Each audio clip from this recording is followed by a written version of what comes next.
Cauchy ಬೀಳಲಿಲ್ಲ, ಮೇಲ್ಮುಖವಾಗಿ ಉತ್ತರ ಭಾಗಕ್ಕೆ ಪ್ಲವ. ಅಂಶಕ ಇದ್ದದ್ದು ಕೃಷಿಕ ರಾಶಿ. ಬೊಲ್ಪುಗು ದೈವಜ್ಞರಿಗೆ ದೂತೆರ್ನಕಲು ಫಲತಾಂಬೂಲ ಕೊರ್ನಗ ಪನ್ನಂಚಿನ ಪಾತೆರ ದೂತವಾಕ್ಯ ಅಂತ ಹೇಳೋದು. ಒಬ್ಬರೊಬ್ಬರು ಪರಸ್ಪರ ಸಂಬಂಧ ಆಗಬೇಕಾದ್ರೆ ಮಾತನಾಡಬೇಕು. ಇವತ್ತಿನ ಅಷ್ಟಮಂಗಲ ಪೂಜೆ ಚೆನ್ನಾಗಿ ನೆರವೇರಿಸಿ ಕೊಡಬೇಕು. ಬಸ್ರೂರಿನ ಎಲ್ಲ ಜನತೆಗೆ ಒಳ್ಳೆಯದಾಗಬೇಕು.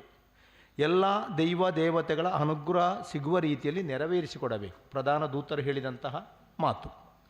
ಆ ಹೊತ್ತಿನಲ್ಲಿ ದೈವಜ್ಞರು ಶ್ವಾಸ ಪರೀಕ್ಷೆ ಮಾಡ್ತಾರೆ. ದೀರ್ಘವಾದ ಶ್ವಾಸವನ್ನೇ ಮೇಲಕ್ಕೆ ತೆಗೆದು ಬ್ರಹ್ಮರಂಧ್ರದಲ್ಲಿ ತೆಗೆದು ಅದೇ ರೀತಿ ಶ್ವಾಸವನ್ನು ಬಿಡುವಾಗ ಮೂಗಿನ ರಂಧ್ರದಲ್ಲಿ ಒಂದೇ ರೀತಿ ಶ್ವಾಸ ಹೋಗಲಿಕ್ಕಿಲ್ಲ. ನಮಗೂ ಪರೀಕ್ಷೆ ಮಾಡ್ಬೋದು. ಆಗ ಶ್ವಾಸ ಇದ್ದದ್ದು ಬಲಭಾಗದಲ್ಲಿ, ದೈವಜ್ಞರ ಶ್ವಾಸ ಬಲಭಾಗ, ದೂತರು ಇದ್ದದ್ದು ಬಲಭಾಗದಲ್ಲಿ. ಆ ಹೊತ್ತಿನಲ್ಲಿ ದೂತರ ಕೈ ಶರೀರದ ಯಾವ ಭಾಗಕ್ಕೆ ಸ್ಪರ್ಶ ಆಗ್ತದೆ ಅಂತ ನಾವು ನೋಡ್ತೇವೆ. ಅದನ್ನು ಪೃಷ್ಠಾಂಗ ಅಂತ ಹೇಳೋದು. ತಮ್ಮ ಶರೀರದ ಮೇಲ್ಭಾಗದಿಂದ ಪಾದಭಾಗದವರೆಗೆ 12 ಭಾಗಗಳಾಗಿ ವಿಂಗಡಿಸಿದ್ದಾರೆ ಜ್ಯೋತಿಷ್ಯ ಶಾಸ್ತ್ರದಲ್ಲಿ. ತಲೆ, ಮುಖ, ಕೊರಳು, ಭುಜ, ಹೃದಯ, ಹೊಟ್ಟೆ, ಪಾದ ಬರುವಾಗ ಮೇಷರಾಶಿಯಿಂದ ಮೀನರಾಶಿವರೆಗೆ. ದೂತರು ಹೀಗೆ ಕೈ ಮುಗ್ದದ್ದು. ಕೈ ಮುಗಿಯುವಾಗ ಅದು ಮಿಥುನ ರಾಶಿಯಾಗಿ ಬರ್ತದೆ. ಪೃಷ್ಠಾಂಗ ರಾಶಿ ಮಿಥುನ ರಾಶಿ. ಮಗು ಚಿನ್ನ ಹಾಕಿದಂತಹ ಕಾಲಘಟ್ಟದಲ್ಲಿ ದೈವಜ್ಞರು ಮಾಡಿದಂತಹ ಆ 108 ಕವಡೆಯನ್ನು 3 ಭಾಗ ಮಾಡುವಾಗ ಅಷ್ಟಮಂಗಲ ಸಂಖ್ಯೆ ಸಿಗ್ತದೆ. ದಕ್ಷಿಣಾದ್ಯ ಅಷ್ಟಮಂಗಲ ಆಗುವಾಗ 3, 7, 2. ನೀವು ಕೊಟ್ಟಂತಹ ತಾಂಬೂಲ 20 ತಾಂಬೂಲ ಇತ್ತಿನಿ ಇರುವ ಬಚ್ಚಿರೆ ಇತ್ತಿನಿ.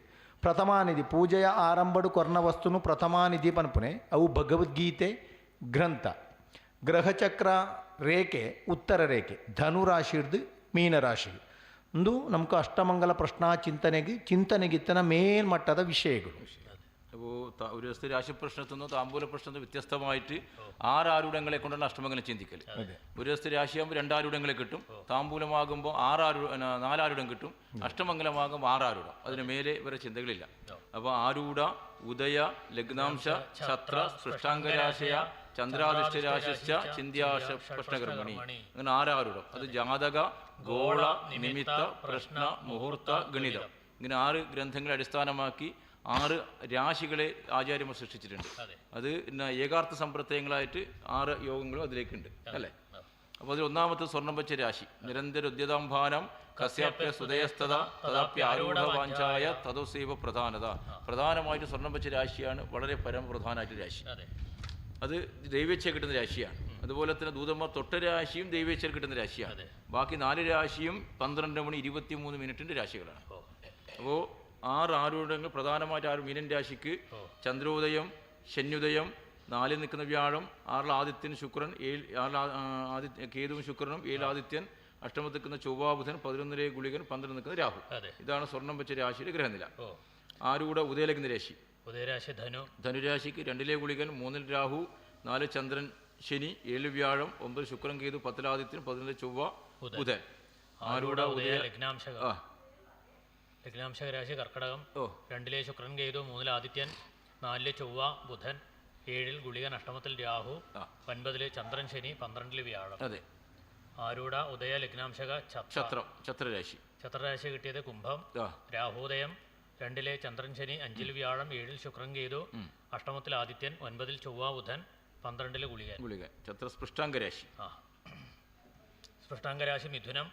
വ്യാഴോദയം 3 ശുക്രൻ കേതു, 4 ആദിത്യൻ, 5 ചൊവ്വ ബുധൻ, അഷ്ടമരാശിയിൽ ഗുളികൻ, 9 രാഹു, 10 ചന്ദ്രൻ ശനി. ചന്ദ്രാശി രാശി നേരത്തെ പറഞ്ഞ് സ്വർണ്ണാരൂഢം തന്നെ. അപ്പോൾ അതീത ഫലം ആരൂഢം. സ്വർണ്ണം വെച്ച രാശി കഴിഞ്ഞ കാലഘട്ടം ചിന്തിക്കണം. ഉദയലഗ്ന രാശി ഭാവി രാശി ചിന്തിക്കണം. ഛത്രരാശി എന്നത്തെ വർത്തമാനകാല. അങ്ങനെ 3 രാശികളെ യോഗം ഇതിലുണ്ട്. ದೈವಾದಿ ನಮಗೆ ನೋಕ. ಸಾಧಾರಣ ಒಂದು ದೈವಜ್ಞನ ಮನೆಗೋ ದೈವಜ್ಞರನ್ನ ರೂಮಿಗೆ ಹೋಗಿ ನಾವೊಂದು ಪ್ರಶ್ನಾ ಚಿಂತನೆಯನ್ನು ಮಾಡ್ತಿದ್ರೆ ಆ ಆರೂಢ 2 ಆರೂಢ ಸಿಗ್ಬೋದಷ್ಟೇ. 2 ರಾಶಿ ಮಾತ್ರ ನಮ್ಗೆ ಆ ಚಿಂತನೆ ಪನುಲಿ ಆತೆ. ಅವತ್ತು ಪನಿ ಸ್ವಲ್ಪ ಜಾಸ್ತಿ ಚಿಂತನೆ ಮಾಡಬೇಕು ಅಂತ ಇದ್ದರೆ ತಾಂಬೂಲ ಪ್ರಶ್ನೆಯನ್ನು ಚಿಂತನೆ ಮಾಡ್ತೇವೆ. ತಾಂಬೂಲ ಪೂಜೆ ಮಾಡಿ ಅದರಲ್ಲಿ 4 ರಾಶಿಗಳ ಚಿಂತನೆ ತಾಂಬೂಲದಲ್ಲಿ. ನಮಗೆ ಸಾನ್ನಿಧ್ಯಾದಿ ವಿಷಯ ಸ್ವಲ್ಪ ಶೂನ್ಯ ಏನೂ ಇಲ್ಲ, ಸ್ವಲ್ಪ ಚಿಂತನೆ ಆಳವಾಗಿ ಚಿಂತನೆ ಮಾಡಬೇಕು, ಸೂಕ್ಷ್ಮವಾಗಿ ಚಿಂತನೆ ಮಾಡಬೇಕು ಅಂತ ಹೇಳಿದರೆ ಜ್ಯೋತಿಷ್ಯ ಶಾಸ್ತ್ರದಲ್ಲಿರೋದು ಅಷ್ಟಮಂಗಲ ಸ್ವರ್ಣ ಪ್ರಶ್ನೆ ಅಂತೇಳಿ. ಅದು 6 ರಾಶಿಗಳ ಚಿಂತನೆ. ಜ್ಯೋತಿಷ್ಯದಲ್ಲಿ ಇದಕ್ಕಿಂತ ಮೇಲ್ಮಟ್ಟದ ಒಂದು ಚಿಂತನೆ ಇಲ್ಲ. ಇದು ಫೈನಲ್. ಜ್ಯೋತಿಷ್ಯದಲ್ಲಿ ಅಷ್ಟಮಂಗಲ ಸ್ವರ್ಣ ಪ್ರಶ್ನೆ ಅಂತ ಹೇಳಿದ್ರೆ ಫೈನಲ್. ಅದರ ಮೇಲ್ಮಟ್ಟ ಚಿಂತನೆ ಇಲ್ಲ, 6 ರಾಶಿಗಳ ಚಿಂತನೆ. ಜ್ಯೋತಿಷ್ಯದ ಗುರುವರಿಯರು ಬರೆದಂಥ 6 ಗ್ರಂಥಗಳುಂಟು.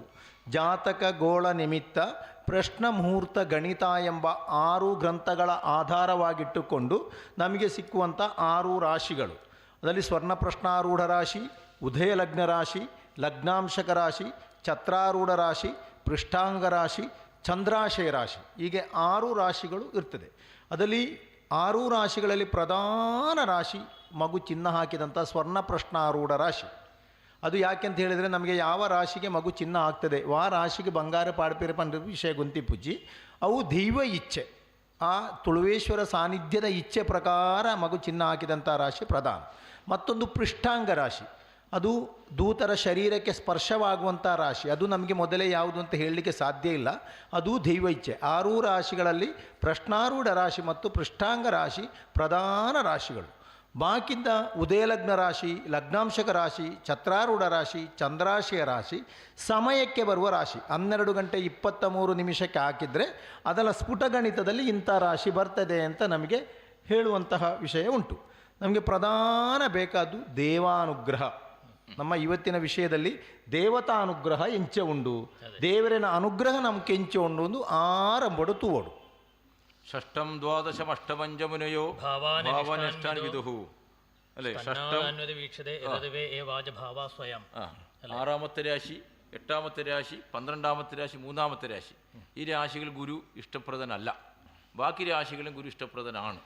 നമുക്ക് 6 രാശികളിൽ ഗുരു എവിടെയുണ്ടെന്ന് ഇഷ്ടത്തിലുണ്ടോ അനിഷ്ടത്തിലും നമുക്ക് ആദ്യം പരിശോധന ചെയ്യണം. ലഗ്നാൽ വേഷഷ്ട തൃതീയശ്ച ഭാവാനിഷ്ഠ യഥാ അഷ്ടമ അല്ലേ? അതെ, അങ്ങനെയുണ്ട്.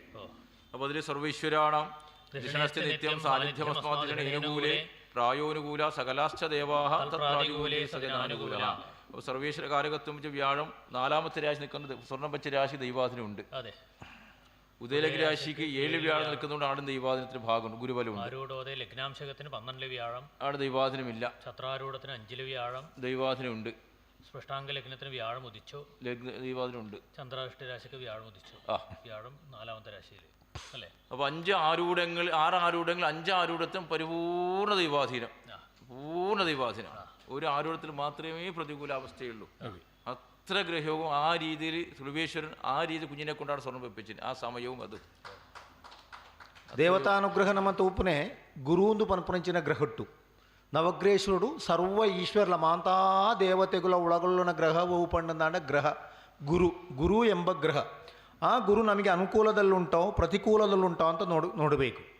3ನೇ ರಾಶಿಯಲ್ಲೋ 6ನೇ ರಾಶಿಯಲ್ಲೋ 8ನೇ ರಾಶಿಯಲ್ಲೋ 12ನೇ ರಾಶಿಯಲ್ಲಿ ಗುರು ಬಂದರೆ ನಮಗೆ ದೇವತಾನುಗ್ರಹ ಇಲ್ಲ, ಗುರು ಅನುಕೂಲದಲ್ಲಿಲ್ಲ, ಗುರು ದೇವಾನುಗ್ರಹ ಪ್ರತಿಕೂಲದಲ್ಲಿ ಉಂಟು ಅಂತ ಹೇಳಬೇಕು. ಲಗ್ನ ಅದೇ ರಾಶಿ 2, 3, 4, 5, 7, 9, 10, 11 ರಾಶಿಯಲ್ಲಿ ಗುರು ಬಂದರೆ ಪರಿಪೂರ್ಣ ದೇವಾನುಗ್ರಹ ಉಂಟು ಅಂತ ಹೇಳಬೇಕು. ನಮಗೆ ಸ್ವರ್ಣ ಪ್ರಶ್ನಾರೂಢ ರಾಶಿ ಈಗ ನಮಗೆ ಗುರು ಇರುವುದು ಮಿಥುನ ರಾಶಿಯಲ್ಲಿ. ಸ್ವರ್ಣ ಪ್ರಶ್ನಾರೂಢ ರಾಶಿಯ ಮೀನ ರಾಶಿಯ 4ನೇ ರಾಶಿ ಕೇಂದ್ರ ರಾಶಿಯಲ್ಲಿ ಗುರು ಉಂಟು, ಪರಿಪೂರ್ಣ ದೇವತಾನುಗ್ರಹ ಉಂಟು ಮಗು ಚಿಹ್ನ ಹಾಕಿದಂತಹ ರಾಶಿಗೆ ಗುರು ಅನುಕೂಲದಲ್ಲಿ. ಉದಯ ಲಗ್ನ ರಾಶಿ ಧನುರಾಶಿ 7ನೇ ರಾಶಿಯಲ್ಲಿ ಗುರು ಬಂತು, ಅದಕ್ಕೂ ದೇವಾನುಗ್ರಹ ಉಂಟು. ಲಗ್ನಾಂಶಕ ರಾಶಿ ಕರ್ಕಟಕ ರಾಶಿ, ಅದು 12ರಲ್ಲಿ ವ್ಯಯರಾಶಿ ದುರಿತ ರಾಶಿಯಲ್ಲಿ ಬಂತು, ಅದಕ್ಕೆ ದೇವಾನುಗ್ರಹ ಗುರು ಅನುಗ್ರಹ ಇಲ್ಲ. ಛತ್ರಾರೂಢ ರಾಶಿ ಕುಂಭರಾಶಿ ವರ್ತಮಾನ ಕಾಲಘಟ್ಟದ್ದು, ಅದಕ್ಕೆ 5ನೇ ರಾಶಿ ಪಂಚಮದಲ್ಲಿ ಗುರು ಬಂತು, ದೇವಾನುಗ್ರಹ ಉಂಟು. ಪೃಷ್ಠಾಂಗ ರಾಶಿ ಮಿಥುನ ರಾಶಿ, ಅದೇ ರಾಶಿಯಲ್ಲಿ ಗುರು ಉಂಟು, ದೇವಾನುಗ್ರಹ ಇದೆ. ಚಂದ್ರಾಶಯ ರಾಶಿ ಮೀನರಾಶಿ 4ನೇ ರಾಶಿಯಲ್ಲಿ ಗುರು ಉಂಟು, ದೇವಾನುಗ್ರಹ ಉಂಟು. 6 ರಾಶಿಗಳಲ್ಲಿ 5 ರಾಶಿಗೂ ಪರಿಪೂರ್ಣ ದೇವತಾನುಗ್ರಹ ಇರುವ ಅಷ್ಟಮಂಗಲ ಪ್ರಶ್ನೆ ಇದು. ಅಂದರೆ ವಿಶೇಷ ಅಂತಹ ರಾಶಿಗಳಿಗೆ ಮೀನರಾಶಿಗೆ ಹಾಕಿದರೆ ಆ ಸಮಯದಲ್ಲಿ ಈ ರಾಶಿಗೆ ಬಂದರೆ ಮಾತ್ರ ಇಂತಹ ದೇವಾನುಗ್ರಹ ಅಂತ ದೇವರ ಪೂರ್ಣ ಸಾನ್ನಿಧ್ಯದ ಅನುಗ್ರಹ ಪ್ರಕಾರ ಮಗು ಚಿಹ್ನ ಹಾಕಿದಂತಹ ರಾಶಿ. 6 രാശിಗಳಲ್ಲಿ 5 രാശിಗೂ ದೇವಾನುಗ್ರಹ ಉಂಟು. 6 ആരൂഢങ്ങളിൽ 5 രാശിക്കും ദൈവാധീനം ഉണ്ടെന്നുള്ളത് പരമസത്യം തന്നെ. ലഗ്ന നവാംശക രാശിക്ക് മാത്രമാണ് 12 വ്യാഴം. ശരി. എൻ്റെ ഒരു ചോദ്യമുള്ളത്, സ്വർണ്ണാരൂഢം മീനം തന്നെ വരാൻ വല്ല കാരണങ്ങളുണ്ടോ എന്നാണ്. മുമ്പിലുള്ള മറ്റനേകം രാശികൾ എളുപ്പത്തിൽ വെക്കാൻ ഉണ്ടായിട്ടും അതിലൊന്നും വെക്കാതെ കണ്ട് മീനം രാശിയിൽ തന്നെ, അതും വ്യാഴക്ഷേത്രത്തിൽ തന്നെ സ്വർണ്ണാരൂഢം വെക്കാൻ വല്ല കാരണമുണ്ടോ? ದೈವಜ್ಞರ ಒಂಜಿ ಪ್ರಶ್ನೆ, ಈ ದೈವಜ್ಞರು ಆ ದೈವಜ್ಞರಿಗೆ ಒಂಜಿ ಪ್ರಶ್ನೆ ಪಾಡ್ನೆ ಪ್ರಶ್ನೆ ಹಾಕಿದ್ವಿ ಅಂತ ಹೇಳಿದರೆ, ಸಾಧಾರಣ 6 ರಾಶಿಗಳಲ್ಲಿ 5 ರಾಶಿಗೆ ದೇವಾನುಗ್ರಹ ಉಂಟು, 1 ರಾಶಿಗೆ ಮಾತ್ರ, ಅದು ಲಗ್ನಾಂಶಿಕ ರಾಶಿಗೆ ದೇವಾನುಗ್ರಹ ಇಲ್ಲದ ವಿಷಯ. ಅದು ಏನು ಅದು ಇಲ್ಲ ಅಂತ ನೋಡುವ. ಆದರೆ ಮಗು ಪಶ್ಚಿಮ ಭಾಗದಲ್ಲಿ ಪೂರ್ವಮುಖವಾಗಿ ನಿಂತಿತ್ತು. ಪಶ್ಚಿಮ ಭಾಗದಲ್ಲಿ ಪೂರ್ವಮುಖ ಮಾಡಿ ನಿನಗೆ ಇಷ್ಟ ಇದ್ದ ರಾಶಿಗೆ ನೀನು ಚಿನ್ನ ಹಾಕು. ಮಗುವಲ್ಲಿ ನಾವು ಹೇಳುವಾಗ ಮಗು ತುಲಾರಾಶಿ ಬಿಟ್ಟು, ವೃಷಿಕ ರಾಶಿ ಬಿಟ್ಟು, ಧನುರಾಶಿ ಬಿಟ್ಟು, ಮಕರ ರಾಶಿ ಬಿಟ್ಟು, ಕುಂಭರಾಶಿ ಬಿಟ್ಟು ಮೀನರಾಶಿಗೇ ಹೋಗಿ ಚಿನ್ನ ಹಾಕಿದೆ. ಯಾವುದೇ ಸಂಶಯ ಮಗುವಿಗೆ ಇರಲಿಲ್ಲ. ಅದೇನು ಮೀನರಾಶಿಗೇ ಚಿನ್ನ ಹಾಕಲಿಕ್ಕೆ ಕಾರಣ ಏನು? ಅದು ಗುರುಕ್ಷೇತ್ರ. ಮೀನರಾಶಿ ಮತ್ತು ಧನುರಾಶಿ ಗುರುಕ್ಷೇತ್ರಕ್ಕೆ ಚಿನ್ನ ಆಗಲಿಕ್ಕೆ ವಿಶೇಷ ಕಾರಣ ಏನು ಅಂತೇಳಿ ಅದನ್ನು ನಾವೊಮ್ಮೆ ವಿಮರ್ಶನೆ ಮಾಡಬೇಡ್ವಾ? ಹೌದಾನೆ? ಗುರುಕ್ಷೇತ್ರದ ರಾಶಿಗೆ ಬಂಗಾರ ಪಾಡ್ನೆ, ಮೀನರಾಶಿಗೆ കാരണങ്ങൾ പലതും ഉണ്ട്. കാരണം പലതും ഉണ്ട്.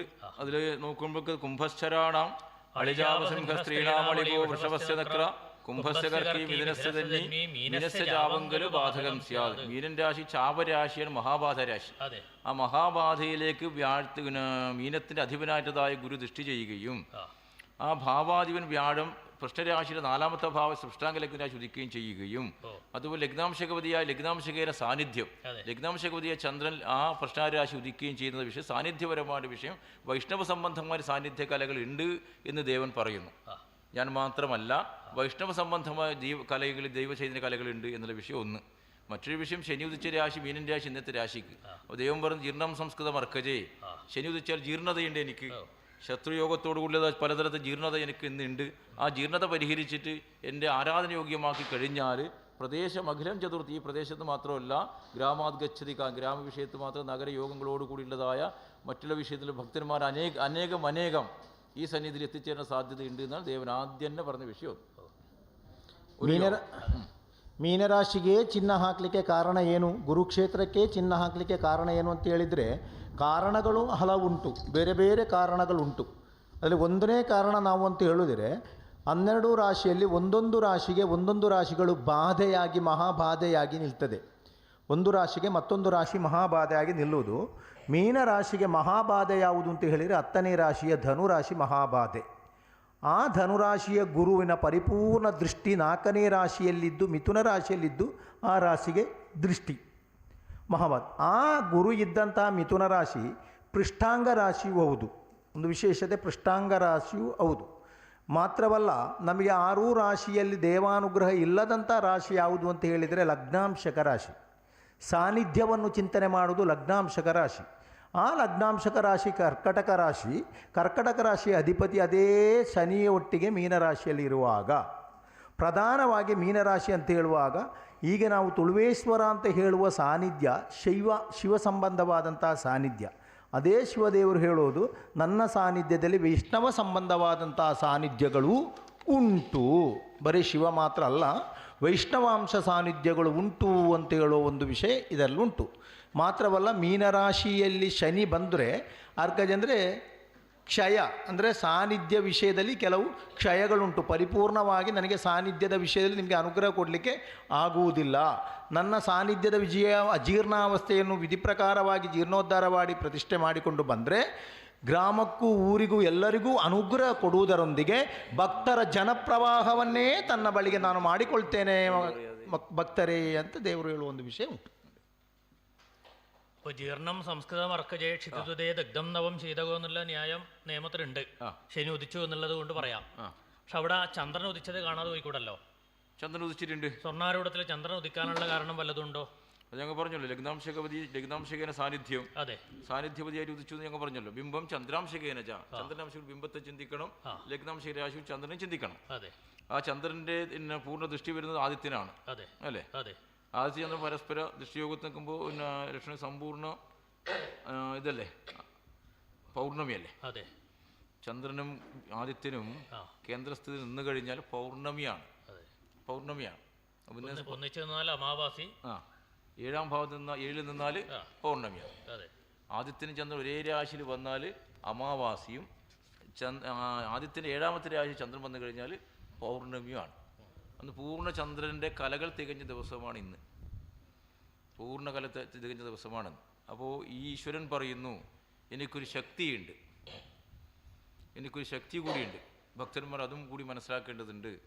ശക്തി ശങ്കരവല്ലഭ, ശങ്കരൻ്റെ വല്ലഭയായി നിൽക്കുന്ന ഒരു പ്രാണേശ്വരിയും എൻ്റെ സന്നിധിയിലുണ്ട്. അത് എവിടെയെന്ന് കണ്ടെത്തുന്നത് പറയും. అതാണ് చంద్రుని ఉదయ కాలం. ಬಾಲೆ ಬಂಗಾರು ಪಾಟಂಚಿನ ರಾಶಿಟೆ ಶ್ರೇಷ್ಠವಾಯಿನಿಂಚಿನ ಚಂದ್ರಾಂತ ಪನ್ಪುರಂಚಿನ ಒಂಜಿ ಗ್ರಹ ಉಂಡು. ಆ ಚಂದ್ರ ಪನ್ಪುರಂಚಿನ ಗ್ರಹ ಆ ರಾಶಿಟಿ ಕನ್ನಡ ಕನ್ನಡನೇ ಬರೋಣ. ಸರಿ ಸರಿ ಸರಿ ಸರಿ ಸರಿ ಒಂಜಿ ಕರೆಕ್ಟ್ ಬನ್ನಿರ ಬಿಡು. ಹಾಂ, ಹಾಗಾದರೆ ಸ್ವರ್ಣಪ್ರಷ್ಟಾರೂಢ ರಾಶಿ ಚಂದ್ರ ಅಂತ ಹೇಳುವ ಗ್ರಹ ಇದ್ದ ರಾಶಿಗೆ ಮಗು ಚಿಹ್ನ ಹಾಕಿದೆ. ಏನು ಚಂದ್ರ ಆ ರಾಶಿಯಲ್ಲೇ ಬರಲಿಕ್ಕೆ ಕಾರಣ ಏನು ಅಂತ ನಾವು ನೋಡುವಾಗ, ಚಂದ್ರ ಅಂತ ಹೇಳುವ ಗ್ರಹದ ರಾಶಿ ಕರ್ಕಟಕ ರಾಶಿ. ಆ ಕರ್ಕಟಕ ರಾಶಿ ಲಗ್ನಾಂಶಕ ರಾಶಿಯೂ ಹೌದು, ಸಾನ್ನಿಧ್ಯವನ್ನು ಚಿಂತನೆ ಮಾಡುವಂಥ ರಾಶಿಯೂ ಹೌದು. ಲಗ್ನಾಂಶಕ ರಾಶಿಯಲ್ಲಿ ಸಾನ್ನಿಧ್ಯವನ್ನು, ಚಂದ್ರಾಶಯ ರಾಶಿಯಲ್ಲಿ ಬಿಂಬವನ್ನು ಚಿಂತನೆ ಮಾಡಬೇಕು. ನಮಗೆ ಆದಿತ್ಯ ಮತ್ತು ಚಂದ್ರ ಒಂದೇ ಗ್ರಹ ರಾಶಿಯಲ್ಲಿ ಬಂದರೆ ಅದನ್ನು ಅಮಾವಾಸ್ಯೆ ಅಂತ ಹೇಳುವ ದಿವಸ ಚಿಂತನೆ ಮಾಡಿಕೊಳ್ಬೇಕು. ಆದಿತ್ಯನ ರಾಶಿಯಿಂದ 7ನೇ ರಾಶಿ ಚಂದ್ರ ಬಂದರೆ ಪೌರ್ಣಮಿ, ಪೂರ್ಣ ಚಂದ್ರನ ಬಲವನ್ನು ನಾವು ಹೇಳಿಕೊಳ್ಬೇಕು. ಇವತ್ತು ಆದಿತ್ಯ ಇರುವುದು ಕನ್ಯಾ ರಾಶಿ, ಅದರ 7ನೇ ರಾಶಿ ಮೀನರಾಶಿಯಲ್ಲಿ ಬರುವಾಗ ಪೂರ್ಣ ಹುಣ್ಣಿಮೆಯ ಬಲ ಉಂಟು. ಇವತ್ತು ಹುಣ್ಣಿಮೆಯ ಬಲ. ಹಾಗೆ ಇರುವಾಗ ಈ ತುಳುವೇಶ್ವರ ಅಂತ ಹೇಳುವ ಶಿವದೇವರು ಹೇಳೋದು, ನನ್ನ ಸಾನ್ನಿಧ್ಯಕ್ಕೆ ಪರಿಪೂರ್ಣವಾಗಿ ಬಲ ಬರಬೇಕಿದ್ರೆ, ನನಗೆ ಭಕ್ತರಿಗೆ ಅನುಗ್ರಹ ಕೊಟ್ಟು ಪೂರ್ಣಾನುಗ್ರಹ ಇಳಬೇಕಿದ್ರೆ, ನನ್ನ ಒಟ್ಟಿಗೆ ಶಕ್ತಿಸ್ವರೂಪಿಣಿಯಾಗಿ ದೇವಿ ಇದ್ದಾಳೆ. ಶಂಕರ ಪ್ರಾಣವಲ್ಲಭೆ, ಶಂಕರನ ಪತ್ನಿಯಾದ ಪ್ರಾಣವಲ್ಲಭೆ ನನ್ನ ಆರಾಧನೆ ಇದ್ದಾಳೆ. ನನ್ನ ಆರಾಧನೆಯ ಆ ಪೂರ್ಣ ಆಗಬೇಕಿದ್ರೆ, ನನಗೆ ಬಲ ಬರಬೇಕಿದ್ರೆ, ನನ್ನ ಅರ್ಧ ಶರೀರವಾದಂತಹ ನನ್ನ ಶಕ್ತಿಸ್ವರೂಪಿಣಿಯನ್ನು ನೀವು ಹುಡುಕಿ ಆರಾಧನೆ ಮಾಡಿದರೆ ಮಾತ್ರ ನನಗೆ ಪೂರ್ಣ ಬಲ ಅಂತ ಹೇಳುವ ಒಂದು ಯೋಗ ಈ ಚಂದ್ರನಲ್ಲಿ ಉಂಟು. അതുണ്ടല്ലോ. അതാണ് ചന്ദ്രൻ്റെ ഉദയത്തിൻ്റെ ഫലം. ചന്ദ്രന ഉദയದ ഫല അത്. അപ്പോൾ ഉത്രട്ട നക്ഷത്രത്തിലാണ് നമ്മൾ സ്വർണ്ണപൂജ നടത്തിയത്. ഉത്രട്ട നക്ഷത്രം 4 പാദങ്ങളിൽ 2ാമത്തെ പാദത്തിലേക്ക് എത്തി. 60 നാഴിക 4ആയിട്ട് പാദം 15 15 15 15 60 നാഴിക വരും. അപ്പോൾ ആദ്യത്തെ 15 1ാം പാദവും, ആ 15 കഴിഞ്ഞ് 16ലേക്ക് എത്തുമ്പോൾ 2ാം പാദത്തിലേക്ക് എത്തി. ഇത് 16:43 ഉത്രട്ട നക്ഷത്രം 2ാം പാദത്തിലെത്തി.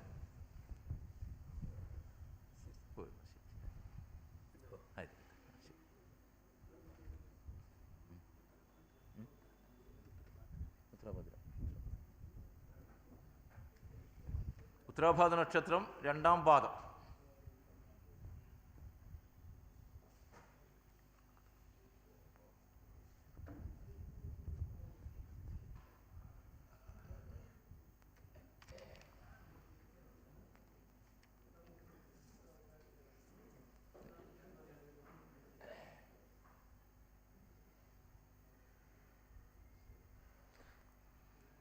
അപ്പോൾ ഉത്തരാഭാദ്ര നക്ഷത്രത്തിൻ്റെ 2ാം പാദത്തിലെയാണ് നമ്മൾ സ്വർണ്ണപൂജ നടത്തിയത്.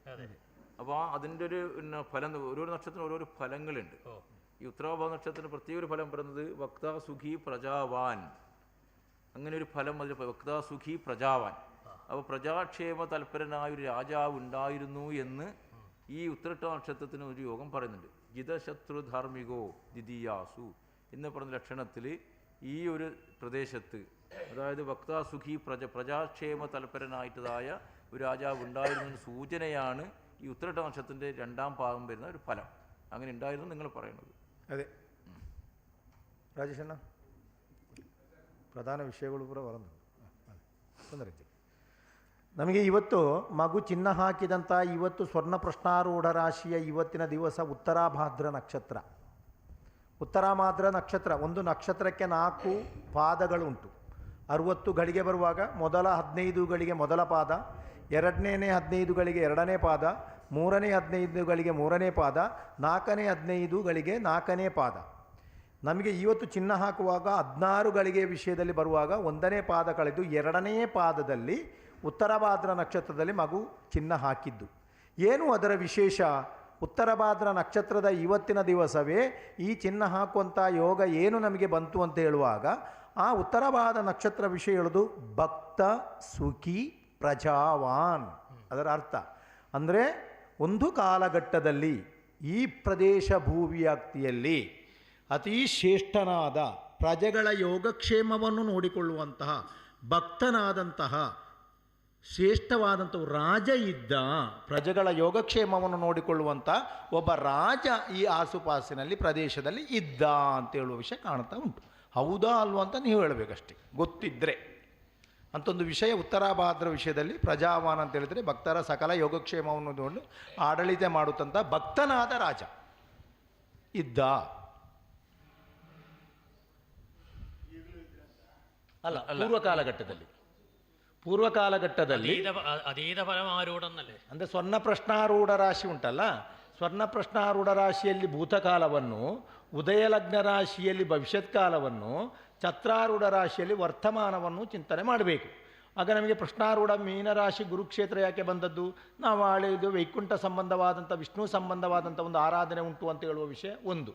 ಎರಡನೇ, ಚಂದ್ರ ಅಂತ ಹೇಳುವ ವಿಷಯ ಯಾಕೆ ಬಂತು? ಈ ಶಿವನಿಗೆ ಪರಿಪೂರ್ಣವಾಗಿ ಬಲ ಕೊಡುವ, ಅನುಗ್ರಹ ಕೊಡುವ ಅವನ ವಲ್ಲಭೆಯಾದಂತಹ ಪಾರ್ವತೀ ದೇವಿಯ ಆ ರೀತಿ ಒಂದು ಆರಾಧನಾ ಶಕ್ತಿ ಪ್ರದೇಶ ವ್ಯಾಪ್ತಿಯಲ್ಲಿ ಅದು ಬಂದರೆ ಮಾತ್ರ ಪೂರ್ಣ ಅಂತ ಹೇಳುವ ವಿಷಯ ಎರಡು. ಇನ್ನೊಂದು ಮೂರನೆಯದು ಉತ್ತರಾಭಾದ್ರ ನಕ್ಷತ್ರದ 2ನೇ ಪಾದ ಅಂತ ಹೇಳಿದರೆ ಪೂರ್ವ ಕಾಲಘಟ್ಟದಲ್ಲಿ, ಪುರಾತನದಲ್ಲಿ ಈ ಪ್ರದೇಶ ವ್ಯಾಪ್ತಿಯಲ್ಲಿ ಸಕಲ ಭಕ್ತರ ಪ್ರಜೆಗಳ ಕ್ಷೇಮವನ್ನು ನೋಡಿಕೊಳ್ಳುವ ಭಕ್ತನಾದ ಒಬ್ಬ ರಾಜ ಇದ್ದ ಅಂತ ಹೇಳುವ ವಿಷಯ ನಮಗೆ ಈ ಪ್ರಶ್ನೆಯಲ್ಲಿ ಕಂಡು ಬರ್ತದೆ. ಹೇಗೆ ಸರ್ ಅದು?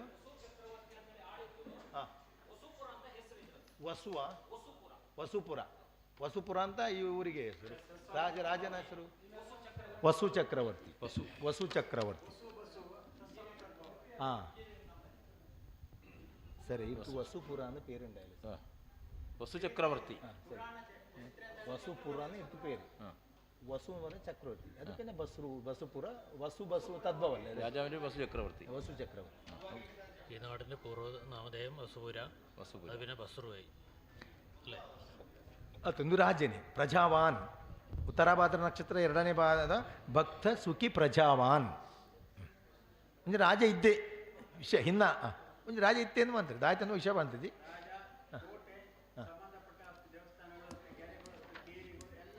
ಎಲ್ಲ ಇದೆ. അപ്പോൾ അതാണ് ഈ ഉത്തരാഭാദ്ര നക്ഷത്രത്തിൽ നമുക്ക് സ്വർണ്ണം വെക്കാൻ കാരണം. 6-ാം തീയതി തീരുമാനിച്ചതായി കുറേ ഡേറ്റ് കണ്ടെത്തിയിട്ടുണ്ട്. അതൊന്നും ആവില്ല എന്ന് നിങ്ങൾ തന്നെ പറഞ്ഞത്. കുറേ ഡേറ്റ് ഞങ്ങൾ തന്നു, അതാവില്ല, ഇവിടെ അതുണ്ട് ഇതുണ്ട് മറ്റേതുണ്ട് എന്നല്ല പറഞ്ഞ് ഓരോരോ ഡേറ്റ് മാറ്റി 6-ലേക്ക് എത്തി. ഒക്ടോബറിൽ 6-ലേക്ക് എത്തി. ഒക്ടോബറിൽ 6-ലേക്ക് എത്തുമ്പോൾ ഈ ഉത്തരട്ടാ നക്ഷത്രത്തിൻ്റെ 2ാം പാദത്തിലേക്ക് എത്തി. 16:43. അതെ, അതിലാണ് ഈ ഒരു ഫലം പറയുന്നത്. ಯಥಾರ್ಥ ಇವತ್ತಿನ ದಿವಸ ಉಂಟಲ್ಲ, ಎಷ್ಟು ಡೇಟ್ ಚೇಂಜ್ ಮಾಡಿ ಎಲ್ಲ ಇವತ್ತಾದ್ದು. ಮೊದಲನೇ ದಿವಸ ಒಂದು ಕೊಟ್ಟಿತ್ತು, ಅದು ನವರಾತ್ರಿ ಇದ್ದಾಯಿತು, ಮತ್ತೆ ಒಂದು ಕಳೆದ ದಿವಸ ಅದು ದೀಪಾವಳಿ ಅಂತ ಹೇಳ್ತು, ಅದಲ್ಲ ಅಂತಲ್ಲಿ ಕಡೆಗೆ ಇವತ್ತಿನ 6ನೇ ತಾರೀಕಿಗೆ ನಮಗೆ ಡೇಟು ಬಂತು. 6ನೇ ತಾರೀಕು ಉತ್ತರಾಭಾದ್ರ ನಕ್ಷತ್ರ ಬರುವಂಥ ವಿಷಯ ಹಿನ್ನೆಲೆ ಎಲ್ಲ ದೈವ ನಿಮಿತ್ತ. ಅವರು ಹೇಳಿದಲ್ಲ, 6 ರಾಶಿಗಳಲ್ಲದೆ ಜಾತಕಗಳ ನಿಮಿತ್ತ, ಈ ನಿಮಿತ್ತವನ್ನು ಪ್ರಧಾನ ಚಿಂತೆಯಲ್ಲಿ ನಾವು ತೆಕ್ಕೊಳ್ಬೇಕು. ಹಾಗಿರುವಾಗ ಉತ್ತರಾಭಾದ್ರ ನಕ್ಷತ್ರ 2ನೇ ಪಾದ 16 ಮತ್ತು 43 ಅಂತಲೂ 2ನೇ ಪಾದ ಬರ್ತದೆ. ಶ್ರೇಷ್ಠವಾದಂತಹ ಭಕ್ತವತ್ಸಲನಾದಂತಹ ಪ್ರಜೆಗಳ ಯೋಗಕ್ಷೇಮ ನೋಡುವಂಥ പരാജനിದ್ದ. അപ്പോൾ ആ ഒരു വിഷയത്തിലാണ് നമ്മൾ സ്വർണ്ണ പൂജയിൽ വ്യാഴം 2ാമത്തെ ഫലം. 1ാമത്തെ ഫലം നേരത്തെ നമ്മൾ പറഞ്ഞു വൈഷ്ണവ സംബന്ധം ആരാൻ്റെ ഭാഗം. 2ാമത്തെ വിഷയം ആരുടെ അധിപൻ ഗുരുവാണ്. അപ്പോൾ ഏത് രാജസന്നിധിയും ഒരു രാജഗുരു ഉണ്ടാവില്ലേ? ഏത് രാജ്യസഭയിൽ ഒരു രാജഗുരു ഉണ്ടാവും. അപ്പോൾ ഈ ഉത്തരാഭാദ്ര നക്ഷത്രത്തിൻ്റെ ആദ്യത്തെ വരിയിൽ നേരത്തെ പിന്നെ പ്രജാവാൻ എന്നൊരു വിഷയം പറഞ്ഞു. 2ാമത്തെ വരിയിൽ ജിതശത്രു ധാർമ്മികോ ജിതശത്രുഹു. അപ്പോൾ ശത്രുവിനെ ജയിക്കാൻ വേണ്ടി ഈ സന്നിധിയിൽ അതിപൗരാണികത്വമുള്ളതായ ലഗ്നാംശകർ സാന്നിധ്യപതിയായിട്ടതായ ചന്ദ്രൻ ലഗ്നരാശി ഉദിക്കുകയും അത് സമ്പൂർണ്ണമായിട്ടതായ ആദിത്യൻ സർവരാശംഭുസ്യ രവി പഞ്ചാക്ഷരാവിധമായ ഒരു ശൈവാംശ ശക്തി ഈ പ്രദേശത്തുണ്ടെന്നും അതിനെ പരിപൂർണമായിട്ട് ആരാധിച്ചാൽ മാത്രമേ ഈ രാജാവിന് പ്രജാക്ഷേമവും അതുപോലെ ശത്രുജിതൻ എന്നുള്ളത് അവസ്ഥ സൃഷ്ടിയാകൂ എന്നുള്ളതായ രാജഗുരുവിൻ്റെ ശാസന ഉണ്ട് എന്ന് പറയാൻ വേണ്ടിയിട്ടാണ് മീനൻ രാശിക്ക് വെച്ചത്. ವಿಶೇಷ ಯೋಗ. ವೆಂಕಟ ಪಂಡಿತ ಶಿವ ಸಂಬಂಧವಾದಂಥ ಆರಾಧನೆಯ ವಿಷಯ ಬರುವಾಗ ಯಾಕೆ ಗುರುಕ್ಷೇತ್ರದಲ್ಲಿ ಹೋಗಿ ಮಗು ಚಿನ್ನ ಹಾಕಿದ್ದು ಅಂತ ಹೇಳುವ ಪ್ರಶ್ನೆ ಬಂತಲ್ಲ.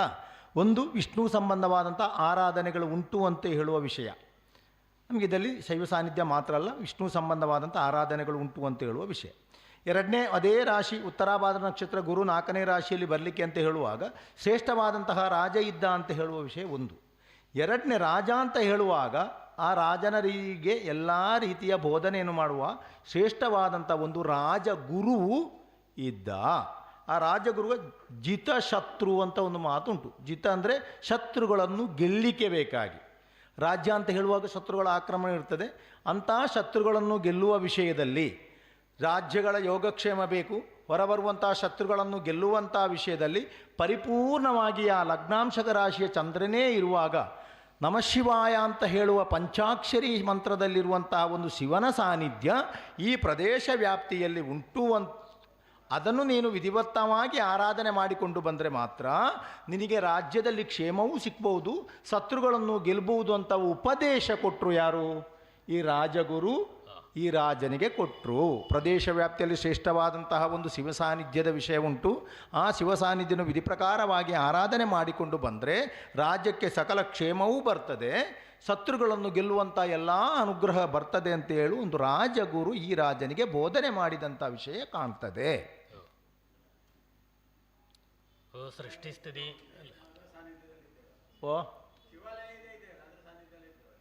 ಹಾಂ, ಅದು ಯಾವುದು ಅಂತ ಹೇಳಲಿಲ್ಲ ಅಂತ ಒಂದು ಬೋಧನೆ ಇತ್ತು ಅಂತ. ಶಿವ ಸಾನ್ನಿಧ್ಯ ಉಂಟು, ಅದನ್ನು ವಿಧಿ ಪ್ರಕಾರವಾಗಿ ನೀನು ಆರಾಧನೆ ಮಾಡಿಕೊಂಡು ಬಂದರೆ ರಾಜ್ಯಕ್ಕೆ ಕ್ಷೇಮವೂ ಆಗ್ತದೆ, ನಿನ್ನ ಅರಮನೆಯ ವಿಷಯದಲ್ಲೂ ಶತ್ರುಗಳ ವಿಷಯದಲ್ಲೂ ಗೆಲ್ಲುವಂಥ ಯೋಗ ಭಾಗ್ಯಗಳು ನಿನಗೆ ಬರ್ತದೆ ಅಂತೇಳಿ ಆ ರಾಜನೇ ಅರಮನೆಯ ರಾಜಗುರು, ಒಂದು ರಾಜಗುರು ಇರ್ಬೋದಲ್ಲ ಬೋಧನೆ ಕೊಡಲಿಕ್ಕೆ, ಅಂಥ ಒಂದು ಬೋಧನೆಯನ್ನು ಕೊಟ್ಟ ವಿಷಯ ಉಂಟು. ಅದು ಯಾವ ಕ್ಷೇತ್ರ ಅಂತ ನೋಡುವ. ಆಯ್ತು, ശരി. ചോദ്യം ചോദിച്ചു, അയാൾ ഒരു ഗുരുവാണോ അല്ല ഒരു യോഗി വര്യനാണോ? രാശി വിപ്രസ്യാൻ മീനരാശി, മീനരാശി വിപ്രരാശിയാണ്. ഭാവാധിപൻ വ്യാഴവും ബ്രാഹ്മണനാണ്. ഭൃഗുദേവഗുരു വിപ്ര. ഭൃഗുദേവഗുരു വിപ്രോ ഭൃഗുദേവഗുരു. ശുക്രനും ഗുരുവും വിപ്രഗ്രഹങ്ങളാണ്, ബ്രാഹ്മണ ഗ്രഹങ്ങളാണ്. രാശിയും ബ്രാഹ്മണ രാശിയാണ്. അപ്പോൾ ഈ രാജഗുരു എന്ന് പറയുന്നത് ഇപ്പോൾ നമുക്ക് കൽപ്പിക്കുക ബ്രാഹ്മണനാണ് എന്നിപ്പോൾ കൽപ്പിക്കാം, ಬ್ರಾಹ್ಮಣನಾണ്. ಈಗ ನಾವು ಆ ರಾಜನಿಗೆ ಬೋಧನೆ ಕೊಟ್ಟಂತಹ ಗುರು ಯಾರು ಅಂತ ಹೇಳುವ ಪ್ರಶ್ನೆ ನೋಡುವಾಗ ನಾವೀಗ ಆರಂಭದ ಹಂತದಲ್ಲಿ ಇದ್ದೇವೆ. ಆ ಬೋಧನೆ ಕೊಟ್ಟದ್ದು ಯಾರು ಅಂತ ಹೇಳಿದರೆ ಮೀನರಾಶಿ ವಿಪ್ರರಾಶಿ, ಗುರು ಮತ್ತು ಶುಕ್ರ ಎರಡೂ ರಾಶಿಗಳು ಬ್ರಾಹ್ಮಣರನ್ನು ಚಿಂತನೆ ಮಾಡಬೇಕು. ಬ್ರಾಹ್ಮಣರನ್ನು ಆ ಗುರು ಮತ್ತು ಆ ಗುರುವಿನದ್ದೇ ರಾಶಿ ಬರುವಾಗ ಈ ಬೋಧನೆ ಕೊಟ್ಟಂತಹ ಗುರು ಬ್ರಾಹ್ಮಣ ಗುರು, ರಾಜನಿಗೆ ಬೋಧನೆ ಕೊಟ್ಟದ್ದು ಬ್ರಾಹ್ಮಣ ಗುರು. ಬ್ರಹ್ಮಗುರು എന്ന് പറയാം. ബ്രഹ്മത്വം സിദ്ധിച്ചതായ ഗുരു, ബ്രഹ്മത്വം സിദ്ധിച്ചതായ ഒരു ഗുരു. ഇപ്പൊ ജ്ഞാനയോഗ കർമ്മ മാർഗങ്ങളിൽ ബ്രഹ്മത്വം സിദ്ധിച്ചതായ ഒരു യോഗി വര്യന്റെ അല്ലെങ്കിൽ ബ്രഹ്മഗുരുവിന്റെ നിർദ്ദേശപ്രകാരം രാജാവ് ഈ പറയുന്നത് ദേവനെ പരിപാലിച്ചു. അപ്പോ ദേവൻ ഉണ്ടായിട്ടുണ്ടാവണ്ടേ? അതാണ് ഞാൻ അടുത്ത് ചോദിക്കാൻ വരുന്നത്. സ്വർണ്ണാരൂഢം സംഹാര രാശിയാണ്, സൃഷ്ടി സ്ഥിതി സംഹാരം. മറ്റൊന്ന് അധോമുഖ രാശി കൂടിയാണ് സ്വർണ്ണാരൂഢം. അപ്പൊ ഈ രണ്ട് യോഗം കാണുമ്പോ അവിടെ സൃഷ്ടിക്കാരുടെ പ്രാധാന്യം വരുന്നില്ലല്ലോ. അതെ, യദ്യാരൂഢം അധോമുഖംഭമകലെ ക്ഷീയേത വിത്താദിപി. ഇപ്പൊ വിത്തത്തിനും സുഹൃതങ്ങൾക്കും സ്ഥാവര ജംഗമ വസ്തുക്കൾക്കും ക്ഷയമാണടാ ഫലം പറയുന്നത്. ക്ഷയം വന്നിട്ടുണ്ടല്ലോ ഇപ്പോൾ. ക്ഷയം സംഭവിക്കാൻ കാരണം നമ്മൾ കണ്ടെത്തണം. എങ്കിലും ആരൂഢപതിയായിട്ട് വ്യാഴം നിൽക്കുന്ന ബുധക്ഷേത്രത്തിൽ ആരൂഢാധിപതി ശുഭഗ്രഹഗൃഹേ പ്രശ്നേദിസ്യ ക്ഷിതി ക്ഷോണീശ അമരമന്ദിരാദിഷു. ഒരു ദേവമന്ദിരം ഉണ്ടെന്ന് അഷ്ടമംഗലത്തിൽ വ്യക്തമല്ലേ? പൂർണ്ണയോഗമാണ്. അമരമന്ദിരം ദേവമന്ദിരമാണ്. ദേവമന്ദിരം ഉണ്ട് എന്ന് ആരൂഢപതിയായിട്ടതായ ഈ വ്യാഴം പൃഷ്ഠാങ്കലഗ്ന രാശിയിൽ മിഥുനൻ രാശി ആശയം കൊടുക്കുമ്പോൾ ആരൂഢാധിപതി ശുഭഗ്രഹഗൃഹേ, ആ ശുഭഗ്രഹമാണെങ്കിൽ ശുഭക്ഷ നിൽക്കുകയാണെങ്കിൽ പ്രശ്നേദിസ്യ ക്ഷിതി ക്ഷോണീശ അമരമന്ദിരാദിഷു, അമരമന്ദിരം ദേവമന്ദിരം ഉണ്ടായിരുന്നു എന്ന് വളരെ വ്യക്തമാണ്. അപ്പോൾ രാജൻ ബ്രഹ്മഗുരു നിർദ്ദേശിക്കുന്ന കാലഘട്ടത്തിന് മുമ്പേ തന്നെ ഈ ചൈതന്യം ഉണ്ടായിരുന്നു എന്ന് കൂടി പരിശോധിക്കേണ്ടതുണ്ട്. അപ്പോൾ ಯಥಾರ್ಥ ನಮಗೆ ಆ ರಾಶಿಯಲ್ಲಿ ಬಂದದ್ದು ಬ್ರಹ್ಮಗುರುವಿನ ಒಂದು ಬೋಧನೆ ಏನು ಅಂದರೆ ಈ ಪ್ರದೇಶ ವ್ಯಾಪ್ತಿಯಲ್ಲಿ ಒಂದು ಸಾನ್ನಿಧ್ಯ ಉಂಟು, ಶಿವಕ್ಷೇತ್ರ ಉಂಟು. ಆ ಶಿವಕ್ಷೇತ್ರವನ್ನು ನೀನು ವಿಧಿ ಪ್ರಕಾರವಾಗಿ ಆರಾಧನೆ ಮಾಡಿಕೊಂಡು ಬಂದರೆ ಗ್ರಾಮಕ್ಕೆ ಕ್ಷೇಮ ಅಂತ ಹೇಳುವ ಬೋಧನೆಯನ್ನು ಕೊಡೋದು. ದೇವರನ್ನು ಸೃಷ್ಟಿ ಮಾಡುವ ಬೋಧನೆ ಅಲ್ಲ, ನಾವು ತಿಳ್ಕೊಳ್ಬೇಕು. ಅದನ್ನು ಆರಾಧಿಸಿಕೊಂಡು ಬರಬೇಕಿದ್ರೆ ಅಲ್ಲಿ ಬೇಕಲ್ಲ, ಒಂದು ಆರಾಧನೆ ಮೊದಲೇ ಬೇಕಲ್ಲ. ಹಾಗೆ ಇಂಥ ಗುರು ಸಾಧಾರಣ ಜ್ಞಾನವನ್ನು ಯೋಗನಗಳನ್ನು ನಿಮಿತ್ತಗಳನ್ನು ತಿಳ್ಕೊಂಡು ಬ್ರಹ್ಮಜ್ಞಾನಿಯಾದಂತಹ ಒಂದು ಗುರು, ಅವರು ಬೋಧನೆಯನ್ನು ಕೊಡುವುದು ನಿನ್ನ ಕ್ಷೇಮಕ್ಕೆ ರಾಜ್ಯಕ್ಷೇಮಕ್ಕೆ ನೀನು ಇದು ಮಾಡು. ಆದರೆ ರಾಶಿ ಬಂದದ್ದು ಮೀನರಾಶಿ. ಮೇಷರಾಶಿ ಸೃಷ್ಟಿರಾಶಿಯು, ಮೀನರಾಶಿ ಪ್ರಳಯ ರಾಶಿ. ಆ ಪ್ರಳಯ ರಾಶಿ ಏನು ಬಂತೆಂತೇಳಿದರೆ ಒಂದು ಕಾಲಘಟ್ಟದಲ್ಲಿ ಶ್ರೇಷ್ಠವಾಗಿ ಆರಾಧನೆ ಇದ್ದಂಥ ಒಂದು ಅಮರ ಮಂದಿರ, ದೇವ ಮಂದಿರ, ಈ ಪ್ರದೇಶದಲ್ಲಿ ಇತ್ತು ಅಂತ ಹೇಳುವುದು ಸ್ಪಷ್ಟ. ಆದರೆ ಸಕಲ ಸ್ಥಾವರ ಜಂಗಮಗಳಿಗೆಲ್ಲ ಅದು ನಾಶಾವಸ್ಥೆಯಾಗಿ ಈಗ ಉಂಟಲ್ಲ, ಶಿಥಿಲಾವಸ್ಥೆಯಲ್ಲಿ ಉಂಟು. ಅದಕ್ಕಿಂತಲೂ ಮೊದಲು ಆ ಗುರು ಹೋಗಿ ಆಶ್ರಯ ಕೊಡುವುದು ಮಿಥುನ ರಾಶಿಯ ಬುಧ ಕ್ಷೇತ್ರದಲ್ಲಿ. ಮಿಥ ಕ್ಷೇತ್ರದಲ್ಲಿ ಒಂದು ಕ್ಷೇತ್ರ ಪೂರ್ವದಲ್ಲಿ ಇತ್ತು. ರಾಜನಿಗೆ ಬೋಧನೆ ಕೊಡುವುದಕ್ಕಿಂತಲೇ ಮೊದಲೇ ಇಲ್ಲೊಂದು ಕ್ಷೇತ್ರವಿತ್ತು, ಮೊದಲೇ ಒಂದು ದೇವಸ್ಥಾನ ಇತ್ತು ಅಂತ ಹೇಳುವ ವಿಷಯ ಪೂರ್ವದಲ್ಲೇ ಉಂಟು. ಆದರೆ ആ ബ്രഹ്മഗുരു ബോധനಯನ್ನು ಕೊಡುವುದು മാത്ര. ഇപ്പോൾ ദേവാലയത്തിൻ്റെ സൃഷ്ടിയിൽ ഈ അമരമന്ദിരത്തിൽ ആദ്യം പ്രതിഷ്ഠിതമായ ദേവൻ വ്യാഴക്ഷേത്രമായ ആ വ്യാഴം തന്നെ മഹാവിഷ്ണു വൈഷ്ണവ തേജസ്സാണോ അല്ല പൂർണ്ണ ദൃഷ്ടി കൊടുത്തതായ ആദിത്യനെ കൊണ്ട് ശൈവകലയാണോ പ്രഥമത്തിൽ ഈ അമരമന്ദിരത്തിൽ ഉണ്ടായത് എന്നൊരു ചോദ്യമുണ്ട്. അപ്പോൾ ലഗ്നത്തെ ദൃഷ്ടി ചെയ്യുന്ന സമ്പൂർണ്ണ ദൃഗ്ബലം അനംഗഗൃഹേ വദന്തി. സമ്പൂർണ്ണ ദൃഗ്ബലമാണല്ലോ ഏഴാമത്തെ രാശി ദൃഷ്ടി വന്നാൽ. അതെ. അപ്പോൾ ഏഴാമത്തെ രാശി പൂർണ്ണ ദൃഷ്ടി വന്ന ഒറ്റൊരു ഗ്രഹം മാത്രമേ ഇല്ല, ആദിത്യം മാത്രമേ ഉള്ളൂ. ദൃഷ്ടി ഗണിച്ചാൽ 60 ഡിഗ്രി പൂർണ്ണമായിട്ട് ദൃഷ്ടിയുള്ള രാശി ഒറ്റ ഗ്രഹം മാത്രം ആദിത്യമാണ്. അത് പിന്നെ കന്നിരാശിയിൽ ഏക യോഗത്തിൽ തന്നെ മറ്റ് ഗ്രഹങ്ങളെ ബലവും സമ്പർക്കമോ കാര്യങ്ങളോ ഒന്നും ഇല്ലാതെ കർമ്മസാക്ഷിയായ യോഗത്തോടുകൂടി ആദിത്യൻ്റെ പൂർണ്ണ ദൃഷ്ടി ഈ ലഗ്നരാശിയിലേക്ക് വന്നു. സ്പൃഷ്ടാംഗ ലഗ്നരാശിയിലേക്ക് നമ്മൾ 2 രാശി പറഞ്ഞു. ദൈവച്ഛ കിട്ടുന്ന രാശി 2 രാശി, ഒന്ന് സ്വർണ്ണപച്ച രാശിയും മറ്റൊന്ന് ദൂതമ തൊട്ട രാശിയും. ഈ സ്വർണ്ണപച്ച രാശി ആദിത്യൻ്റെ ദൃഷ്ടി വന്നു, സ്പൃഷ്ടാംഗ ലഗ്നരാശി ആദിത്യൻ്റെ അംശവും വന്നു. സംശയമില്ല. ശംഭോ സന്നിധി സൂചകാഹ മാർത്താണ്ഡോദയ ദൃഷ്ടികേന്ദ്രഗത സിംഹസ്യ ലഗ്നസ്ഥിതി ശംഭോ സന്നിധി സൂചകാഹ. ശംഭുവിൻ്റെ സന്നിധിയാണ് പ്രധാനം, ವೈಷ್ಣವಲ್ಲ ಶಂಭುವಾನ್. ದೈವಜ್ಞರು ಆ ದೈವಜ್ಞರಲ್ಲೊಂದು ಪ್ರಶ್ನೆಯನ್ನು ಮಾಡಿದ್ದು. ಯಾಕೆಂದರೆ ಮಗು ಚಿನ್ನ ಹಾಕಿದಂಥ ಸ್ವರ್ಣ ಪ್ರಶ್ನಾರೂಢ ರಾಶಿ ಗುರುಕ್ಷೇತ್ರವಾಗಿ ಬಂತಲ್ಲ, ಆ ಗುರುಕ್ಷೇತ್ರವಾಗಿ ಬರುವಾಗ ಈ ಕ್ಷೇತ್ರ ಇಲ್ಲಿ ಸಾನ್ನಿಧ್ಯ ಒಂದು ಸೃಷ್ಟಿ ಆಯಿತಲ್ಲ ಆರಂಭ ಕಾಲಘಟ್ಟದಲ್ಲಿ. ಯಾವ ಇತಿಹಾಸ ಯಾವ ಯುಗ ಯಾರಿಂದ ಅಂತೆಲ್ಲ ನಮಗೆ ನೋಡಲಿಕ್ಕುಂಟು. ಆ ಸೃಷ್ಟಿಯಾದ ಕಾಲಘಟ್ಟದಲ್ಲಿ ಗುರುಕ್ಷೇತ್ರವಾದ ಕಾರಣ ಅದು ವೈಷ್ಣವ ಸಂಬಂಧವಾದಂಥ ಆರಾಧನೆಯೋ ಅಲ್ಲ ಆದಿತ್ಯನ ದೃಷ್ಟಿಯಾದ ಕಾರಣ ಈಗ ಹೇಳುವ ಶಿವ ಸಾನ್ನಿಧ್ಯವೇ ಇತ್ತ ಅಂತ ಹೇಳುವಾಗ ಯಾವುದೇ ಸಂಶಯಗಳು ಬೇಡ. ಯಾಕೆ ಅಂತ ಹೇಳಿದರೆ ಸ್ವರ್ಣ ಪ್ರಶ್ನಾರೂಢ ರಾಶಿಗೆ 7ನೇ ರಾಶಿಯಲ್ಲಿರುವ ಕನ್ಯಾ ರಾಶಿಯಲ್ಲಿರುವ ಆದಿತ್ಯನದ್ದೇ ದೃಷ್ಟಿ, ಬೇರೆ ಯಾವುದೇ ಗ್ರಹಗಳಿಲ್ಲ. ಮಾತ್ರವಲ್ಲ ಪೃಷ್ಠಾಂಗ ರಾಶಿ ನಾವು ಹೇಳಿದಲ್ಲ, ಸ್ವರ್ಣ ಪ್ರಶ್ನಾರೂಢ ರಾಶಿ ಮತ್ತು ಪೃಷ್ಠಾಂಗ ರಾಶಿ ದೇವನಿಮಿತ್ತದ ರಾಶಿ. ಸ್ವರ್ಣ ಪ್ರಶ್ನಾರೂಢ ರಾಶಿ ಮೀನರಾಶಿಗೆ ಏಕಮೇವ ದೃಷ್ಟಿ ಕೊಡುವಂಥ ಗ್ರಹ ಅದು ಆದಿತ್ಯ. ಅದೇ ರೀತಿ ಮಿಥುನ ರಾಶಿಯಲ್ಲಿ ಅಂಶಕ ಕೊಡುವುದು ಆದಿತ್ಯನಾದ ಕಾರಣ ಪೂರ್ವ ಕಾಲಘಟ್ಟದಲ್ಲಿ ಅಲ್ಲಿ ಸಾನ್ನಿಧ್ಯದಲ್ಲಿ ಪ್ರತಿಷ್ಠೆಯಾದಂತಹ ವಿಷಯ ಸಂಭೋ ಸನ್ನಿಧಿ ಸೂಚಕ. ಸಂಭುವೇ ಅಲ್ಲಿ ಪೂರ್ವದಲ್ಲಿ ಇದ್ದದ್ದು, ಯಾವ ಸಂಶಯವೂ ಬೇಡ. ಸ್ವರ್ಣ ಪ್ರಶ್ನಾರೂಢ ರಾಶಿಗೆ ದೃಷ್ಟಿಯು, ಪೃಷ್ಠಾಂಗ ರಾಶಿಗೆ ಅಂಶಕವು. ಮತ್ತೊಂದು ಸಾನ್ನಿಧ್ಯ ಅಲ್ಲಿ ಇದ್ದದ್ದು ಶಿವನೇ, പരമശിവನೇ. അപ്പോൾ അങ്ങനെയുണ്ട്. അതെ. അപ്പോൾ ക്ഷേത്രരാശി നമ്മൾ ചിന്തിക്കുമ്പോൾ 4ാമത്തെ രാശി ക്ഷേത്രരാശി, 10ാമത്തെ രാശി എടുക്കാമല്ലോ. അതെ അല്ലേ? 10ാമത്തെ രാശി കൊണ്ട് ദേവാലയ നഗരസഭ മാർഗാലയ ദാസ സർവകർമാണി ആജ്ഞാലംബരമേത സർവം ചിന്തിമിഹ ദശമേന.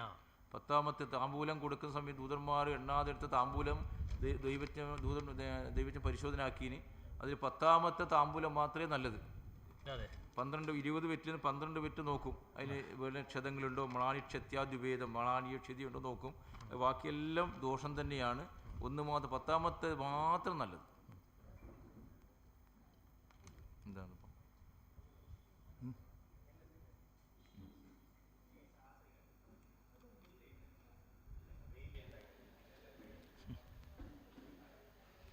വെയിലടിക്കുന്നു.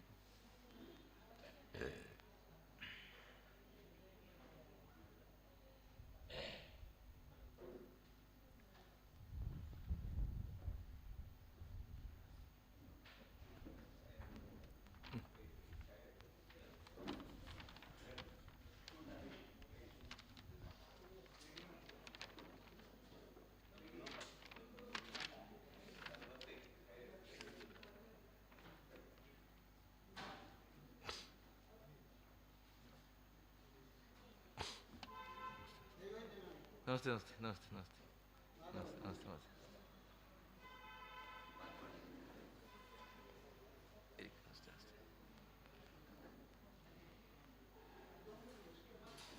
എടത്തി ചോദ്യം അതെ. 10ാമത്തെ ദൈവജ്ഞൻ എണ്ണാതെ കൊടുത്ത താമ്പൂലത്തിൽ 20 താമ്പൂലത്തിന് ഭാഗം ഉണ്ടായിരുന്നു. അതെ. അതിൽ 12 വെറ്റിയുടെ മ്ലാനിക്ഷത്യ ദ്വിവേദം, മ്ലാനിയോ ക്ഷതിയോ ഉണ്ടോ പരിശോധന ആക്കും. അപ്പോൾ 10ാമത്തെ വെറ്റില മാത്രമാണ് നല്ലത്. ബാക്കി എല്ലാ വെറ്റിലും 11 വെറ്റിലും ദോഷമാണ്. അപ്പോൾ 10ാമത്തെ വെറ്റിൽ ഉദയലഗ്ന രാശിയാണ്, ഭാവാദിയും വ്യാഴമാണ്. അതെ. അപ്പോൾ ദേവാലയ നഗരസഭ ഒരു ദേവാലയം, മഹത്തായ ദേവാലയം ഉണ്ടായിരുന്നു എന്ന സൂചന ഈ 10ാമത്തെ യോഗം കൊണ്ട് ചിന്തിക്കാനുണ്ട്. അപ്പോൾ അതിൻ്റെ 4ാമത്തെ ഭാവരാശിയിലാണ് ഈ വ്യാഴം നിൽക്കുന്നുള്ളത്. അതെ. അങ്ങനെയാകുമ്പോൾ 4ാമത്തെ രാശിക്കാട പ്രാസാദ മണ്ഡപാദീനി ഉപവേശ്മാനി വാഹനം ക്ഷേത്രപ്രദേശമഖിലം ചതുർത്ഥേന വിചിന്തയേ. പ്രാസാദം, മുഖമണ്ഡപം, അതുപോലെ ഗർഭഗൃഹം, ശിരം പ്രോക്തം, അന്തരാളം, മുഖം തഥ എന്ന് പറഞ്ഞ രീതിയിൽ ഒരു ഗർഭഗൃഹം ഉണ്ടായിരുന്നുവെന്നും അതിന് അന്തരാളമായിട്ടുള്ള മുഖത്തിൻ്റെ വിഷയം ചെറിയ വലിയ വട്ടവും വലിയ വലിയ വട്ടവും അതുപോലെ തന്നെ രാജാങ്കണവും അത് ഗോപുരം ദേവപാദസ് ഗോപുരം വരെ ഉണ്ടായിരുന്നു എന്നുള്ളതായ പ്രത്യക്ഷ സൂചനയാണ് ഈ 4ാമത്തെ രാശിയിൽ 10ാമത്തെ ಭಾವಾದಿ ವ್ಯಾಳನ್ನು പറയേണ്ടത്. ಅದೇ ಸ್ವರ್ಣಪೃಷ್ಠಾರೂಢ ರಾಶಿಯಲ್ಲಿ 10ನೇ ರಾಶಿಯನ್ನು ನಾವು ದೇವಸ್ಥಾನದ ವಿಷಯವನ್ನು ಚಿಂತನೆ ಮಾಡಬೇಕು. ಸ್ವರ್ಣಪೃಷ್ಠಾರೂಢ ರಾಶಿ ಮೀನರಾಶಿ, ನಮಗೆ 10ನೇ ರಾಶಿಯಲ್ಲಿ ಧನುರಾಶಿ, ಅದು ಗುರುಕ್ಷೇತ್ರ ಉದಯಲಗ್ನ ರಾಶಿ. ಆ ಗುರುವೇ ನಮಗೆ ಸ್ವರ್ಣಪೃಷ್ಠಾರೂಢ ರಾಶಿಯ 4ನೇ ರಾಶಿಯಲ್ಲಿ ಆಶ್ರಯ ಕೊಟ್ಟಂತಹ ವಿಷಯ. ನೀವು ಎಣಿಸದೆ ಕೊಟ್ಟ ತಾಂಬೂಲ 20 ತಾಂಬೂಲ ಇತ್ತು. ಆ ತಾಂಬೂಲದಲ್ಲಿ 12 ತಾಂಬೂಲವನ್ನು ದೈವಜ್ಞರು ಪರಿಶೋಧನೆ ಮಾಡ್ತಾರೆ ಹೇಗುಂಟು ಅಂತೇಳಿ. ಅದರಲ್ಲಿ ಏನಾದರೂ ದೋಷಗಳುಂಟ, ಕೆಡುಕುಂಟ, ರಂಧ್ರ ಉಂಟ ಅಂತ ನೋಡುವಾಗ 12 ತಾಂಬೂಲಗಳಲ್ಲಿ 11 ತಾಂಬೂಲಗಳು ದೋಷ, 1 ತಾಂಬೂಲ ಮಾತ್ರ ಒಳ್ಳೆಯ ತಾಂಬೂಲ ಇದ್ದದ್ದು. ಅದು ಯಾವುದು ಅಂತ ಹೇಳಿದರೆ 10ನೇಯ ತಾಂಬೂಲ. ಈ 10ನೇಯ ತಾಂಬೂಲ ದೇವಸ್ಥಾನವನ್ನೇ ಚಿಂತನೆ ಮಾಡೋದು. ಕ್ಷೇತ್ರದಲ್ಲಿ 10ನೇ ತಾಂಬೂಲ ಕ್ಷೇತ್ರವನ್ನು ಚಿಂತನೆ ಮಾಡೋದು. ಆ ಸ್ವರ್ಣಪೃಷ್ಠಾರೂಢ ರಾಶಿಯ 10ನೇ ರಾಶಿಯ ಧನುರಾಶಿ ಉದಯಲಗ್ನ ರಾಶಿಯ ಗುರು 4ನೇ ರಾಶಿಯಲ್ಲಿ ಬಂತು. ಗುರು 4ನೇ ರಾಶಿಯಲ್ಲಿ ನಮಗೆ ಪ್ರಾಸಾದ ಮಂಟಪವನ್ನು ಎಲ್ಲ ಚಿಂತನೆ ಮಾಡಬೇಕು. ವಿಧಿಪೃತವಾದಂತಹ ಆಳಗಳಿದ್ದಂತಹ ಗರ್ಭಗುಡಿ, ನಮಸ್ಕಾರ ಮಂಟಪ, ಆ ದೊಡ್ಡ ಬಲಿಕಲ್ಲು, ಚಿಕ್ಕ ಬಲಿಕಲ್ಲು, ಸುತ್ತು ಗೋಪುರ, ಪೂರ್ವ ಗೋಪುರ, ರಾಜಾಂಗಣ, ಹೊರ ರಾಜಾಂಗಣ, ಈ ರೀತಿಯ ಒಂದು ಕ್ಷೇತ್ರ ಸಂಕಲ್ಪದ್ದೇ ಆರಾಧನೆ ಇತ್ತು ಅಂತ ಹೇಳೋದು ಸ್ಪಷ್ಟ.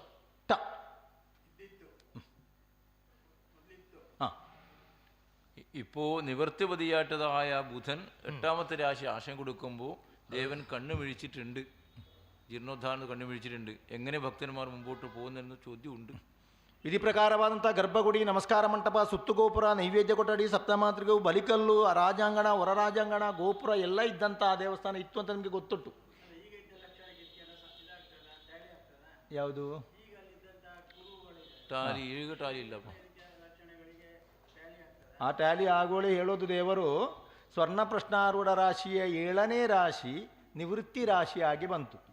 ಆ ನಿವೃತ್ತಿ ರಾಶಿಯ ಗುರು ಹೇಳೋದು, ನನ್ನ ಮಕ್ಕಳು, ನನ್ನ ಭಕ್ತರು ನನ್ನ ಆರಾಧನೆಗೆ ಹೊರಟಿದ್ದಾರೆ, ಯಾವ ರೀತಿಯಲ್ಲಿ ಹೊರಟಿದ್ದಾರೆ ಅಂತ ಹೇಳುವ ದೇವರಿಗೆ ಜಿಜ್ಞಾಸೆ ಉಂಟು. ಈ ರೀತಿ ಮಂಟಪ, ಬಲಿಮಂಟಪ ನಿಮಗೆ ಕಲ್ಪನೆಗೂ ಊಹಿಸಲಿಕ್ಕೆ ಸಾಧ್ಯ ಉಂಟಾ? ಅಂಚಿನಪುರ ಇತ್ತಿನಪ್ಪ, ನಾನೊಂದು ಎಂಚ 7ನೇ ರಾಶಿಯ ಬುಧ ಆಯಿತು, ಅದರ ಅಷ್ಟಮದಲ್ಲಿರುವುದು.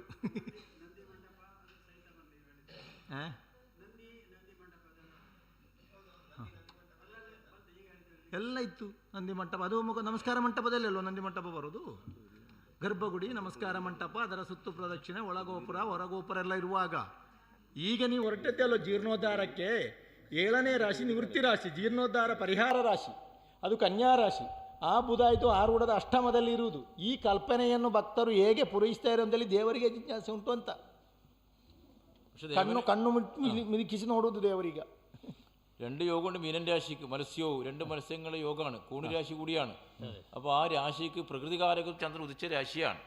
അപ്പോൾ ഇത്ര കാലഘട്ടം വരെ എന്നെ സംരക്ഷിച്ചത് പ്രകൃതി, അത് വിട്ടുമാറ്റാൻ സാധ്യമല്ല. ദൈവം പൂർണ്ണമായി ആദ്യം തന്നെ അടിവരായിട്ട് പറയുന്നു, അത് വിട്ടുമാറ്റാൻ സാധ്യമല്ല. എന്നെ സംരക്ഷിച്ച് ഇത്ര വരെ എന്നെ സംരക്ഷിച്ചതായ പ്രകൃതി അവിടെ നിലനിൽക്കുന്നുണ്ട്. അത് കാണുന്ന ഒരു അത്ഭുത യോഗമാണ്. അത് സംരക്ഷിക്കന്നെ വേണം എന്ന് ദൈവം പറഞ്ഞു. ബാക്കി വിഷയം എങ്ങനെ നോക്കാം.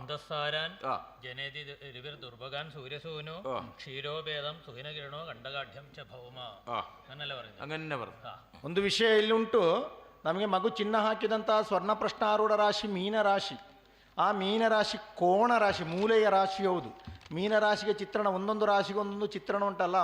ಮೇಷರಾಶಿ, ಆಡು, ವೃಷಭ ರಾಶಿ ಇತ್ತು ಅಂತ. ಮೀನರಾಶಿ ಒಂದು ಮೀನು ಮತ್ತು ಮತ್ತೊಂದು ಮೀನು, ಬಾಯಿ ಮತ್ತು ಬೀಲ ಇದ್ದಂತಹ ರಾಶಿಯ ವಿಷಯ. ನೀವು ಎಷ್ಟೂ ಜೀರ್ಣೋದ್ಧಾರ ಮಾಡುವ ವಿಷಯಕ್ಕೂ ಭಕ್ತರು ಹೊರಟರು, ನನ್ನನ್ನು ಇಷ್ಟರವರೆಗೆ ಸಂರಕ್ಷಣೆ ಮಾಡಿದಂಥ ಪ್ರಕೃತಿಯ ವೃಕ್ಷ ಉಂಟಲ್ಲ, ಇದನ್ನು ಬಿಟ್ಟು ಇನ್ನೊಂದು ಆರಾಧನೆಯ ವಿಷಯ ನನಗಿಲ್ಲ. ಬಾಕಿದ್ದ ಕಲ್ಪನೆ ನೀವು ಜೀರ್ಣೋದ್ಧಾರ ಏನು ಬೇಕಾದರೂ ಮಾಡಿಕೊಳ್ಳಿ, ಇದುವರೆಗೆ ನನಗೆ ಆಶ್ರಯ ಕೊಟ್ಟಂಥ ಪ್ರಕೃತಿದತ್ತವಾದಂತಹ ನನಗೊಂದು ಸಂರಕ್ಷಣೆ ಕೊಟ್ಟು ಇದನ್ನು ಬಿಟ್ಟು ಇದನ್ನು ತೆಗೆದು ನನಗೊಂದು ಆರಾಧನೆಯ ವಿಷಯಕ್ಕೆ ನೀವು ಹೊರಡುವುದು ಬೇಡ. ಖಂಡಿತ ಮೊದಲು ಹೇಳ್ತಾರೆ ದೇವರು. അപ്പം അത് വിട്ടുപോകാണ്ട് ഇന്നത്തെ അതേ പരിതസ്ഥിതിയിൽ എങ്ങനെയാണ് ആ പൂർവാരാധനയിലേക്ക് എത്താൻ പറ്റുക? പൂർവാരം എത്തേണ്ട എല്ലാ വഴിയും അഷ്ടമംഗല പ്രശ്ന വിധിയിലുണ്ട്, നടത്തുവോ ഇല്ലയോ പറയണം. അത്ര ಅದು ವಾಕದಾರನ ಜನಪದಗಳು. ಈಗ ಇರುವಂತಹ ಅದೇ ವೃಕ್ಷದ ರೀತಿಯಲ್ಲೇ ಇದ್ದುಕೊಂಡು ಹೋಗಬೇಕು ಅಂತ ದೇವರ ಇಚ್ಛೆ. ಇದೇ ರೀತಿ ಇದ್ದುಕೊಂಡು ಬಾಕಿದ್ದ ವ್ಯವಸ್ಥೆಯಲ್ಲಿ ಕ್ಷೇತ್ರದ ರೀತಿ ಯಾವುದೇ ರೀತಿ ಹೋಗಬಹುದು ಅಂತ ಹೇಳುವ ಎಲ್ಲ ವ್ಯವಸ್ಥೆಯೇ ಈ ಅಷ್ಟಮಂಗಲ ಪ್ರಶ್ನೆಯಲ್ಲಿ ಉಂಟು. ಆ ಪ್ರಶ್ನೆ ಪ್ರಕಾರ ನೀವು ಮುಂದೆ ಹೋಗ್ತೀರಾ ಅಂತ ಹೇಳುವ ಉತ್ತರ ನೀವು ಕೊಡಬೇಕು. പ്രകൃതിയും പുരുഷനുമാണ്. പോസിറ്റീവ് നെഗറ്റീവ് എനർജി അവിടെ തന്നെ ഉണ്ട്, അതിനൊരു സംശയം വേണ്ടത്. ആ സന്നിധിയിൽ തന്നെ എനർജി ഉണ്ട്. ആ എനർജി വെച്ചുകൊണ്ട് നിങ്ങൾ മുമ്പോട്ട് പോയി കഴിഞ്ഞാൽ പൂർണ്ണമായിട്ട് ഇത് പ്രാവർത്തികമാക്കാൻ നിങ്ങൾക്ക് സാധിക്കും, അതിന് സംശയമേ വേണ്ട. പക്ഷേ എങ്ങനെ ഇന്ന് ജനപദങ്ങളെയും ഗ്രാമസ്ഥ മനസ്സിനുള്ളിൽ വല്ലാത്ത പ്രശ്നങ്ങളുണ്ട്, ഓരോരോ ചോദ്യങ്ങളുണ്ട്. ഒരാളുടെ ഭാഗത്ത് എത്രയോ ചോദ്യങ്ങൾ, ഒന്നൊന്നൊന്നുമല്ല, എത്രയോ ചോദ്യങ്ങളുണ്ട്. ഇതെങ്ങനെ മുമ്പോട്ട് കൊണ്ടുപോകും എന്ന് നല്ല വഴിയുണ്ട്, അഷ്ടമ വഴിയുണ്ട്. ಆಗಲೇ ಹೇಳಿದಾಗೆ ಶಿವನ ಆರಾಧನೆ ಶಿವ ಮತ್ತು ಶಕ್ತಿ. ಶಿವ ಶಕ್ತಿ ಅಂದರೆ ಪ್ರಕೃತಿ ಅಲ್ವಾ, ಪಾಸಿಟಿವ್ ನೆಗೆಟಿವ್. ಈ ಪಾಸಿಟಿವ್ ನೆಗೆಟಿವ್ ಜನಾತ್ಮಕತೆ ಹಾಗೂ ಸಾನ್ನಿಧ್ಯ ವೃದ್ಧಿ ಅಂತಹ ಎಲ್ಲ ಲಕ್ಷಣ ಆಗ ಗುಡಿಯಲ್ಲಿ ಮರದಲ್ಲೇ ಉಂಟು. ನಮಗೆ ಅದನ್ನೇ ಉಳಿಸಿಕೊಂಡು ನಮಗೆ ಮುಂದೆ ಹೋಗಬೇಕಾದಂಥ ವಿಷಯ ಆರಾಧನೆ ಪದ್ಧತಿಯಲ್ಲಿ ಇರುವಾಗ ಭಕ್ತರದಲ್ಲೇ ಗೊಂದಲಗಳು ಉಂಟು. ಕೆಲವು ಪ್ರಶ್ನೆಗಳು ಕೇಳಲಿಕ್ಕುಂಟು.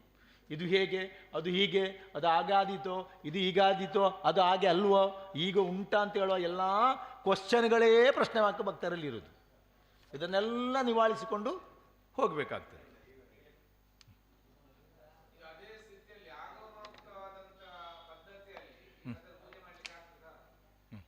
സരി, ഇപ്പൊ ഇല്ലേ ആ പദ്ധതിയിൽ തന്നെ ദേവൻ നിൽക്കണമെന്നല്ലേ പറഞ്ഞത്. അപ്പോൾ അവർ ചോദിക്കുന്നേ അതേ പദ്ധതിയിൽ ഇപ്പോഴത്തെ ഈ ആഗമയുക്തമായ രീതിയിൽ പൂജ പുരസ്കാരങ്ങൾ അതിലാക്കാൻ പറ്റുമോ? സാധ്യമല്ല.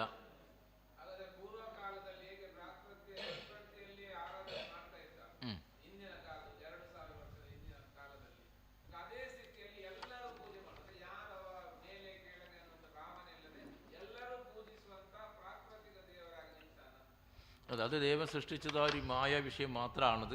എല്ലാ ജനപദങ്ങൾക്കും ആരാധനയോഗ്യമാക്കേണ്ട യോഗം അഷ്ടമംഗല വിഷയത്തിലുണ്ട്. അത് ദ്യൂനഞ്ച മൂലഗ്രഹം, അത് മൂലഗ്രഹമായിട്ട് വർത്തിക്കുകയും ശേഷം ഈ പറഞ്ഞ ഉത്സവ അടക്കമുള്ളതായ കർമ്മത്തിന് വേണ്ടി ക്ഷേത്ര നിർമ്മാണം വരികയും ചെയ്യപ്പെടും. അതാണ് ദേവൻ ആഗ്രഹിക്കുന്ന കാര്യം. അല്ല, അത് പ്രകൃതി പുരുഷൻ തന്നെയാണത്. അത് അത്ഭുതങ്ങളുടെ ഭാഗമാണത്. ഇത്ര കാലഘട്ടം വരെ ദേവൻ സംരക്ഷിച്ച ഭാഗമാണ്. ആ മരത്തെ മുറിച്ച് മാറ്റിക്കൊണ്ടൊരു നിർമ്മാണ പ്രവൃത്തി ദേവൻ ആഗ്രഹിക്കുന്നേ ഇല്ല, അതില്ല. പക്ഷേ ദേവൻ ഇത് രണ്ട് യോഗമില്ല, മീനൻ രാശി രണ്ട് യോഗം ഞങ്ങൾ പറഞ്ഞല്ലോ. രണ്ട് മത്സ്യങ്ങളുടെ യോഗമാണ് മീനൻ രാശി. അപ്പോൾ ഒരു മൂലാരുടെ സ്ഥാനമായി ഇന്ന് കാണുന്നതായ വൃക്ഷത്തിനടിയിലതായ ലിംഗത്തിൻ്റെ ഭാഗമാണ്. കുറേ ചിന്തിക്കാനുണ്ട്. ലിംഗത്തിൻ്റെ ഭാഗവും മറ്റൊന്ന് ക്ഷേത്രകൽപ്പനയും. ಎರಡೂ ಆರಾಧನೆಯ ಪದ್ಧತಿ ಹೋಗುವುದು ನಮಗೆ. ಸ್ವರ್ಣ ಪ್ರಶ್ನಾರೂಢ ರಾಶಿ ಬಂದದ್ದೇ ಮೀನರಾಶಿ. ಮಗು ಯಾವುದೇ ಸಂಶಯ ಇಲ್ಲದೆ ಆಗಿದಂಥ ಮೀನರಾಶಿ ಅಂದರೆ ಎರಡು ಮೀನುಗಳ ವಿಷಯದಲ್ಲಿ ಬರುವಾಗ ಕೊಡಿ ಅವರಿಗೆಲ್ಲ ಕೊಡಿ. ಈಗ ಪ್ರಕೃತಿದತ್ತವಾಗಿದ್ದಂಥ ಈಗಿನ ಆರಾಧನೆ ಅದು ಪರಮಶ್ರೇಷ್ಠವಾಗಿ ದೇವರು ಸ್ವೀಕರಿಸಿದ್ದಾರೆ. ಅದು ಪ್ರಕೃತಿದತ್ತವಾಗಿರುವಂಥ ರೀತಿಯ ಸಾನ್ನಿಧ್ಯದ ವಿಷಯವೇ ಇರುವುದು. ಅಲ್ಲಿದ್ದ ಒಂದು ವೃಕ್ಷವನ್ನು ಕಡಿದು ತೆಗೆದು ಆ ರೀತಿಯ ವಿಷಯ ಇಲ್ಲ, ಅದು ಮೂಲ ಕ್ಷೇತ್ರವಾಗಿ. ನೀವು ಹೇಳೋದು ಎಲ್ಲರೂ ಬಂದು ಆರಾಧನೆ ಮಾಡುವಂಥ ರೀತಿಯಲ್ಲಿ ಮೂಲ ಕ್ಷೇತ್ರವಾಗಿಯೇ ಅದು ಬೆಳಗುವಾಗ ಬಾಕಿದ್ದ ಉತ್ಸವಗಳು, ಜಾತ್ರೆಗಳು, ಅನುಷ್ಠಾನ ಅಂತ ಹೇಳುವ ರೀತಿಯಲ್ಲಿ ಪ್ರತ್ಯೇಕವಾದಂಥ ಗುಡಿ ಸಂಕಲ್ಪದ ವಿಷಯವನ್ನು ದೇವರು ಬಯಸ್ತಾನೆ. ಅದು ಪ್ರತ್ಯೇಕವಾದಂಥ ಗುಡಿ. ಬೇರೆ ರೀತಿಯಲ್ಲಿ ಉತ್ಸವಗಳು, ಉತ್ಸವ ಬಿಂಬಗಳು, ಆ ಬಾಕಿದ್ದ ವ್ಯವಸ್ಥೆಗೆಲ್ಲ ದೇವರು ಇದು ಮೂಲಕ್ಷೇತ್ರ. ತುಳುವೇಶ್ವರ ಮೂಲಕ್ಷೇತ್ರ ಪ್ರಕೃತಿದತ್ತವಾಗಿ ವೃಕ್ಷದಲ್ಲೂ ಆರಾಧನೆಯ ವ್ಯವಸ್ಥೆ ನೀವು ಆಗಿದ್ದ ಆಗಮದ ವಿಷಯದಲ್ಲಿ ಪ್ರತ್ಯೇಕವಾಗಿ ಈಗ ಇದ್ದಂಥ ಗುಡಿಯಲ್ಲಿದ್ದ ಬಿಂಬಗಳ ವಿಷಯದಲ್ಲೂ ನಮಗೆ ಸ್ವಲ್ಪ ಚಿಂತನೆ ಎಲ್ಲ ಮಾಡಲಿಕ್ಕೆ ಉಂಟು. ಅದು ವ್ಯವಸ್ಥೆ ಹೇಗೆ, ಅಲ್ಲಿಯ ಒಳಗೆ ಸ್ವಲ್ಪ ವಿಷಯಗಳೆಲ್ಲ ಉಂಟು, ಎಂತೋ ಶ್ರೇಷ್ಠವಾಗಿರುವ ವಿಷಯಗಳೆಲ್ಲ ಉಂಟು. ಅದನ್ನೆಲ್ಲ ಚಿಂತನೆ ಮಾಡಿ ಪ್ರತ್ಯೇಕವಾಗಿ ಮತ್ತೊಂದು ಕ್ಷೇತ್ರವಾಗಿ ಒಂದು ಗುಡಿ ನಿರ್ಮಾಣದ ವಿಷಯ ಆಗಬೇಕು.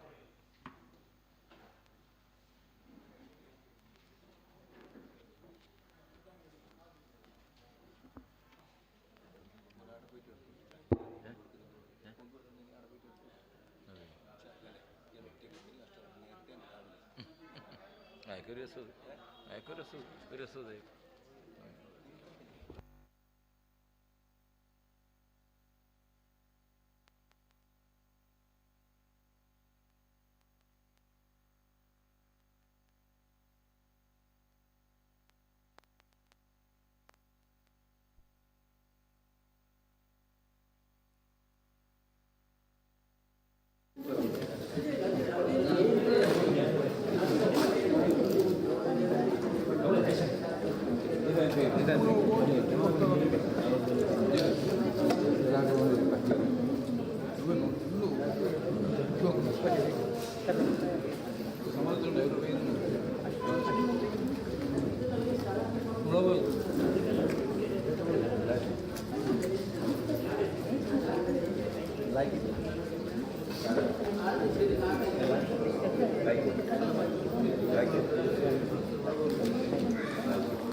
ಎರಡು ಮೂರು ವೇತನ ಮೇಲೆ ಒಂದು ಮಾತ್ರ ಮೂಲ ವಂಚನೆ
ಅವೇ ಅವಳುಗಳಲ್ಲ ವ್ಯಾಪಾರವು ಕೂತ್ಕೊಳ್ಳಿ ಕುಳಿತುಕೊಳ್ಳಿ. ನಾವು ನೀವು ಕುಳಿತುಕೊಳ್ಳಂತೆ ನಾವು ಕಾಯ್ತಾ ಇರೋದು. ಎಂಕಲ ಎಕಡೆ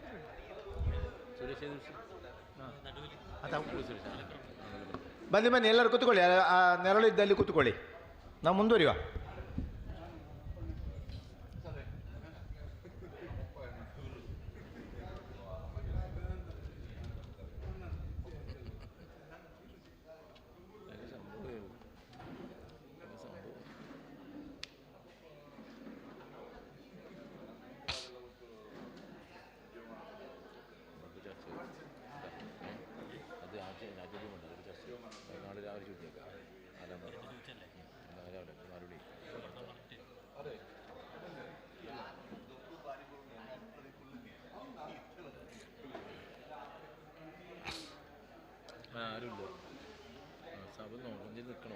ಎಲ್ಲ വ്യൂ നോക്കുന്നുണ്ട്, വ്യൂ നോക്കുന്നുണ്ട്. എല്ലാവരും ലിങ്ക് അയച്ചില്ല എല്ലാ ഗ്രൂപ്പിലും, എല്ലാ ഗ്രൂപ്പിലും ലിങ്ക് അയച്ചിട്ട് ഇത് നോക്കുന്നു. എല്ലാവരും കമന്റ് എല്ലാം ഇടുന്നു, സൗണ്ട് വെക്കുന്നു. എല്ലാ തുളു ഞങ്ങൾ 18 തുളു ഗ്രൂപ്പ് ഉണ്ട്. ഇത് ഫോറിൻ ഗ്രീൻ എല്ലാം എത്ര വ്യൂസ് നോക്കുന്നുണ്ട്. എന്ത് കമന്റ് ഒന്നും മോശമുണ്ടോ? നിങ്ങൾക്ക് അയച്ചില്ല, അതെനിക്ക് തിരിയില്ല. അതിൻ്റെ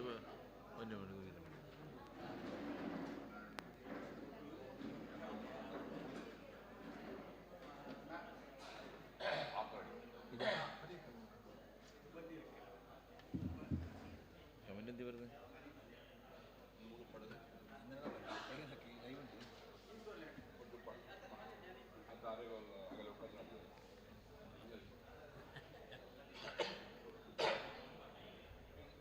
തുടങ്ങുക സാറേ. ആ സರಿ.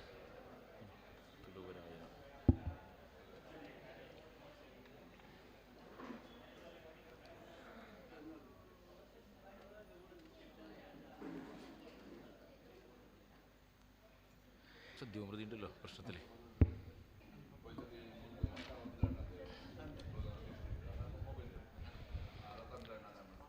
പ്രശ്നരാശി ആരംഭാക്കാം.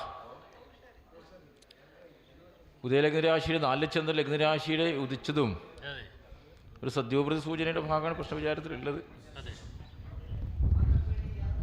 ചന്ദ്രാരൂഢത്തിനും സ്വർണ്ണാരൂഢത്തിനും കേമദ്രമുണ്ടല്ലോ. യോഗത്തിന്റെ പരിഹാരം നിവർത്തിച്ചിട്ട് വേണം മുന്നോട്ട് പോകാൻ. അങ്ങനെ വേണ്ടേ? വേണം. സുതമത നവമന്ത്യലഗ്നരന്ധ്രേഷു അശുഭയിതോ മരണായ ശീതരശ്മി. അപ്പോൾ ചന്ദ്രൻ പാപയുതനാകെ ചന്ദ്രൻ ഒരിടത്തും, ചന്ദ്രൻ ഒരു രാശിയിലും പാപഗ്രഹത്തോട് നിൽക്കാൻ പാടില്ല എന്നൊരു വിധിയുണ്ട്. ചന്ദ്രസ്യ മൃതി വ്യയസ്ഥിതി അസന്മധ്യസ്ഥിതി ഈക്ഷിത അന്വയാഹ ക്ഷീണത്വം തനുഗത്വമത്ര നിജ നീജാപ്തിശ്ച ദോഷ ഇമേ എന്ന് പറയുന്നുണ്ട്. ദോഷത്തിൻ്റെ യോഗലക്ഷണങ്ങളിലെ അഷ്ടമംഗലമാണത്. അപ്പോൾ ലഗ്നരാശി ചന്ദ്രൻ ഉദിക്കുകയും ശനിയോടുകൂടി ചേരുകയുമ്പോൾ അശുഭായ ശീതരശ്മി, ശീതരശ്മി യോഗം എന്നൊരു യോഗം പ്രശ്നവിചാരത്തിലുണ്ട്. അത് ദോഷമാണത്. ആ ദോഷത്തിന് ഏത് വിധത്തിലാണ് പരിഹരിക്കേണ്ടത്? ദോഷം ഒന്ന് പറഞ്ഞോ. ಸ್ವರ್ಣಪ್ರಶ್ನಾರೂಢ ರಾಶಿ, ಆ ಸ್ವರ್ಣಪ್ರಶ್ನಾರೂಢ ರಾಶಿ ಚಂದ್ರೋದಯ ಎಡ್ಡೆ ಹಣ ಚಂದ್ರಾಂತ ಹೇಳುವಂತಹ ಗ್ರಹದ ಒಟ್ಟಿಗೆ ಯಾವಾಗಲೂ ಪಾಪಗ್ರಹಗಳು ಇರಬಾರ್ದು ಅಂತ ಉಂಟು. ಇಲ್ಲಿ ಪಾಪಗ್ರಹವಾದಂಥ ಶನಿ ಒಟ್ಟಿಗೆ ಇರುವುದು. ಆ ಚಂದ್ರನೊಟ್ಟಿಗೆ ಪಾಪಗ್ರಹಗಳು ಬಂದರೆ ದೋಷಯೋಗ, ಶೀತರಶ್ಮಿ ಯೋಗ ಅಂತ ಹೇಳುವಾಗ ಅದು ದೋಷಯೋಗಗಳು, ಒಳ್ಳೆಯದಲ್ಲ. ಅಂದರೆ ಕೆಲವು ಆಪತ್ತುಗಳನ್ನು ಸೂಚಿಸುವಂತಹ ಒಂದು ಪ್ರಶ್ನಾಚಿಂತನೆಯಾಗಿ ಉಂಟು ಇವತ್ತಿನ ರಾಶಿ. ಅದಕ್ಕೆ ಪರಿಹಾರವನ್ನು ನಾವು ಮಾಡಿಕೊಳ್ಬೇಕು. ಯಾವ ರೀತಿ ಪರಿಹಾರ? ഒരു പ്രദേശത്ത് വല്ല ആപത്തുകൾ മുമ്പേ നടന്നിട്ടുണ്ടായിരുന്നു. താമ്പൂലം വച്ചതിന് ശേഷം വല്ല പ്രദേശ രാശി വല്ലതും അപകടം സംഭവിച്ചു? ಸರ್, ಇಲ್ಲಿ ನಾವು ತಾಂಬೂಲ ಪ್ರಶ್ನೆ ಇಟ್ಟೇವಲ್ಲ, ತಾಂಬೂಲ ಪ್ರಶ್ನೆ ಇಟ್ಟ ನಂತರ ಈ ಪ್ರದೇಶ ವ್ಯಾಪ್ತಿಯಲ್ಲಿ ಏನಾದರೂ ಅವಘಡಗಳೋ ದುರ್ಮರಣಗಳೋ ನಡೆದಿದ? ಅವಘಡ ಆಗಿದೆ?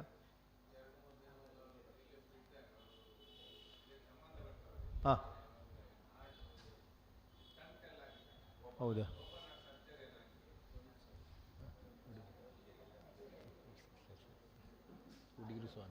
കുടീരു സ്വാമി വരുന്നുണ്ടോ?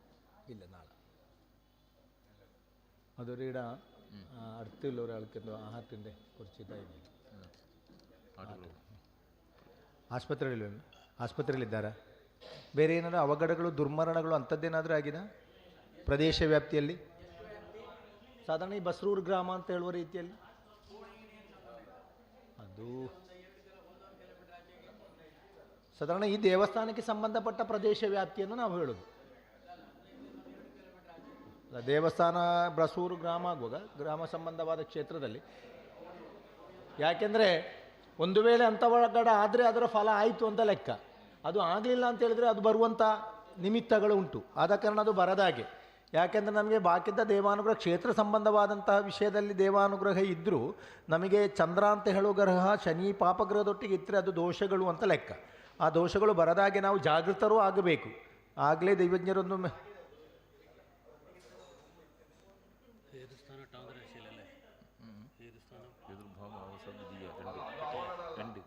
ಅದು ಅವಘಡಲ್ಲ, ಅದು ಕಾಯಿಲೆ, ಅದು ಅವಘಡಗಳಲ್ಲ, ರೋಗ ಹೃದ್ರೋಗ, ಅದು മുമ്പ് ഉണ്ടായിരുന്നു.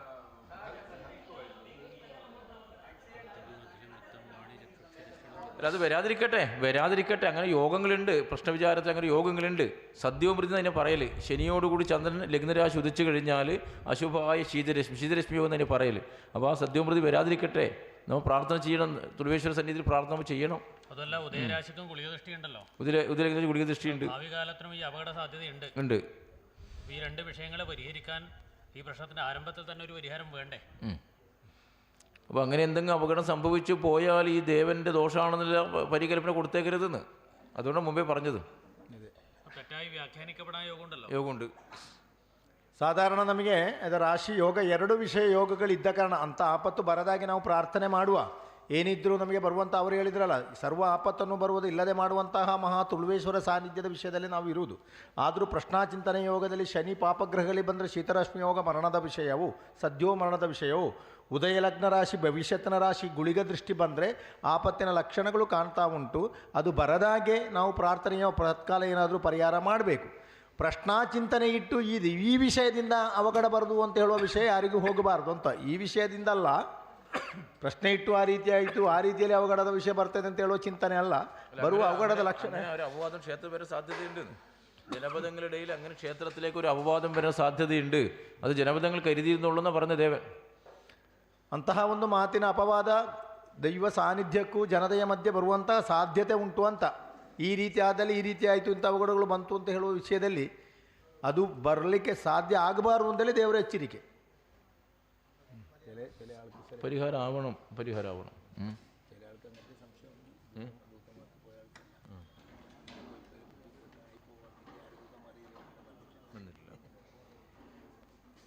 ಇರ್ಕೊಳ್ಳಿ ಟಿಕೆಟ್ ಯಾವುದಂದ್ರೆ ಇದು ಹಾಂ ಹಾಂ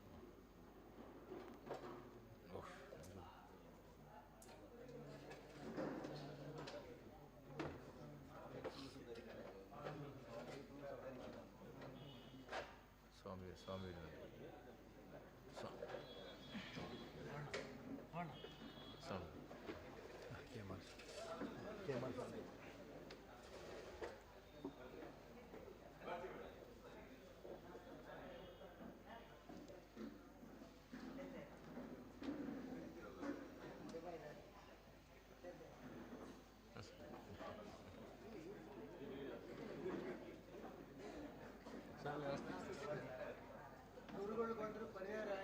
ಆಯ್ತಲ್ಲ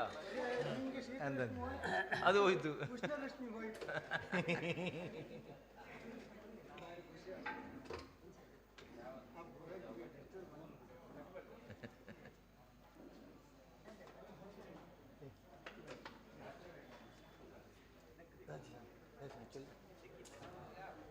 ಸ್ವಾಮಿಗೆ ಸ್ವಾಗತ ಕೊಡಲಿ, ಸ್ವಾಮೀಜಿಗೆ ಸ್ವಾಗತ ಕೊಡಲಿ. ಇಡೀ ಅದು ಹಿಂಗೆ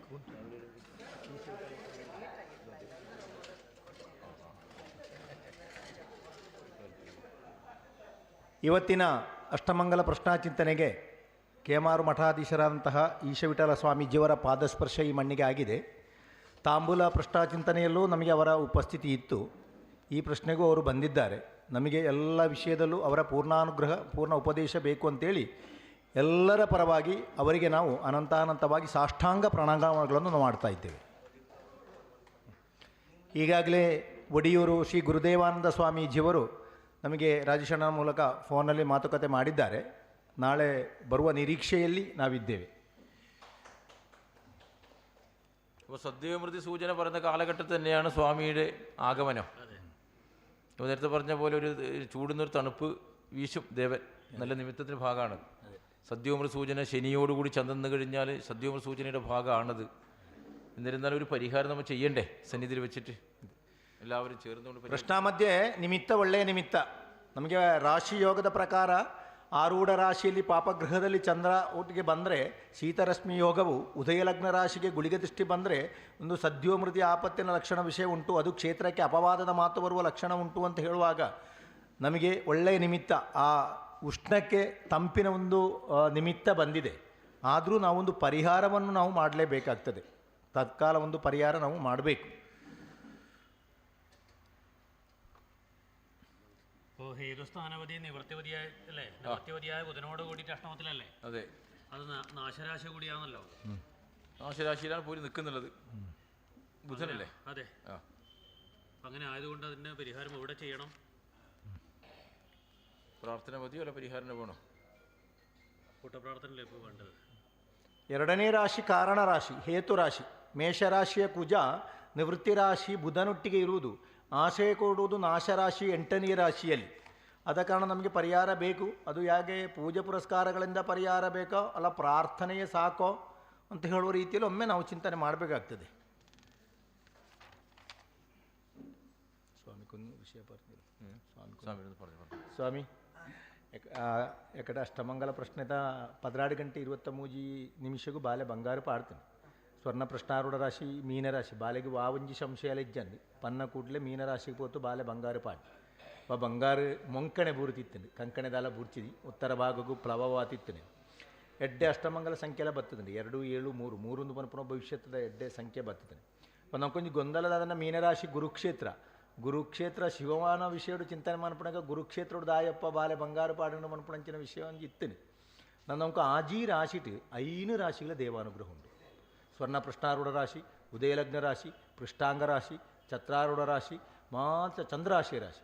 ಲಗ್ನಾಂಶಕ ರಾಶಿಗೆ ಮಾತ್ರ 12ನೇ ರಾಶಿ ವಿಷಯ ಅಜೀರ್ಣಾವಸ್ಥೆದ ವಿಷಯ ಉಂಟು. ಉತ್ತರಾಭಾದ್ರ ನಕ್ಷತ್ರನ ಅತಿಶ್ರೇಷ್ಠವಾಯಿನಿಂಚಿನ ವಿಷಯ ಪೂರ್ವಕಾಲಘಟ್ಟದ ಒಂಜಿ ರಾಜೆ ಇತ್ತೆ ಪ್ರಜಾ ಕ್ಷೇಮನ ತೂಪನ ರಾಜೆ ಇತ್ತಂದಿಲ್ಲ. ಆ ರಾಜಗೊಂಜಿ ಉಪದೇಶ ಕೊರ್ಪನಂಚಿನ ಬ್ರಹ್ಮಗುರು ಇತ್ತಿನಂದಿಲ್ಲ. ಆ ಬ್ರಹ್ಮಗುರುನ ಉಪದೇಶ ಪ್ರಕಾರ ರಾಜಕ್ಷೇಮಗೂ ಶತ್ರುಗಳಿಗೆ ಜಯ ಕೊರಿಯರೆ ಬೋಡಾತ ಇಂಚಿನಂಜಿ ಕ್ಷೇತ್ರ ಶಿವ ಸಾನ್ನಿಧ್ಯ ಉಂಡು ಐನಿ ಆರಾಧನೆ ಮಂತೊಂದು ಬಲ್ಲ ಪಣಪಣ ಉಪದೇಶ ಉಂಡು. ಅಪ್ಪ ಇಡು ದುಂಬೆ ಕ್ಷೇತ್ರ ಉಂಟು. ಈಗ ಗುರುವಿನ ಮನಪುರ ವಿಷ್ಣು ಸಂಬಂಧವಾಯಿನಿಂಚಿನ ಒಂಜಿ ಆರಾಧನೆಲ್ಲ ಈ ಕ್ಷೇತ್ರ ಸಂಬಂಧವಾಯಿನಿಂಚಿನ ಪರಿಹಾರ ಉಂಡು. ಆ 6 ಚಂದ್ರಾಂದ ಪನ್ಪುರಂಚಿನ ಗ್ರಹ ಒಟ್ಟಿಗೆ ಇತ್ತಿನ ಕಾರಣ ಶಿವೆಲ ಶಕ್ತಿಲ ಪ್ರಕೃತಿಲ ಪುರುಷೆಲ അപ്പോൾ ಶಿವೇ ಪೂರ್ಣ ಆವರಣ ಶಕ್ತಿ ಸ್ವರೂಪಿಣಿ ಬೋಡತ್ತೆ ಅಂಚಿನಂಜಿ ದುರ್ಗಾಶಕ್ತಿದ ಆರಾಧನೆ ನನ್ನ ಒಟ್ಟಿಗೆ ಉಂಡು ಎಂದು ಪನ್ಪುಣಂಚಿನ ವಿಷಯ ರಡ್ನೆ ಪ್ರಕೃತಿಯಿಂದ ಪನ್ಪುಣೆ ಆರಾಧನೆ ಇತ್ತನಂಚಿನ ಶಿವದೇವ ಆ ವೃಕ್ಷ ಸಂಬಂಧವಾಯಿನಿಂಚಿನ ಆರಾಧನೆ ಎಂಚ ಉಂಡ అయిన ಅವೇ ರೀತಿ ಬರ್ತದೆ ವೃಕ್ಷನೊಂಜಿ ಹಾಳು ಮಾಡ್ತದೆ ಈ ಆರಾಧನೆದ ವಿಷಯ ದೇವರಿಗೆ ಇಷ್ಟ ಇಚ್ಚಿ ಅವೇ ರೀತಿ ಒತ್ತಡು ಪ್ರಕೃತಿ ಆದ ಬುಕ್ ಆರಾಧನೆದ ಪದ್ಧತಿಗೆ ಬೋಡಾದ ನಮಗೆ ಪ್ರತ್ಯೇಕವಾಯಿನಿಂಚಿನ ಗುಡಿ ಮಾಡ್ತದೆ ಉತ್ಸವದ ರೀತಿಗೆ ಮನ್ಪುಡು ಪನ್ಪುಣಂಚಿನ ವಿಷಯ ಬರ್ತದೆ ರಡ್ನೆ ನಿವೃತ್ತಿ ರಾಶಿ ಬುಧಾಂದ ಅಷ್ಟಮಡು ಉಲ್ಲಾಯಿನಿ ದುಂಬು ಮಲ್ಲ ಗರ್ಭಗುಡಿ ನಮಸ್ಕಾರ ಮಂಟಪ ಸುತ್ತು ಗೋಪುರ ರಾಜಗೋಪುರ ಪೂರ ಇತ್ತನ ವಿಷಯ ಕ್ಷೇತ್ರ ಇತ್ತನಿ ಭವಿಷ್ಯತ್ತಿನ ಅವು ಎಂಚ ಅಂದು ಪನ್ಪುಣಂಚಿನ ವಿಷಯ ಈ ಗೊಂದಲಲ വിഷയ ഉണ്ട്. എല്ലാ രാശികളും ഗുരു പൂർണ്ണ അനുകൂല സ്ഥിതി വ്യാഴത്തിൻ്റെ എല്ലാ രാശികളും അത് ഒറ്റ രാശിക്ക് മാത്രമേ ലഗ്നാംശ കഴിഞ്ഞ സാന്നിധ്യ രാശിക്ക് മാത്രമേ വ്യാഴം 12ാമത്തെ രാശി മറിഞ്ഞിട്ടുള്ളൂ. നമുക്ക് ചിന്തിക്കാനുണ്ട് എല്ലാ വിഷയം തന്നെ ആടെ ശനിയുടെയും ഗുളികൻ്റെ അംശം നിൽക്കുന്ന രാശി കൂടിയാണ്. അപ്പോൾ ചിന്തിക്കേണ്ട വിഷയം നമുക്ക് ഉണ്ടെന്നല്ല അർത്ഥം. ബാക്കി 5 രാശിയും ദൈവാനുഭാഗമാണ്, മുമ്പോട്ട് പോയി കൃത്യമായിട്ടാവും. പക്ഷേ ഈശ്വരൻ ഒന്ന് പറയുന്നത് വെച്ചാൽ പ്രകൃതി സങ്കല്പം കൂടെ ഇത്ര കാലഘട്ടം വരെ എന്നെ സംരക്ഷിച്ചതായ ശുഭോശുഭക്ഷരുചിരങ്കു കരോതി വൃക്ഷത്തിൻ്റെ ഭാഗം യാതൊരു കാരണവശാലും നശിപ്പിക്കാൻ പാടുള്ളതല്ല പറഞ്ഞിട്ടുണ്ട്. താമ്പൂലത്തിൽ അത് കിട്ടിയിട്ടുണ്ട്. അപ്പോൾ അത് സംരക്ഷിച്ചുകൊണ്ട് എങ്ങനെ മുമ്പോട്ട് പോകുന്നതായ ആലോചന ജനപദങ്ങൾക്കുള്ളത്, ഗ്രാമസ്ഥർക്കുള്ളത്. എങ്ങനെ കൊണ്ടുപോകും അതിൻ്റെ വഴിയും ദൈവം കാണിച്ചു തരുന്നുണ്ട്. അതിൻ്റെ വഴി എൻ്റെ അകത്തുണ്ട്. നിങ്ങൾ ഒരുക്കമാണോ ഇല്ലയെന്ന് മാത്രം. ഗ്രാമസ്ഥർ എല്ലാവരും ചേർന്ന് തുളുവേശ്വരനല്ലേ, തുളുനാട് എടുത്ത് വരെയുണ്ട്. നീലേശ്വരോ അല്ലെങ്കിൽ ചെറുവത്തൂരാ, മംഗളൂരാ, പയ്യന്നൂരുണ്ടാ, നീലേശ്വരം, ആ നീലേശ്വര, ചന്ദ്രഗിരി വരെയുള്ളത് തുളു സംസ്കാരം, തുളുനാട് സപ്തഭാഷാ ഭൂമിയുടെ ഭാഗം. പക്ഷേ ചന്ദ്രഗിരി കഴിഞ്ഞ് ചെറുവത്തൂർ കോട്ട വരെ ഉണ്ട് എന്നാണ് ചരിത്രം പറയുന്നത്. നീലേശ്വരം അതിൻ്റെ അതിർത്തി. അത് നീലേശ്വരം തൊട്ടിട്ട് ഒരു കുന്താപുരം വരെ, അത്ര വരെ. അവിടുത്തെ ജനപദങ്ങളെല്ലാം മനസ്സ് വെച്ചാൽ ഇത് നിഷ്പ്രയാസം തീരൂലേ, ಪ್ರಯಾಸವಾಗುತ್ತದೆ. ಅಷ್ಟಮಂಗಲ ಪ್ರಶ್ನಾಚಿಂತನೆಯಲ್ಲಿ ಅಂತೊಂದು ಯೋಗ ದೇವರು ಹೇಳ್ತಾ ಉಂಟು. ಇದುವರೆಗೆ ದೇವರನ್ನು ಪರಿಪೂರ್ಣವಾಗಿ ರಕ್ಷಣೆ ಮಾಡಿಕೊಂಡುವಂಥ ವೃಕ್ಷ, ಪ್ರಕೃತಿದತ್ತವಾದಂಥ ವೃಕ್ಷವನ್ನು ಛೇದನ ಮಾಡಿ ಯಾವುದೊಂದು ಆರಾಧನೆಗೆ ದೇವರಿಗೆ ಇಷ್ಟ ಇಲ್ಲ. ಆ ವೃಕ್ಷವನ್ನು ಉಳಿಸಿಕೊಂಡೇ ದೇವರ ಆರಾಧನೆಯ ವಿಧಿ ಏವುದು ಅಂತ ಹೇಳೋದು ದೇವರೇ ನಮಗೆ ತೋರಿಸಿಕೊಟ್ಟಾರು. ಅದನ್ನು ವಿಧಿ ಪ್ರಕಾರವಾಗಿ ನಾವು ಮಾಡ್ತೇವೋ ಇಲ್ವೋ ಅಂತ ಹೇಳುವ ಆ ವಿಷಯ ನಮಗೆ ಉಳಿದು. ಪ್ರಪಂಚದಾದ್ಯಂತ ನಮಗೆ ತುಳುನಾಡ ಸೀಮೆ ನೀಲೇಶ್ವರದಿಂದ ಗಂಗೊಳ್ಳಿ ಈ ಭಾಗದ ಆದರೂ ತುಳುನಾಡಿನ ವಿಷಯದಲ್ಲಿ, ತುಳುನಾಡಿನಲ್ಲೂ ಎಲ್ಲಿಯವರೆಲ್ಲ ಇದ್ದಾರೆ ಜಗತ್ತಿನಲ್ಲಿ, ಪ್ರಪಂಚದಲ್ಲಿ ಮೂಲೆ ಮೂಲೆಯಲ್ಲಿ ಎಲ್ಲಿ ಹೋಗಿ ಒಂದು ತುಳುವನ್ನು ಮಾತಾಡ್ತಿದ್ರು, ತುಳುವಿನ ವಿಷಯದಲ್ಲೊಂದು ವ್ಯವಸ್ಥೆ ಮಾಡ್ತಿದ್ರು, ಈ ದೇವರ ಅನುಗ್ರಹ ಇದ್ದಲ್ಲೂ ಅವರೆಲ್ಲ ಮನಸ್ಸು ಮಾಡಿದರೆ ಎಷ್ಟು ಸಲೀಸಾಗಿದ್ದು ಕಾರ್ಯ ಆದೀತು. ದೊಡ್ಡ ಸಂಗತಿಯಲ್ಲ.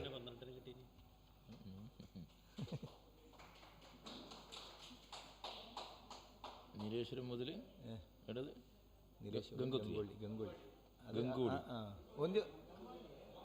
ಗಂಗೊಳ್ಳಿ ಗಂಗೊಳ್ಳಿ ಹಿಡಿದು ಅದು ಇದು ಕುಂದಾಪುರ ಶಿರೂರು, ಬೈಂದೂರಲ್ಲಿ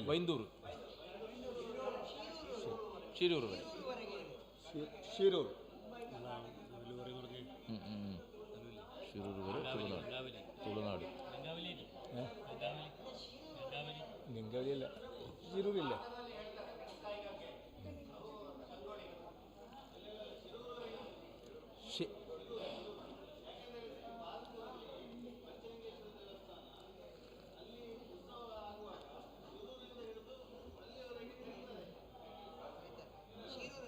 ಶಿರೂರು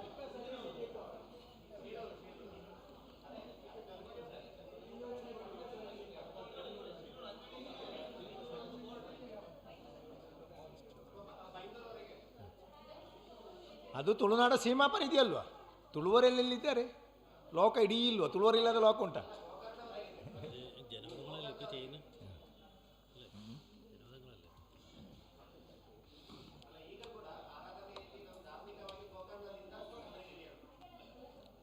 ಸರಿ.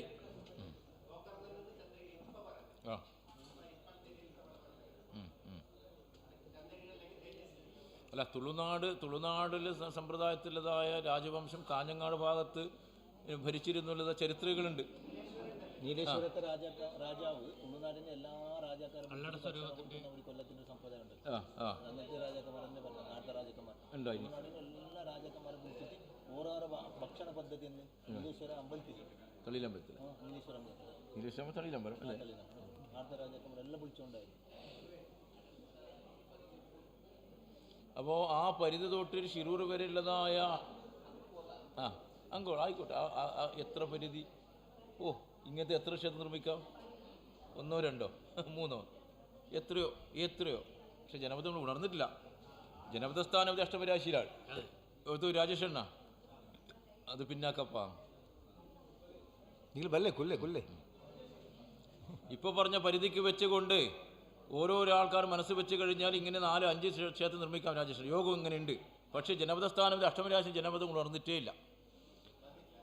ഉണർന്നിട്ടില്ല. ഇതിപ്പോൾ എല്ലാ വിഷയം കേൾക്കുന്നുണ്ടാവാം, കാണുന്നത് എല്ലാം ഉണ്ടാവാം. ജനപദങ്ങളെല്ലാം തുളുനാട് മാത്രമല്ല എല്ലാ വിഷയത്തിൽ ഇതിൻ്റെ യോഗം കാണുന്നുണ്ടാവാം, കേൾക്കുന്നുണ്ടാവാം. പക്ഷേ ഇതിനു വേണ്ടിയുള്ള സാമ്പത്തിക സഹായ സഹകരണം നേരത്തെ ദൈവം പറഞ്ഞ പോലെ പിന്നെ മനസ്സുകൊണ്ടും ശരീരത്തെ കൊണ്ടും ധനം കൊണ്ടും സഹായിക്കണ്ടേ? ഇതില്ലാണ്ട് എങ്ങനെ മുമ്പോട്ട് പോകും?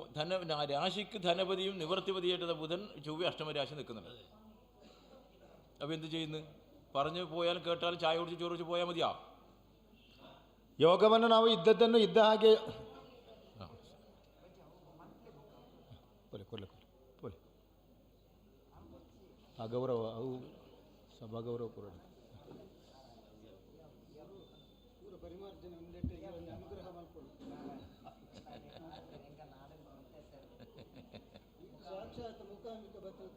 ಅದೇ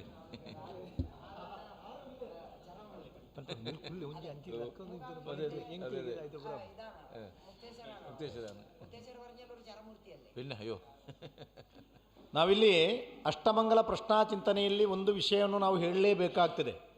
ಇಲ್ಲಿ ಕುಳಿತವರು ಇಷ್ಟು ಮಂದಿ ಕುಳಿತುಕೊಂಡ್ರೆ ಸಾಲದು. ಯಾಕೆಂದರೆ ತುಳುನಾಡಿನ ಏಕೈಕ ಜಗತ್ತಿನಲ್ಲಿರುವಂಥ ತುಳುವೇಶ್ವರ ದೇವಸ್ಥಾನ ಇರುವುದೊಂದು. ಅದರ ಜೀರ್ಣೋದ್ಧಾರದ ವಿಷಯದಲ್ಲಿ ನಾವು ಹೇಳುವಂಥ ತುಳುನಾಡ ಸೀಮಾ ಪರಿಧಿ ಅಂಕೋಲದಿಂದ ನೀಲೇಶ್ವರ ವಿರುದ್ಧ ಅಲ್ಲ. ಈ ತುಳುವರೆಲ್ಲ ಮನಸ್ಸು ಮಾಡಿದರೆ ಇಂತಹ 7 ದೇವಸ್ಥಾನವನ್ನು ಕಟ್ಟಬಹುದು. 7 ದೇವಸ್ಥಾನವನ್ನು ಇಂಥದ್ದು 700 ನಾವು ಕಟ್ಬೋದು ಹೇಳಿ. ನಾವೊಂದು 7 ಹೇಳಿದ್ದು. ಆದರೆ ಇಲ್ಲಿ ಈಗ ಕೇಳಲಿಕ್ಕೆ ಜನ ಕಡಿಮೆ. ಎಷ್ಟೋ ಜನ ನೀವು ವಿವಿಸಿನಲ್ಲಿ ನೋಡ್ಬೋದು, ಕೇಳಿಕೊಂಡು ಇರ್ಬೋದು. 2ನೇ ರಾಶಿ ಧನರಾಶಿ. ಆ ಧನರಾಶಿ ಕುಜನು, ನಿವೃತ್ತಿ ರಾಶಿಯಾದಂತಹ ಬುಧನು ಅಷ್ಟಮದಲ್ಲಿ ಇರುವುದು. ಇಲ್ಲಿ ಈಗಲೂ ಈ ತುಳುನಾಡಿನ ಜನತೆ ನಿದ್ರೆಯಿಂದ ಎಚ್ಚೆತ್ತುಕೊಳ್ಳಿಲ್ಲ. ಬಂದಿರ್ಬೋದು, ಚಾಯ ಕುಡ್ದಿರ್ಬೋದು, ಬಿಸ್ಕೆಟ್ ರೊಟ್ಟಿ ತಿಂದಿರ್ಬೋದು, ಟಿ ವಿಯಲ್ಲಿ ನೋಡಿರ್ಬೋದು, ಮೊಬೈಲಲ್ಲಿ ನೋಡಿರ್ಬೋದು. ಅಲ್ಲದೆ ತುಳುವೇಶ್ವರ ದೇವಸ್ಥಾನವನ್ನು ನಾವು ತುಳುವನಾಗಿ ಹುಟ್ಟಿ ನನ್ನ ಜನ್ಮ ಸಾರ್ಥಕ ಆಗಬೇಕಿದ್ರೆ ನನ್ನ ಪಾಲು ಬೇಕು ಅಂತೇಳಿ ಒಂದು ತುಳುವನ್ನು ಈ ತನಕ ಎಚ್ಚೆತ್ತುಕೊಳ್ಳಿಲ್ಲ ಅಂತೇಳಿ ವಿಷಯ ಉಂಟು. ಅದಾಗಬಾರ್ದು. ಇದು ನಮ್ಮ ಅಭಿಮಾನದ ಸಂಕೇತವಾಗಿ ತಿಳ್ಕೊಳ್ಬೇಕು, ನಮ್ಮ ಪ್ರತಿಷ್ಠೆಯ ಘನತೆಯಾಗಿ ತಿಳ್ಕೊಳ್ಬೇಕು ನಾವು. ಇಷ್ಟು ಸಾಲದು.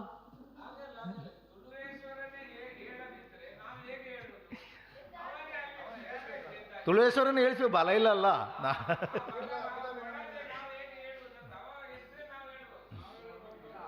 ಹಾಗಲ್ಲ.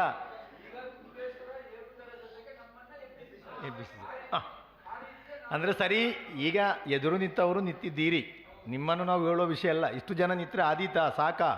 ಧನರಾಶಿ ಉಂಟಲ್ಲ, ನಾವು ಸ್ಪಷ್ಟವಾಗಿ ಹೇಳಬೇಕು. ಧನರಾಶಿಯಲ್ಲಿ ಗ್ರಹಗಳಿಲ್ಲ. ನಾವು ಎಷ್ಟು ಮಾಡಿದರೂ ಆರ್ಥಿಕವಾದಂಥ ವ್ಯವಸ್ಥೆ ಬೇಕಲ್ಲ. ಈ ಆರ್ಥಿಕ ಅವರು ಹೇಳಿದರು ದೈವಜ್ಞರು, ತನು ಮನ ಧನ, ಧನದ ವಿಷಯದಲ್ಲಿ ಶೂನ್ಯ, ಏನೂ ಇಲ್ಲ. ನೀವು ಧೈರ್ಯ ಹೇಳಿ ಅಲ್ಲ, ಓರ್ವರ್ನೇ ಇಪ್ಪೋ ಇಲ್ಲ ಅಂದ್ರೆ ಮುಂಬತ್ತ ಪರಿಸ್ಥಿತಿ അങ്ങനെ ആവല്ല. അങ്ങോട്ട് ഇനി അങ്ങോട്ട് ഭാവിയിൽ ഇല്ല. ശരി ശരി. ഇങ്ങനെ 4 ಆಳ್ಕರ ഒരു ഭാഗത്തു നിന്ന് ಕರೆಕ್ಟಾയി ಇದೇ ರೀತಿ 4 ಜನ ಮಾತು ಕೊಟ್ರೆ ಕರೆಕ್ಟ್ ಆಗಿ. ಒಬ್ಬೊಬ್ಬರು ಮಾತು ಕೊಟ್ರೆ, ಇವ್ರು ಹೇಳಿದಲ್ಲ ವಾಗ್ದಾನ ಅಂತ, ಆಗ ಒಬ್ಬೊಬ್ಬರು ಈ ರೀತಿಯ ಮಾತು ಕೊಟ್ರೆ ಆದೀತು. ಎಚ್ಚೆತ್ತುಕೊಳ್ಬೇಕು ಮಾತ್ರ. ഇതിൽ പ്രശ്നാക്ഷരം 3 ഘട്ടത്തിലാണ് പ്രശ്നാക്ഷരം പറഞ്ഞത്. അതെ. പ്രശ്നാക്ഷരം ക്ഷേത്രനാഥാനം തന്ത്രണോ ബിജാം. പ്രശ്നാക്ഷരം ക്ഷേത്രനാഥന്മാർ ബീജാക്ഷരമന്ത്രം ചിന്തിക്കുന്ന പ്രശ്നാക്ഷരം. അപ്പോൾ 1 2 3 ഘട്ടങ്ങൾ പറഞ്ഞു കഴിഞ്ഞു. 4ാമത്തെ ഘട്ടം. അപ്പോൾ ഗ്രഹയോഗപ്രകാരം ചിന്തിക്കുമ്പോൾ ഈ ദേവൻ്റെ ജീർണോദ്ധാരണം 3 കഴിഞ്ഞു. 4ാമത്താണ് നമ്മൾ സൃഷ്ടിക്കാൻ വേണ്ടി പോകുന്ന ലക്ഷണം കാണുന്നുണ്ട് ഇവിടെ.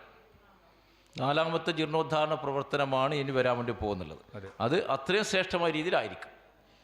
ಅಷ್ಟಮಂಗಲ ಪ್ರಶ್ನಾಚಿಂತನೆಯಲ್ಲಿ ದೈವಜ್ಞರಲ್ಲಿ ಹೇಳಿದಂಥ ಧೂತವಾಕ್ಯ ಉಂಟಲ್ಲ, ಆ ಧೂತವಾಕ್ಯ ನೀವು 3 ಹಂತವಾಗಿ 3 ವಾಕ್ಯಗಳಾಗಿ ಹೇಳಿದ್ದು, 3 ವಾಕ್ಯಗಳಾಗಿ ಬೇರೆ ಬೇರೆಯಾಗಿ ಹೇಳಿದಂಥ ವಿಷಯ. ಆ ಧೂತವಾಕ್ಯದಲ್ಲಿ ಕ್ಷೇತ್ರನಾಥ ಅಂದರೆ ಕ್ಷೇತ್ರವನ್ನು ಆಳುವವರ ವ್ಯವಸ್ಥೆಯು, ತಂತ್ರಿಗಳನ್ನೆಲ್ಲ ಆ ಪ್ರಶ್ನವಾಕ್ಯದಲ್ಲಿ ಚಿಂತನೆ ಮಾಡಬೇಕು. 3 ಮಾತು ಆಗಿದೆ. ಈ ತುಳುವೇಶ್ವರ ದೇವಸ್ಥಾನ 3ನೇ ಸಲ ಪುನರ್ ಪ್ರತಿಷ್ಠೆ ಆಗಿ ಇನ್ನು 4ನೆಯ ಪುನಃಪ್ರತಿಷ್ಠೆ ಅಂತ ಹೇಳುವ ಯೋಗ ಕಾಣ್ತಾ ಉಂಟು. ಈ 4ನೇ ಪುನಃಪ್ರತಿಷ್ಠೆ ವಿಧಿವತ್ತವಾಗಿ ಗಂಭೀರವಾಗಿ ಸರ್ವ ರೀತಿಯಲ್ಲೂ ಒಳ್ಳೆಯ ರೀತಿಯಲ್ಲೇ ಆಗಬೇಕು ಅಂತ ದೇವರ ಇಚ್ಛೆ. ಮೂಜಿ ಸತ್ಯ ಪುನಃಪ್ರತಿಷ್ಠೆ ಆತನೊಂದು ಉಂಟು,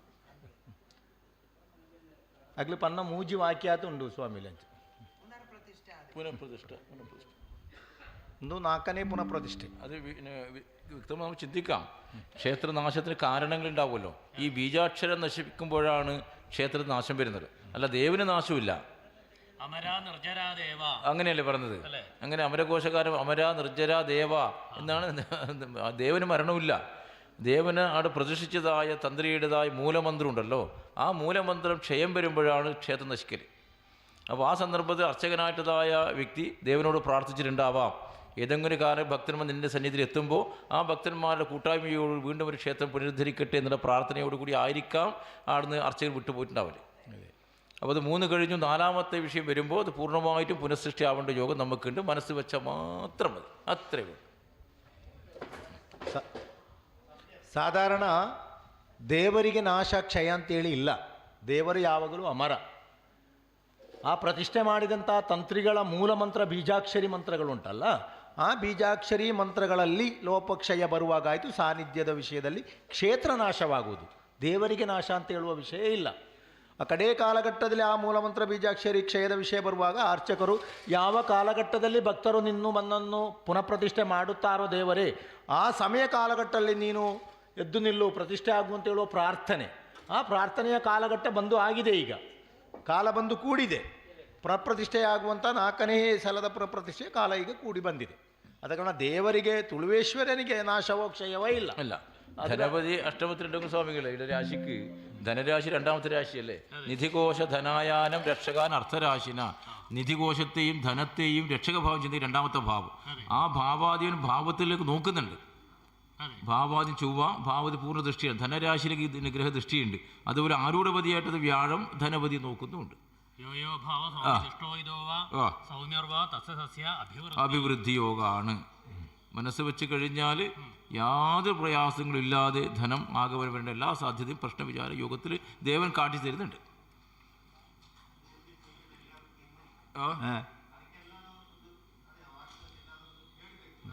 ರಾಶಿಯೋಗ ಅದೇ ರೀತಿ ಉಂಟು. 2ನೇ ರಾಶಿಯನ್ನು ನಿಧಿ, ಕೋಶ, ಧನ, ರಕ್ಷಕ ಚಿಂತನೆ ಮಾಡಬೇಕು. ಅದು ಮೇಷರಾಶಿ ಕುಜಕ್ಷೇತ್ರ. ಆ ಕುಜನ ಪರಿಪೂರ್ಣ ದೃಷ್ಟಿಯು ಅದೇ ರೀತಿ ಗುರುವಿನ ದೃಷ್ಟಿಯೂ ಅಲ್ಲಿಗುಂಟು. ಈಗ ನಮಗೆ ಆ ರಾಶಿಯಲ್ಲಿ ಯಾವುದೇ ಗ್ರಹಗಳು ಇಲ್ಲ.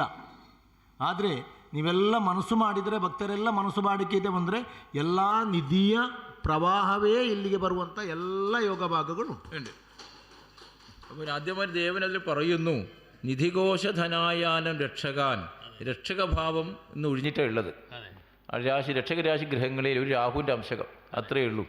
ഗ്രഹങ്ങളാണ്. പക്ഷേ ദൃഷ്ടി ബുധൻ്റെയും ചൊവ്വയുടെ ദൃഷ്ടിയുണ്ട്. അപ്പോൾ രക്ഷകാൻ, രക്ഷകഭാവത്തെ ആദ്യം സൃഷ്ടിക്കണമെന്ന് ദേവൻ പറയുന്നു. ഇതിൻ്റെ ജീർണോദ്ധാരണ പ്രവർത്തനത്തിനായിട്ട് ഒരു രക്ഷകഭാവത്തെ സൃഷ്ടിക്കണം. നിങ്ങളുടെ മനസ്സിലുണ്ടാവാം, എന്നാലൊന്ന് വേണമെന്ന് ദേവൻ പറയുന്നു. 2ನೇ ರಾಶಿ ಉಂಟಲ್ಲ, 2ನೇ ರಾಶಿ ರಕ್ಷಕ ರಾಶಿ. ಆ ರಕ್ಷಕ ರಾಶಿ ಮೇಷರಾಶಿಗೆ ಗ್ರಹಗಳೇ ಇಲ್ಲ. ಒಂದು ರಾಹುವಿನ ಅಂಶಕ ಮಾತ್ರ ಇರುವುದು. ವಿಧಿವತ್ತವಾಗಿ ತುಳುವೇಶ್ವರ ದೇವಸ್ಥಾನದ ಜೀರ್ಣೋದ್ಧಾರ ಮಾಡುವಂಥ ವ್ಯವಸ್ಥೆಗೆ ಪರಿಪೂರ್ಣವಾದಂಥ ಸದೃಢವಾದಂಥ ಒಂದು ವ್ಯವಸ್ಥೆಯ ಸಮಿತಿ ಇಲ್ಲ ಅಂತ ಕಾಣ್ತಾ ಉಂಟು. ಏನೋ ಒಂದು ನೀವು ತಾತ್ಕಾಲಿಕವಾಗಿ ಏನೋ ಮಾಡಿದ್ದೀರಿ, ರಾಹುನ ಅಂಶಕ ನಿಮ್ಮ ಅಂದಾಜಿಯಲ್ಲಿ ಇರ್ಬೋದು ಹಾಗೆ ಹೀಗೆ ಅಂತ. ಆದರೆ ನನ್ನ ಕ್ಷೇತ್ರದ ವಿಷಯದಲ್ಲಿ ಪರಿಪೂರ್ಣವಾಗಿ ಜವಾಬ್ದಾರಿಯುತವಾಗಿ ಒಂದು ಸದೃಢವಾದಂತಹ ಸಮಿತಿಯ ಒಂದು ವ್ಯವಸ್ಥೆ ಆಗಲೇಬೇಕು ಅಂತ ಹೇಳುವ ದೇವರ ಒಂದು ಆಜ್ಞೆ ಉಂಟು. അപ്പം അങ്ങനെ ആകുമ്പോൾ ചുരുക്കം ചില ആൾക്കാർ കൊണ്ടൊരു രക്ഷകഭാവം എങ്ങനെ രാജേഷണ്ണ ദേവൻ അങ്ങനെ ആഗ്രഹിക്കും. സുദൃഢമായൊരു കമ്മിറ്റി ബ്രഹ്മകലശ കാലഘട്ടം വരെയോ അല്ല ഉത്സവ കാലഘട്ടം വരെയോ ആവണം. അങ്ങനെ ദേവൻ പറഞ്ഞു. ഇപ്പോൾ രക്ഷകഭാവ സ്വാമി ഗ്രഹങ്ങളില്ല. ದೇವರ ಜೀರ್ಣೋದ್ಧಾರ ಮಾಡಿ ಪುನಃಪ್ರತಿಷ್ಠಾ ಬ್ರಹ್ಮಕಲ ಮಾಡಿ ದೇವರ ಒಂದು ಉತ್ಸವ ಆಗುವ ತನಕದ ಜವಾಬ್ದಾರಿಗೆ ಒಂದು ಸದೃಢವಾದಂತಹ ಸಮಿತಿ ನನಗೆ ಬೇಕೇ ಬೇಕು ಅಂತ ದೇವರ ಇಚ್ಛೆ. പക്ഷെ അതിലൊരു വിഷയം ഒന്നും കൂടി പറയാം. ആ രാശിക്ക് ഏകസ്ഥേ ചതുരാതി ബലയുധ ജാഥ പൃഥക് വീരകേഹി ശാക്യ ആജീവക ഭിക്ഷു. നേരത്തെ സ്വാമി വന്ന് സ്വാമിക്ക് ഒരു പ്രണാമം അർപ്പിച്ചു, ആദരവർപ്പിച്ചു. അത് നല്ലൊരു നിമിത്തത്തിൻ്റെ ഭാഗം തണുപ്പ് വീശുന്ന രോഗലക്ഷണമാണ്. മൃത്യുഞ്ജയേശനെ പ്രാർത്ഥിച്ചാൽ മാത്രം മതിയാവും, വേറെ പരിഹാരം വേണ്ട. ആ യോഗം തന്നെ സ്വാമിയുടെ കാണിച്ചെന്ന് പറഞ്ഞല്ലോ. അതേ യോഗത്തിൽ തന്നെ യാദൃശീ താദൃശീ വാച്ച ഈ പറഞ്ഞതായ സ്ഥലങ്ങളുണ്ടല്ലോ, നേരത്തെ പറഞ്ഞ ആ സ്ഥലം നീലേശ്വരം തൊട്ട് ഇങ്ങോട്ട് ശിരൂർ വരെയുള്ള സ്ഥലങ്ങളിലുള്ളതായ സ്വാമിമാരുടെ യോഗം ഇതിലേക്ക് വേണ്ട യോഗം പൂർണ്ണമായി വേണമെന്ന് പറഞ്ഞത് ದೇವ പറഞ്ഞത് ಎಲ್ಲ ಸ್ವಾಮಿಮಾರುಡೆಯು. ಅದು ಆಗ ನಾವು ಹೇಳಿದವಲ್ಲ, ಇಂಥ ಒಂದು ಶೀತರಶ್ಮಿ ಯೋಗ ಉಂಟು, ಮರಣದ ಯೋಗ ಉಂಟು, ಆಪತ್ತಿನ ವಿಷಯ ಉಂಟು, ಏನಾದರೂ ಪರಿಹಾರ ನಾವು ಮಾಡಬೇಕು ಅಂತ ಹೇಳುವ ಸಮಯದಲ್ಲೇ ನಮಗೆ ದೇವನಿಮಿತ್ತವಾಗಿ ನಮಗೆ ಒಂದು ಯತಿಶ್ರೇಷ್ಠರ ಆಗಮನ ಇಲ್ಲಿಗೆ ಆದ್ದು. ಆ ನಿಮಿತ್ತ ಒಳ್ಳೆಯ ನಿಮಿತ್ತ, ತಂಪಿನ ಗಾಳಿ ಬೀಸಿದಾಗೆ ಆಗಲೇ ನಮಗೆ ಕಂಡಿತು ದೇವರಲ್ಲಿ ಪ್ರಾರ್ಥನೆ ಮಾಡಿದರೆ ಮಾತ್ರ ಸಾಕು ಅಂತ.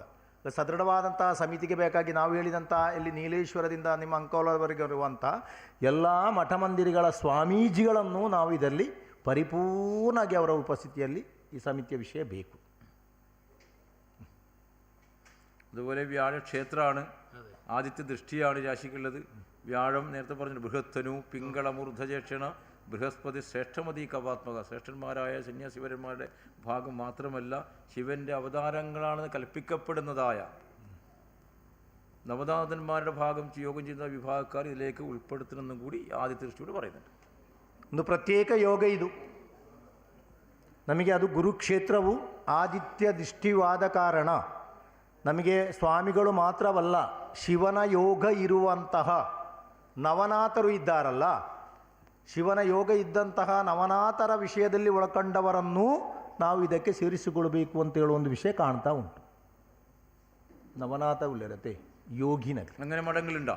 ಅಂಚಿನ ಯೋಗಿ ಮಠ ಜೋಗಿ ಮಠ ಒಂದುಂಟಾ? ನವನಾಥ ಮಠ ಉಂಟಾ? ಇಲ್ಲ ಉಂಟಾ? ಹಾಂ, ಅಂಥವರು ದೇವರ ಒಂದು ಇಚ್ಛೆ ಆ ರೀತಿ ಉಂಟು.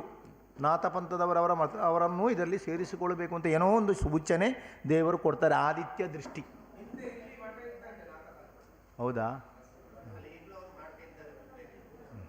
ചെയ്യുന്നുണ്ടോ? ಅಲ್ಲ, ಪಂಡು ಇಡ ನಾಥ ಪಂಥಕರ ಮಠ ಉಂಟಲು ಉಂಟಿಗತ್ತೆ. ಸೊ ಅವರು ಹೇಳಿದರು ಇಲ್ಲಿದ್ದಾರೆ. ಮಠ ಉಂಟು, ಮಠ ಉಂಟು. നവനാഥ ബന്ധൻ, നവനാഥ എന്തത് ಯೋಗಿ ಆದಿತ್ಯನടുത്ത് പോകണം പറഞ്ഞിട്ട് സങ്കല്പമാക്കി.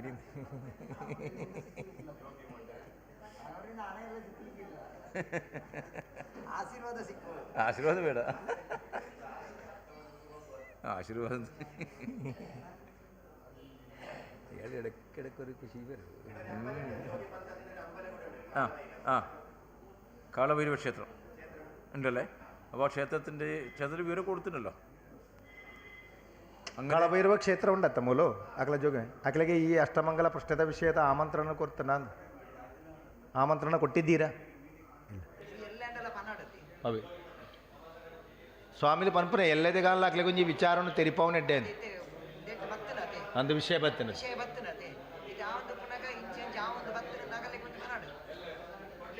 ರಾಜೇಶಣ್ಣ, ಸ್ವಾಮಿಗಳು ಹೇಳೋದು ಈಗ ನಮಗೆ ಪ್ರಶ್ನಾ ಚಿಂತನೆಯಲ್ಲಿ ಅಂಥದ್ದು ಯೋಗ ಬಂತಲ್ಲ, ನವನಾಥರ ವಿಷಯದಲ್ಲಿರುವಂಥ ವಿಷಯ ಆಗುವಾಗ ನಾಳೆಯ ವಿಷಯಕ್ಕೆ ನೀವೇ ಹೋಗಿ, ಫೋನಿನಲ್ಲಿ ಹೇಳಬೇಡಿ, ಡೈರೆಕ್ಟ್ ಹೋಗಿಯೇ ಒಂದು ವಿಷಯ.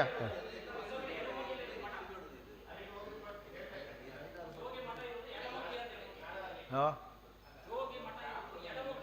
ಹಾಂ, ಎಡಮುಗ್ಗರು. ಹಾಂ, ಅಲ್ಲ ಇಲ್ಲೆಲ್ಲ ಉಂಟು ಅಂತ ಅಡ್ಡಿ ಅಂತ ಹೇಳಿದ್ರು.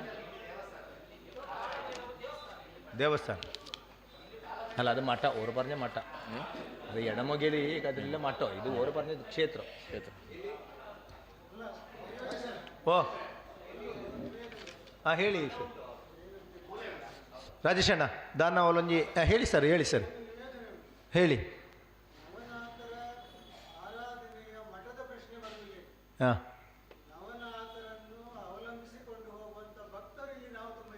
ಹೌದು,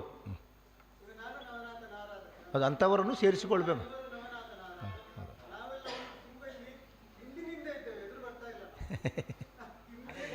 ಅಲ್ಲ, ಈ ಪ್ರಶ್ನಾ ಚಿಂತನೆಯಲ್ಲಿ ಅಂಥ ಯೋಗ ಬಂತಲ್ಲ. ಸರಿ ಹಾಂ ಹಾಂ.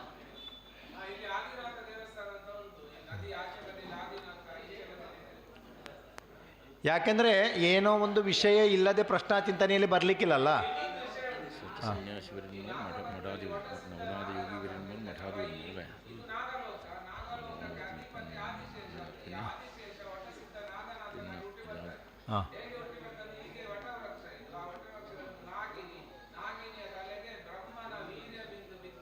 ಹಾಂ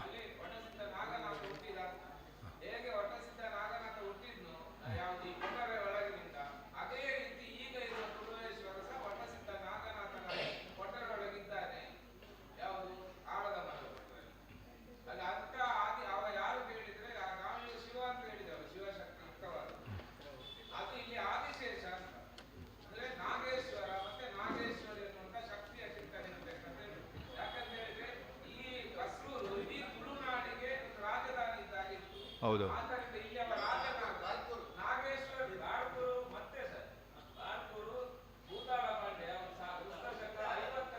ನಾವು ಮಾತಾಡೋದಕ್ಕಿಂತ ಪ್ರಶ್ನೆಯಲ್ಲಿ ಎಂತ ಬರ್ತದೆ ಅಂತ ನಾವು ಪ್ರಶ್ನೆಯಲ್ಲಿ ಈ ಪ್ರಶ್ನೆ ಹಿಡಿತೆ ಏನು ಗೊತ್ತಿಲ್ಲ ಎನ್ನ ಅಲ್ಲ ಆದ್ರೆ ಎಲ್ಲ ಪ್ರಶ್ನೆಯಲ್ಲಿ ಅಲ್ಲ ಅವರ ಅದು ಹೇಳಿದಲ್ಲ, ಆ ವಿಷಯ ಹೇಳಿದಲ್ಲ. ದೈವಜ್ಞರು ಹೇಳಿದ ವಿಷಯ ಅಂತ ಹೇಳಿದರೆ ಎಲ್ಲ ಸ್ವಾಮಿಗಳನ್ನು ನಾವು ಅವರ ಆಶೀರ್ವಾದ ತಗೊಂಡು ಇದಕ್ಕೆ ಸೇರಿಸಬೇಕು ಜೀರ್ಣೋದ್ಧಾರಕ್ಕೆ. ಅದೇ ರೀತಿ ಆದಿತ್ಯನ ದೃಷ್ಟಿ ಇರುವಾಗ ನಾಥಪಂಥಕ್ಕೆ ಹುಟ್ಟಂತಹ ಶಿವಭಕ್ತರ ವಿಷಯದಲ್ಲೂ ಅವರನ್ನು ನಾವು ಇದಕ್ಕೆ ಸೇರಿಸಿಕೊಳ್ಳಬೇಕು ಅಂತ ಹೇಳುವ ವಿಷಯ. ನಮಗೆ ನಾಥಪಂಥದ ಸಂಬಂಧ ಉಂಟೋ ಮಠದ ಸಂಬಂಧ ಉಂಟೋ ಪ್ರಶ್ನಾಚಿಂತನೆ ಮುಂದೆ ನಾವು ನೋಡುವ ಹೇಗುಂಟು ಅಂತೇಳಿ. ಅಲ್ಲ, ಈಗ ಪ್ರಶ್ನಾಚಿಂತನೆಯಲ್ಲಿ ನೀವು ಎಂತ ನೋಡಿ ಅಂತ ಹೇಳಿದ್ರೆ ಇದಕ್ಕೆ ಮಠದ ಸಂಪರ್ಕ ಉಂಟಾ, ಅಷ್ಟು ಮಠದ ಯಾವುದಾದ್ರೂ ಉಂಟಾ ಉಂಟಾ ಅಂತೇಳಿ ಅದನ್ನು ಚಿಂತನೆ ಮಾಡಿ ಅವೇ ಚಿಂತನೆ ಮಲ್ಪಾಡು. ಸರಿ ಅಂದ ಅದಕ್ಕನ್ನ ಐಕ್ ಪೋಟ್ ಬರೋಲಿ ಅದ್ ನಂದು. ಒಂದು ಬಣ್ಣ ಕದ್ರಿ ಕದ್ರಿ ಮೊಗುಲು ಪನ್ಯ ಮೊಗುಲು ಅದರ ಮೂರು ಪನ್ಯ ಮೂಲ തൂക്ക സ്വാമി. ഈ പ്രദേശത്തിലെ ആശീർവാദം മഠമുണ്ട്, അവിടെ പറഞ്ഞിട്ടില്ല എന്നാണ് പറഞ്ഞു സ്വാമി. ഇവിടെ പ്രദേശത്തൊരു മഠമുണ്ട്, അവിടെ പറഞ്ഞിട്ടില്ല, വിഷയം പറഞ്ഞിട്ടില്ല. അവിടെ പറഞ്ഞില്ല. ರಾಜೇಶಣ್ಣ ಅಲ್ಲಿ ಕ್ಲಿಯರ್ ಮಾಡ್ತೀವಿ. ಪ್ರದೇಶ ಇದರ ಪ್ರದೇಶ ವ್ಯಾಪ್ತಿಗೆ ನಾಥಪಂಥದ ಮಠ ಉಂಡ ಅದು ಕ್ಷೇತ್ರ ಉಳ್ಳ ಇನ್ನ ಹಾಂ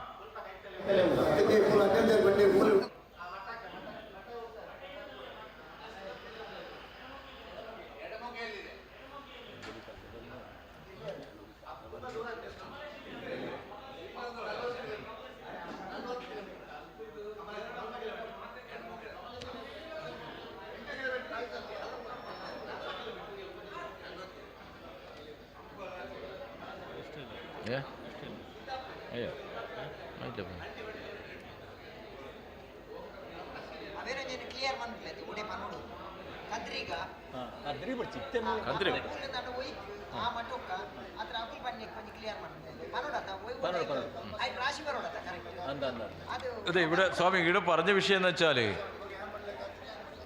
അതെ അല്ല ചർച്ച ചെയ്തത് ഇതാ ഇവിടെ പറഞ്ഞത് വിഷയം അഷ്ടമംഗലം പറഞ്ഞ വിഷയം രണ്ടാമത്തെ രാശി രക്ഷക രാശിയാണ്.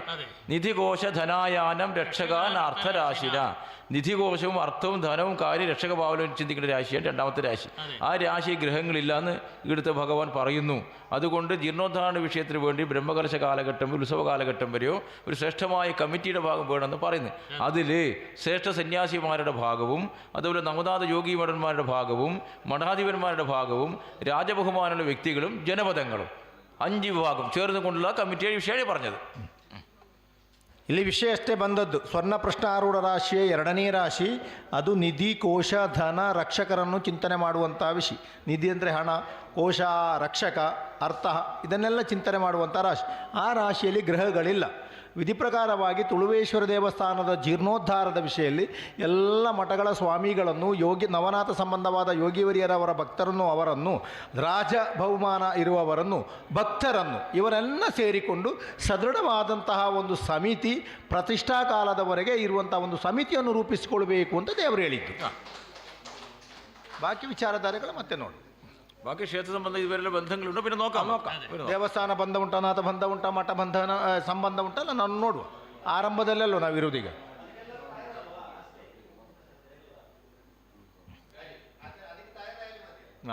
അല്ല അവിടെ വേറെ വിഷയമുണ്ട്. രാശി 8ാമത്തെ രാശി ശുക്രക്ഷേത്രമാണ്. അപ്പോൾ ഇവിടുത്തെ ഗ്രാമവാസികളായ നിങ്ങൾ പറയുകയാണെങ്കിൽ വാഗ്പതിയായിട്ട് ചൊവ്വയാണ് ആ രാശിക്ക് ദൃഷ്ടിയുള്ളത്. ഒരു ക്ഷേത്രം തന്നെ ഏറ്റെടുത്ത് നടത്തേണ്ടതായ വാക്കുവരിയുടെ വരും. പക്ഷെ അങ്ങനെ നിങ്ങൾ പോകണമെന്ന് അദ്ദേഹം ചോദിക്കുന്നത്. ಒಂದು ಯೋಗ ಇಲ್ಲಿ ಕಾಣ್ತಾ ಉಂಟು. 8ನೇ ರಾಶಿ ಶುಕ್ರಕ್ಷೇತ್ರ ತುಲಾ ರಾಶಿ. ಅಲ್ಲಿಗೆ 2ನೇ ರಾಶಿಯ ಕುಜ ಆಯಿತು ಪರಿಪೂರ್ಣವಾಗಿ ದೃಷ್ಟಿ ಇರುವುದು.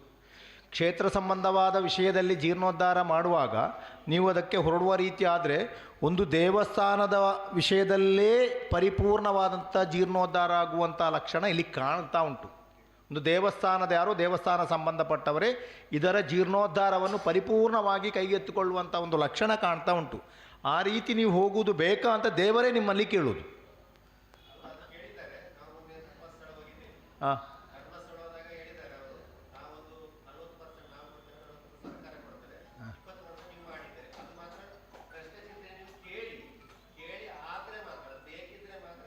ಮುಂದುವರಿಯುವ ಅಂತ ಹೇಳಿದ್ದಾರೆ. ಅದು ಮುಂದುವರಿತಿದ್ರು ಕೂಡ ತುಂಬಾ ಕಂಡೀಷನ್ ಅಲ್ಲಿ ಇದ್ದಾರೆ. ಅದು ಸುಲಭ അതാണ് ദൈവം പറയുന്നുള്ളത്. ഈ പറയുന്ന വിഷയത്തിൽ അങ്ങനെ ഒരു വാഗ്ദത്വം വരും. സമ്പൂർണ്ണ ജീർണോദ്ധാരണ വിഷയം ഏറ്റെടുക്കേണ്ടതായ ആൾക്കാർ ഒരു ലകത്തുണ്ട്. അത്ര ശ്രേഷ്ഠമായ യോഗസ്ഥലത്തിന് ഭാഗമാണത്. അപ്പോൾ ആ രീതിയിൽ വേണോ എന്നാണ് ദേവൻ ആഗ്രഹിക്കുന്നത്. കാരണം വെച്ചാൽ എല്ലാ ഈ പറഞ്ഞതായ ശ്രേഷ്ഠ സന്യാസിമാരുടെ ഭാഗവും നവനാഥ യോഗീവടത്തിൻ്റെ വിഷയം മഠാധിപന്മാരുടെ രാജബഹുമാനുള്ള ഭാഗവും ജനപദങ്ങളും ചേർന്നുകൊണ്ട് ഈ ക്ഷേത്ര ജീർണോദ്ധാരണം ചെയ്താൽ മാത്രമേ ദേവൻ ആഗ്രഹിക്കുന്ന പൂജാവിധികൾ നടക്കൂ. അല്ലെങ്കിൽ നടക്കൂല. എല്ലാ സമസ്ത വീട്ടിൽ നിന്നും കുറച്ചെങ്കിലും പിടിധനം എടുത്തു വെച്ചാൽ തന്നെ ಕ್ಷೇತ್ರ ನಿರ್ಮಾಣ ಭಾಗವು ಆ ರೀತಿಯಾಗಿ ಕಾಣ್ತಾ ಉಂಟು. ಒಂದು ಕ್ಷೇತ್ರದವರೇ ಇದರ ಪರಿಪೂರ್ಣವಾದಂಥ ವ್ಯವಸ್ಥೆಯನ್ನು ಹಿಡಿದುಕೊಂಡು ಜೀರ್ಣೋದ್ಧಾರ ಮಾಡುವಂಥ ಲಕ್ಷಣಗಳು ರಾಶಿಯಲ್ಲಿ ಕಾಣ್ತಾ ಉಂಟು. ಆ ರೀತಿ ಹೋದರೆ ಕೆಲವು ಮಾತು ತರ್ಕಗಳು ಆಗುವಂಥ ಸಾಧ್ಯತೆ ಉಂಟು. ದೇವರಿಗೆ ಅದು ಪರಿಪೂರ್ಣವಾಗಿ ಇಷ್ಟ ಇಲ್ಲ.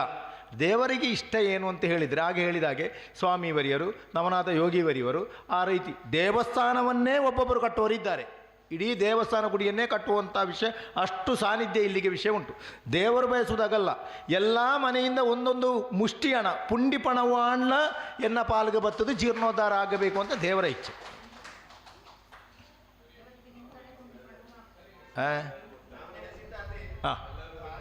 ಅದೇ ಅದೇ ದೇವನ ಆಗ್ರಹ ವಿಷಯ. ಅದನ್ನು ಒಂದೊಂದು ಮನೆಯಿಂದ ಮುಷ್ಟಿ ಹಣ ಬಂದರೂ ಈ ದೇವಸ್ಥಾನ ಆಗುವಂಥ ದೇವರ ಆಸೆ. ಅದು ಆ ರೀತಿಯ ಪೂಜೆ ಪುರಸ್ಕಾರ ನನಗೆ ಒಳ್ಳೆಯದು. ಹಾಂ, ಅದೇ ಸರಿ. ₹1 ಇಟ್ಟದನ್ನ ಧನಾಯಿ. പിന്നെ ಹೇಳಿದಾಗೆ 1 ರೂಪಾಯಿ ಇಟ್ಟರೆ ಆಯಿತು. ಎಲ್ಲ ಮನೆತನವರು ಎಲ್ಲ ಮನೆಯವರು ಇಟ್ಟರೆ ಅದೇ ಸಾಕು. അപ്പോൾ അത് ഇപ്പോൾ നിങ്ങൾ രാജേഷനെ പറഞ്ഞപ്പോൾ ധർമ്മസ്ഥല വിഷയം മാത്രമല്ല ഞങ്ങൾ പറഞ്ഞിട്ടുള്ളത്. അല്ലാതുള്ളതായ ഭാഗത്ത് വരെ നിങ്ങൾക്ക് യോഗം വരാൻ സാധ്യതയുണ്ട്. ആ ആ ಜನರು ಕೂಡ ಹೇಳಿದ್ದಾರೆ. ನಾನು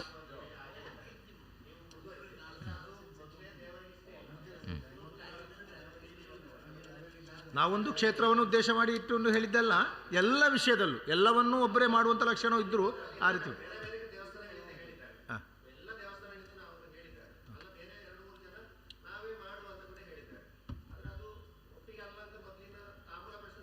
ಹೌದೇ ಅಲ್ಲ, ಅವರ ಸಹಾಯ ಬೇಕು, ಅವರನ್ನು ಬಿಟ್ಟಲ್ಲ. ಅದರ ಪೂರ್ಣ ರೀತಿಯಲ್ಲಿ ಒಬ್ಬರೇ ಮಾಡುವಂತ ಹೇಳೋದು ದೇವರಿಗೆ ಇಷ್ಟ ಇಲ್ಲ ಅಂತ.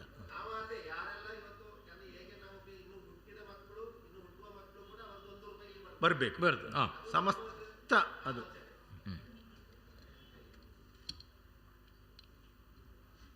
അങ്ങനെ തന്നെ അതേ രീതിയിൽ തന്നെ. അപ്പോൾ ആ രീതിയിൽ പോകുന്നതിൽ നമുക്ക് ഈ പറഞ്ഞത് ഇത്ര സ്ഥലത്ത് വരെയുള്ളതായ ആൾക്കാരുടെ ഭാഗത്ത് എങ്ങനെ ഇതിൻ്റെ വിവരമെല്ലാം എത്തിക്കൽ?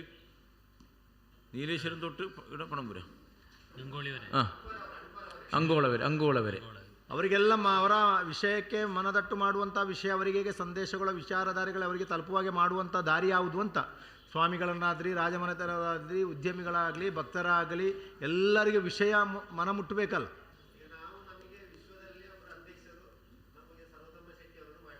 ಹಾಂ ಹಾಂ ಹಾಂ ಸರಿ കണ്ടു. ഭയങ്കര ഉണ്ട് അതെ. ആ ഇല്ല.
ಆ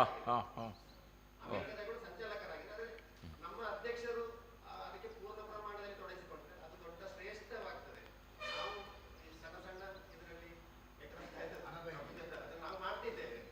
ಆದರೆ ಪೂರ್ಣವಾಗಿ ಯಾರಾದರೂ ಎಲ್ಲ ಸ್ವಲ್ಪ ಹಿರಿಯರೆಲ್ಲ ನಿಂತು ಬಿಟ್ಟರೆ ಇದ್ರ ಮತ್ತೆ ಯಾವುದೇ ಟೆನ್ಷನ್ ಇಲ್ಲ. അപ്പോൾ രാജേഷിൻ്റെ ഭാഷയിൽ ക്ഷേത്രമായി. ക്ഷേത്രമായി. ಯಾರು ನಿಮಿತ್ತ നിമിത്തം നിമിത്തം. ಬನ್ನಿ ಮೇಲೆ ಬನ್ನಿ. ಪ್ರಶ್ನಾ ಚಿಂತನೆಯಲ್ಲಿ ನವನಾಥ ಸಂಬಂಧವಾದ ವಿಷಯ ಬಂತು. ದೇವರ ನಿಮಿತ್ತ, ಇಲ್ಲಿ ಎಲ್ಲ ದೇವರ ನಿಮಿತ್ತದಲ್ಲೇ ನಡೆಯುವುದು. ಅವರಿಗೆಲ್ಲರ ಭಾಗವಾಗಿ ಒಂದು ಸ್ವಾಗತ ಕೊಡುವ. ഇത് ಮಾಡ್ತೀನಿ ഇത് ಮಾಡ್ತೀನಿ ನಾನಿಬ್ಬರು ಜೋಗಿ കളഭൈരവീശ്വരൻ ಕಾಳಬೇರೇಶ್ವರ കളഭൈരവീശ്വരൻ്റെ ಕಾಳಬೇರೇಶ್ವರ ಆ ಸಮಯ ಎಂಬ ಬಂದು ആ സമയം വന്നു അല്ലേ? എല്ലാം ആ സമയം ആകുമ്പോഴേക്ക് ദേവൻ നിമിത്തം കാണിച്ചുകൊണ്ടേയുണ്ട്. അപ്പോൾ അത്രയും ശ്രേഷ്ഠമായ വ്യക്തി നമ്മുടെ സഭയിൽ തന്നെ ഉണ്ടാകുമ്പോൾ പിന്നെ എന്തിനു പഠിക്കാനുള്ളത്? പിന്നെ ഒരു ക്ഷേത്രം തന്നെ ഏറ്റവും നടത്താമെന്ന് പറഞ്ഞാൽ നമ്മൾ നിന്ന് കൊടുക്കണം. അതിൻ്റെ ആവശ്യകതയില്ല. ഉണ്ട് അത് എല്ലാ നിർദ്ദേശം കൊണ്ട് സ്വാമിമാരുണ്ട്, എല്ലാവരും ഉണ്ട്. പിന്നെ എന്തിനും ഒരു ക്ഷേത്രത്തിന് അതിനെല്ലാം പോകുന്നതിന്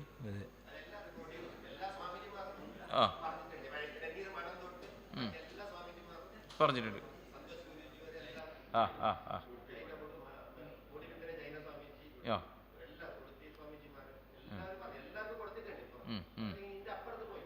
ഇല്ല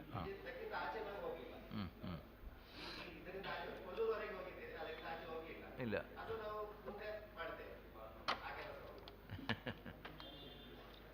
വിഷയമായി. എൻ്റെ അഷ്ടമംഗലത്ത് ഏതെല്ലാം ദൈവങ്ങളുണ്ട്, എങ്ങനെയുണ്ട്, ഏത് രീതിയിൽ ചിന്തിച്ചാൽ മാത്രമായി.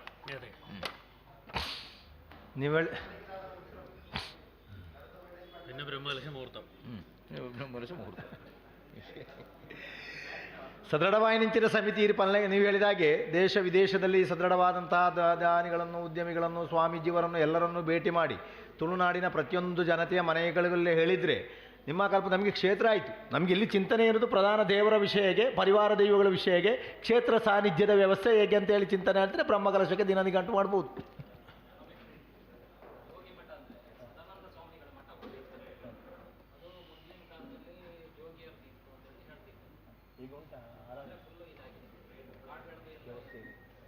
എവിടെയാണ് ಅದು ಇಲ್ಲಿಂದ എവിടെ ಯಾವ ಭಾಗ ಬರ್ತದೆ? കിഴക്ക് ಪೂರ್ವಕ್ಕೆ ದಕ್ಷಿಣ ಪೂರ್ವ. ಹೀಗೆ ಪೂರ್ವ ಅಲ್ವ? ಇದು ಪೂರ್ವ ಅಲ್ವ? ಹೀಗೆ ಬರ್ತದೆ. ಸಾಧಾರಣ ಆಗ್ನೇಯ ಭಾಗಕ್ಕೆ ಬರ್ತದೆ ಪೂರ್ವ. ದಕ್ಷಿಣ ಆಗ್ನೇಯ. ಇದು ಮಾಡೋದು ಅದು ಯೋಗಿ ಮಠ പേര് ജനാർദ്ദന ಸದಾನಂದ ಸ್ವಾಮಿ എന്ന് പറയുന്ന സദാനന്ദ ഇല്ല സ്വാമി കാടുകൾ.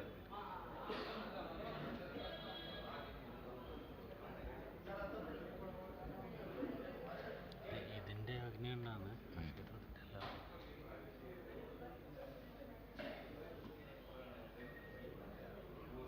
ഇപ്പോൾ നശിച്ചിട്ടുണ്ട്.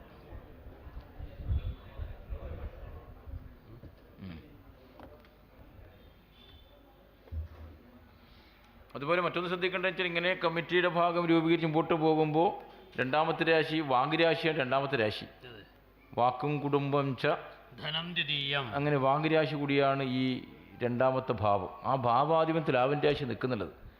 അങ്ങനെ ഒരു പ്രശ്നം കൂടി ദേവനെടുത്ത് ചൂണ്ടിക്കാട്ടുന്നുണ്ട്. അങ്ങനെ ഉണ്ടല്ലോ. അങ്ങനെ ആകുമ്പോൾ ഭാഷ, രണ്ടാമത്തെ രാശി ഭാഷയെ ചിന്തിക്കണം. ആ ഭാവാതിരെ തുലാവിൻ്റെ തട്ടുരാശിയെ നിൽക്കുന്നുള്ളത്. അങ്ങനെ ഒരു പ്രശ്നങ്ങൾ ഈ സന്നിധിയിൽ നടക്കുന്നുണ്ട് എന്ന് ദൈവം പറയുന്നു. ഭാഷാന്തരമില്ലതായ ചില പ്രശ്നത്തിൻ്റെ അകത്തുണ്ട്. അതും കൂടി പൂർണ്ണതയിലെത്തിക്കണം. അതുമില്ലാണ്ടാവണം. ചിലവരൊക്കെ അതങ്ങനെ ഒരു മനസ്സിൽ എന്തോ സ്ഥിതി വിഷയം കാണുന്നുണ്ട്. ദൈവം പറയുന്നു അതും ഇല്ലാണ്ടാക്കണം. വിഷയം പറഞ്ഞ് ഇല്ലാണ്ടാക്കണം. ಅದೇ ಯೋಗ ಹೇಳ್ತೇನೆ ನಾನು. ರಾಶಿ ಎರಡನೇ ರಾಶಿ ಮಾತಿನ ರಾಶಿ. ಆ ರಾಶಿ ಆಯಿತು ತುಲಾರಾಶಿಯಲ್ಲಿ ಆಶ್ರಯ ಕೊಡೋದು. ತುಲಾರಾಶಿದ ಎರಡು ತಟ್ಟಿನ ರಾಶಿ, ತಕ್ಕಡೆಯ ರಾಶಿ. ಮಾತು ಎಂದರೆ ಭಾಷೆ. ಈ ಭಾಷೆಯ ವಿಷಯದಲ್ಲೂ ಕ್ಷೇತ್ರ ಸಂಬಂಧವಾದ ಕೆಲ ಗೊಂದಲಗಳು ಉಂಟು. ಅದನ್ನು ನನ್ನ ಎಲ್ಲ ಭಕ್ತರಿಗೆ ತಿಳಿಸಿ ಅದನ್ನು ನೀವು ಪರಿಹರಿಸಿಕೊಳ್ಬೇಕು ಅಂತ ದೇವರು ಹೇಳೋದು. ಭಾಷಾ ವಿಷಯದಲ್ಲಿ ಬರುವಂತಹ ದ್ವಂದ್ವಗಳು ಉಂಟಲ್ಲ, ಅದು ಆ ಭಾಷೆಗೆ ಸಂಬಂಧಪಟ್ಟ ಕ್ಷೇತ್ರ, ಈ ಭಾಷೆಗೆ ಸಂಬಂಧಪಟ್ಟ ಕ್ಷೇತ್ರ, ಅದು ನಮಗಿಲ್ಲ ಅಂತ ಹೇಳುವ ಆ ಗೊಂದಲಗಳುಂಟಲ್ಲ, ಅದನ್ನೂ ನೀವು ನಿವಾರಿಸಿಕೊಳ್ಳಬೇಕು ಅಂತ ಒಂದು ಗೊಂದಲ ಬರದಾಗೆ ನೀವು ನೋಡಿಕೊಳ್ಳಬೇಕು ಅಂತ ಹೇಳುವ ವಿಷಯವು ದೇವರು ಹೇಳ್ತಾರೆ. അങ്ങനെ വലിയൊരു പ്രശ്നങ്ങൾ ഇതിൻ്റെ അകത്തുണ്ട്. സ്ലാവിൻ്റെ രാശിയിൽ കേതുഗ്രസ്തൻ്റെ അംശത്തോട് വെക്കുന്ന ചൊവ്വ യോഗമാണ് ഉള്ളത്. വലിയ പ്രശ്നങ്ങളുടെ സാധ്യതയുണ്ട് രാശിക്ക്.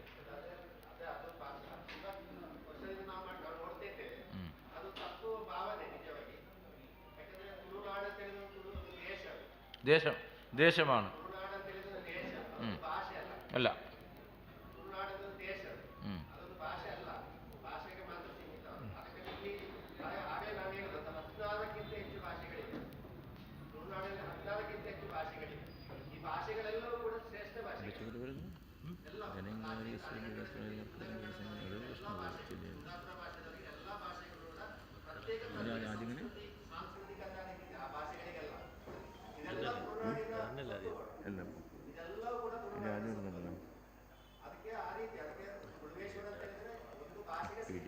ಅಲ್ಲ, ತುಳುನಾಡಿಗೆ ಹೌದೌದು. സാറ് പറഞ്ഞേ തുളുനാട് എന്ന് പറയുന്നത് ഒരു ഭാഷേൻ്റെ വിഷയമല്ല, തുളുനാടാണ് ഒരു ദേശം. ഇവിടെ സാധാരണ കൂടുതൽ 16 ഭാഷകളും സംസാരിക്കുന്ന വിഷയമാണ് ഇവിടെ ഉള്ളത്. എല്ലാ ഭാഷകളും ഒന്നായിട്ട് നല്ല സംസ്കൃതി നല്ല വ്യവസ്ഥയുള്ള വിഷയമാണ്.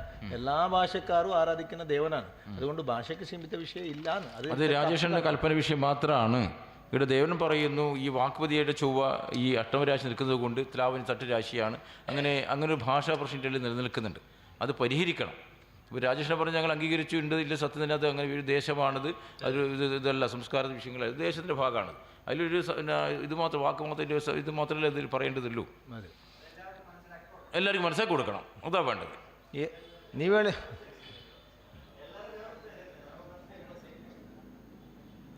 ಈರಪ್ಪಣ್ಣ ಪಾತ್ರ ವೀರನ ಅಭಿಪ್ರಾಯದ ವಿಷಯ ಸರಿಯೇ, ನೀವು ಹೇಳಿದ ಮಾತು ಅದು ಕರೆಕ್ಟ್. ಇದು ಇಲ್ಲಿ ಈ ಭಾಷೆಯ ವಿಷಯದಲ್ಲಿ ಎರಡು ತಕ್ಕಡಿಯಾಗಿ ನಿಲ್ತಾ ಉಂಟು ಅಂತ ದೇವರೇ ಹೇಳುವುದು. ಆ ಗೊಂದಲವನ್ನು ನೀವೇ ಪರಿಹರಿಸಿಕೊಳ್ಬೇಕು ಅಂತ ಎಲ್ಲರಿಗೂ ಇದು ಮನದಟ್ಟಾಗಬೇಕು. ಹಾಂ ಹಾಂ ಹೌದೌದು ಇಲ್ಲ വരാതിരിക്കട്ടെ, ಬರಾದೆ ಇರಲಿ ಅಂತಲೇ ನಾವು ಪ್ರಾರ್ಥನೆ ಮಾಡಿಕೊಳ್ಳುತ್ತದೆ. പക്ഷെ അങ്ങനത്തെ ഒരു കൽപ്പന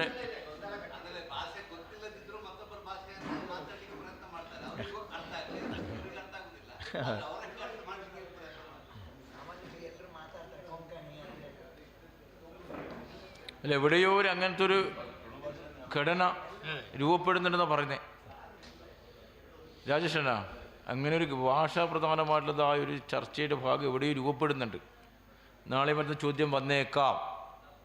അപ്പോൾ അതിനു മുമ്പ് ജനപദങ്ങളെ വിഷയം പറഞ്ഞ നേരത്തെ നിങ്ങൾ പറഞ്ഞ പോലെ ഇതൊരു തുളു ദേശമാണ്, ഭാഷയല്ല. ആ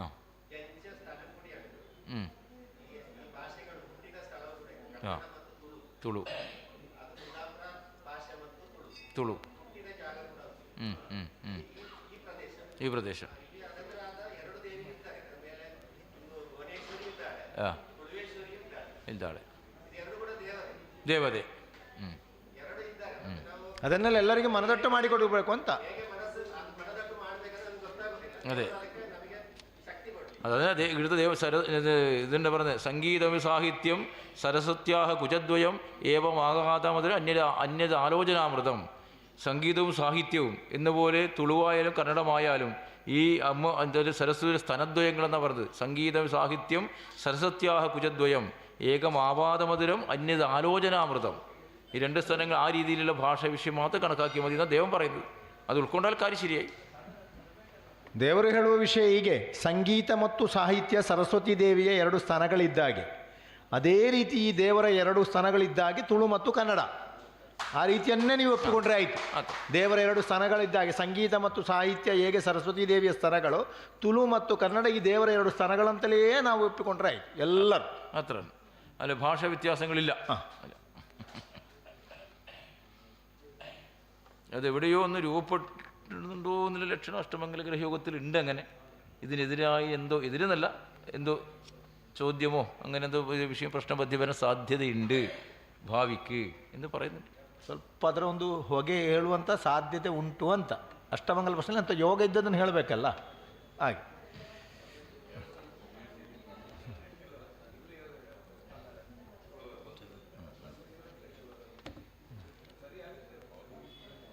നമ്മൾ ഇന്ന് രാജേഷണ്ണ ഇന്ന് അഷ്ടമംഗലത്തിൻ്റെ ആമുഖം മാത്രമാണ് നമ്മളിവിടെ പറഞ്ഞത്. നമ്മൾ തിരുവേശ്വര സന്നിധിയിൽ വെച്ചതായ അഷ്ടമംഗല പ്രശ്നത്തിൻ്റെ ആമുഖമാണ് ഇപ്പോൾ ചിന്തയാക്കിയത്. നമ്മൾ ഗണിതകാര്യങ്ങളാകിയ ആറാരൂഢത്തിൻ്റെതായ വിഷയം ദൂതന്മാർ അതുപോലെ ദൈവത്തിൻ്റെ അടുത്ത് വരാൻ വേണ്ടി പറഞ്ഞത് 1, 2, 3 പ്രാവശ്യം പറഞ്ഞു, എത്തിയിട്ടില്ല. എത്തിയത് ഇന്നലെ ഡേറ്റ് കൊടുത്ത് വരുന്നില്ല. രാജേഷിനപ്പം നാളെ ഇല്ല, പിന്നെ അടുത്ത ഞായറാഴ്ച ആയിക്കോട്ടെ, അടുത്ത ഞായറാഴ്ച ഇല്ല, പിന്നെ വേറെ ഞായറാഴ്ച, അന്ന് ഞങ്ങളില്ല, അങ്ങനെ പറഞ്ഞ് എത്തിയത് ഇന്നലെ. അപ്പോൾ അതിൻ്റെ ലക്ഷണം നാളെ മുതൽ ചിന്തിക്കേണ്ടതാണ് വിഷയം. നാളെ രാവിലെ മുതൽ അതിൻ്റെ ചിന്തയാണ് വേണ്ടത്. ಇನ್ನು പറഞ്ഞ ಆಮುಖ ಮಾತ್ರ. ಇವತ್ತು ನಾವು ಅಷ್ಟಮಂಗಲ ಪ್ರಶ್ನೆಯ ಆಮುಖ ಮುನ್ನುಡಿಯನ್ನು ಮಾತ್ರ ಚಿಂತನೆ ಮಾಡಿದ್ದು. ನಮಗೆ 6 ರಾಶಿಗಳು ಯಾವುದು, 6 ರಾಶಿಗಳಿಗೆ ದೇವರ ಅನುಗ್ರಹ ಹೇಗೆ, ಇದಕ್ಕೆ ಮೇಲ್ಮಟ್ಟ ವಿಷಯದ ಸತ್ಯಾಂಶಗಳು ಏನು ಅಂತ ಹೇಳುವ ವಿಷಯ ಆಯಿತು ನಮಗೆ ಇವತ್ತು ಚಿಂತನೆ ಮಾಡಿದ್ದು. ಇನ್ನು ಅಷ್ಟಮಂಗಲಕ್ಕೊಂದು ಕ್ರಮ ಉಂಟು ಚಿಂತನೆಗೆ, ವಿಧಿವಿಧಾನ, ಅದಕ್ಕೆ ಹೋಗುವ ದಾರಿ ಉಂಟು, ವಿಧಿವಿಧಾನ ಪ್ರಕಾರ. ಆ ಪ್ರಕಾರ ನಾವು ಚಿಂತನೆ ಮಾಡಲಿಕ್ಕುಂಟು. ದೈವಜ್ಞರಲ್ಲಿಗೆ ನೀವು ಹೋದದ್ದು, ಹೋಗುವ ವಿಷಯದಲ್ಲಿ ಮಾತನಾಡಿದ್ದು, ತಾಂಬೂಲ ಕೊಟ್ಟದ್ದು, ಬಾಕಿ ಇದ್ದದ್ದೆಲ್ಲ ವಿಷಯ ಉಂಟು. ಅದರಲ್ಲಿ ಪ್ರಧಾನ ನಿಮಿತ್ತವೇ ಆವತ್ತೇ ನಾವು ಹೇಳಿದ ಹಾಗೆ ದೈವಜ್ಞರ ಬಳಿಗೆ ನೀವೊಮ್ಮೆ ಹೋಗಬೇಕು, ಮುಖತಃ ಕಾಣಬೇಕು ಅಂತ ಹೇಳಿದ್ದೇವೆ. ಡೇಟು ಮೊದಲನೇ ಆದಿತ್ಯವಾರ, ಅದಕ್ಕಿಂತ ಮೊದಲನೇ ಆದಿತ್ಯವಾರ ಎಲ್ಲ ಕ್ಯಾನ್ಸಲ್ ಆಗಿ ಕಡೆಗೆ ನಿನ್ನೆ ಬಂದದ್ದು. ಅದಕ್ಕೊಂದು ಕಾರಣ ಉಂಟು. അതിൽ ഫല താമ്പൂലങ്ങളെല്ലാം ഉണ്ടതിൽ ഇല്ല അത് എന്തോ ലെക്ക മാടിയ വിധി ഇല്ലത് അങ്ങനെ പറഞ്ഞു അവരോട്. അപ്പോൾ അവർ ലെക്ക മാടിയിട്ടില്ല എന്ന് പറഞ്ഞു. അവർ ലക്ഷണം ಲೆಕ್ಕ ಮಾಡಿದ್ದನ್ನೇ. ಫಲ ತಾಂಬೂಲ ನೀವು ಕೊಟ್ಟಿದ್ದೀರಿ, ಆ ತಾಂಬೂಲದಲ್ಲಿ ಒಂದು ಲೆಕ್ಕ ಮಾಡಿ ಕೊಟ್ಟಾಗಿ ಉಂಟು. ನೀವು ಹೇಳಿದ್ದು ಲೆಕ್ಕ ಅಲ್ಲ, ನಾವು ಎಣಿಸದೆ ತಂದದ್ದು ಅಂತ ಲೆಕ್ಕ ಮಾಡಿ ತಂದಾಗಿ ಉಂಟು, ನಿನ್ನೆ ಕೊಟ್ಟದ್ದು. ಅದರ ವಿಧಿಯೆಲ್ಲ ನಾವು ಚಿಂತನೆ ಮಾಡಲಿಕ್ಕುಂಟು. ಆ ಕೊಡ್ತ ಆಳುണ്ട്, ತಾಂಬೂಲ എടുത്താൾ ಆರು ಏರ ಅಲ್ಲಿಗೆ ನೀವು ಹೋಗಿದ್ದೀರಾ? ಅಲ್ಲಿ ಇಲ್ಲ, ನೀವು ಕೊಟ್ಟದ್ದು, ಇಲ್ಲಿಂದ ಕೊಟ್ಟದ್ದು ನೀವಾ? ಎಣಿಸಿಕೊಟ್ಟದ್ದು ಅವರು ಲೆಕ್ಕ ಮಾಡಿ ಕೊಟ್ಟದಲ್ವಾ? ನೀವು ಲೆಕ್ಕ ಮಾಡಿ ಕೊಟ್ಟದ್ದಾ? ಹಾಗೆ ಎತ್ತು ಕೊಟ್ಟದ್ದು? ಹಾಗೆ ಎಟ್ಟು ಕೊಡೋದು. ಅದೇ ಪೂರ್ಣಫಲ ನೋಡಬೇಕು. 5 ಬೆಳ್ಳದಲ್ಲಿ ಎಲ್ಲಿ ಉಂಟು, ಅದೆಂಥದ್ದು 5 ಎಂಥದ್ದು ನೋಡಬೇಕು. 5 ತಾಂಬೂಲ ಅದರಲ್ಲಿ ಇತ್ತು ನಿನ್ನೆ ಕೊಟ್ಟದಲ್ಲಿ. ಇವತ್ತಂದರೆ ಎಣಿಸದೆ ಕೊಟ್ಟದ್ದು 20 ಇತ್ತು. ನಿನ್ನೆ ಕೊಟ್ಟದ್ದು 5 ತಾಂಬೂಲ. 5 ಸಾಧಾರಣ ನಾವು ಎಲ್ಲ ಶುಭ ಕಾರ್ಯಗಳಿಗೂ 5 ತಾಂಬೂಲವೇ ಎಣಿಸಿ ಕೊಡುವುದು ಅಲ್ವಾ? ಆಗ ನಾವು ಅಂದಾಜು 5 ಕೊಡುವಾಗ ಇದು ಎಣಿಸಿ ಕೊಟ್ಟಾಗೆ ಉಂಟು. ನೀವು ಎಣಿಸಲೇ ಇಲ್ಲ ಅಂತ ಹೇಳಿದರೆ ಏನು ನಿಮ್ಮ ಕೈಗೆ 5 ತಾಂಬೂಲ ಬಂತು ಅಂತ ನಮಗೆ ನೋಡಲಿಕ್ಕುಂಟು. ಅದೇ ಲೆಕ್ಕ ಮಾಡಿ ತನ್ನದು. ಲೆಕ್ಕ ಮಾಡಿ ತಂದು ಲೆಕ್ಕ ಮಾಡಿ ತಂದು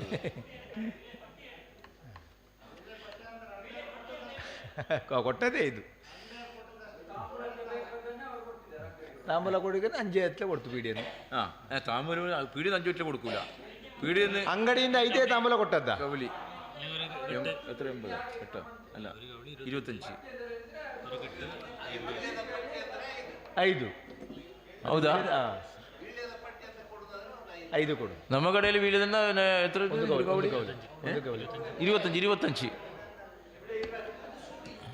ಸೂಡಿ 80 100 ಅಲ್ಲ, ಈಗ 80 ಆಗಿದೆ. ಈಗ 80 100 ಇಲ್ಲ.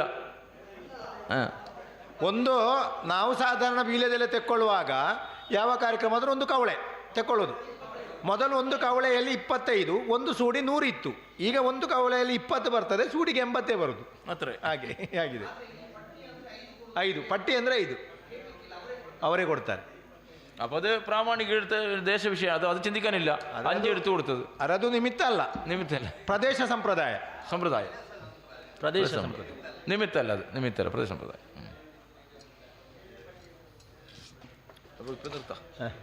അപ്പോൾ ഇന്ന് സ്വാമി ಇವತ್ತು ನಾವು ಅಷ್ಟಮಂಗಲ ಪ್ರಶ್ನಾ ಚಿಂತನೆಯ ವಿಷಯದಲ್ಲಿ ಇಲ್ಲಿಗೆ ನಿಲ್ಲಿಸ್ತೇವೆ. ನಮಗೆ ನಾಳೆ ಅದರ ವಿಧಿವಿಧಾನ ಪ್ರಕಾರವಾಗಿ ಚಿಂತನೆ ಹೋಗ್ಲಿಕ್ಕುಂಟು. ಆದ ಕಾರಣ ಇವತ್ತು ಬಂದವರು ಬರಬೇಕು, ಎಲ್ಲ ಬರದವರನ್ನು ನಾಳೆ ಬರಲಿಕ್ಕೆ ತಯಾರು ಮಾಡಿಕೊಳ್ಬೇಕು. ನಾಳೆ ಏನು ಪೂಜೆ ಏನಿಲ್ಲ. ರಾಜೇಶಣ್ಣ ದೀಪ ಹಚ್ಚಿ ಆರಂಭವೇ. ನಾಳೆ ಪೂಜೆ ಏನಿಲ್ಲ. ನೀವು 9:30ಗೆ ರೆಡಿಯಾಗಿ ಎಲ್ಲರೂ. പെരുമാളേ കായേന വാചാ മനസ്സേന്ദ്രിധ്യാത്മനാ വാ പ്രകൃതി സ്വഭാവ കരോമീദ്യ സകലം പരസ്മൈ നാരായണായി സമർപ്പയാമി. സ്വസ്തി പ്രജാഭ്യ പരിപാലയന്തം ന്യായേന മാർഗേണ മുഖിം മഹീശ ഗോപുരാമണി പശുമസ്തു നിത്യം ലോകാ സമസ്ത സുഖിനോ ഭവൻ സർവമംഗളമംഗല്യേ ശിവേ സർവാർത്ഥസാധികേ ശരണ്യേ ത്രംബകേ ഗൗരി നാരായണി നമോസ്തുതേ. നമഃശിവായ നമഃശിവായ ശിവായ ശ്രീ മഹാഗണപതി സരസ്വതി കൃഷ്ണാഭ്യോ നമഃ. ശ്രീ സൂര്യ സർവഗ്രഹ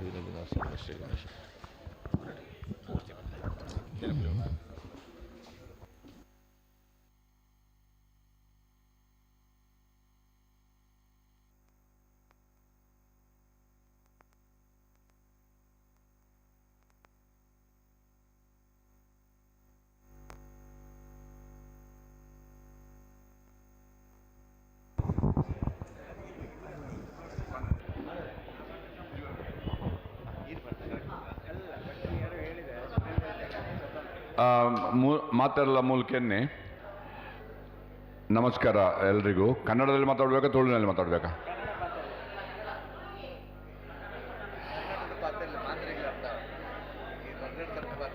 ಕನ್ನಡದಲ್ಲಿ ಮಾತಾಡ್ತೇನೆ.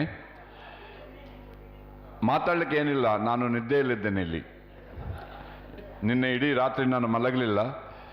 ಇವತ್ತು ಡೈರೆಕ್ಟ್ ಏರ್ಪೋರ್ಟಿಂದ ಇಲ್ಲಿಗೆ ಬಂದದ್ದು ನಾನು. ಮಾತಾಡಲಿಕ್ಕೆ ಇವತ್ತು ಸಾಧ್ಯ ಇಲ್ಲ ನನ್ನ ಹತ್ರ.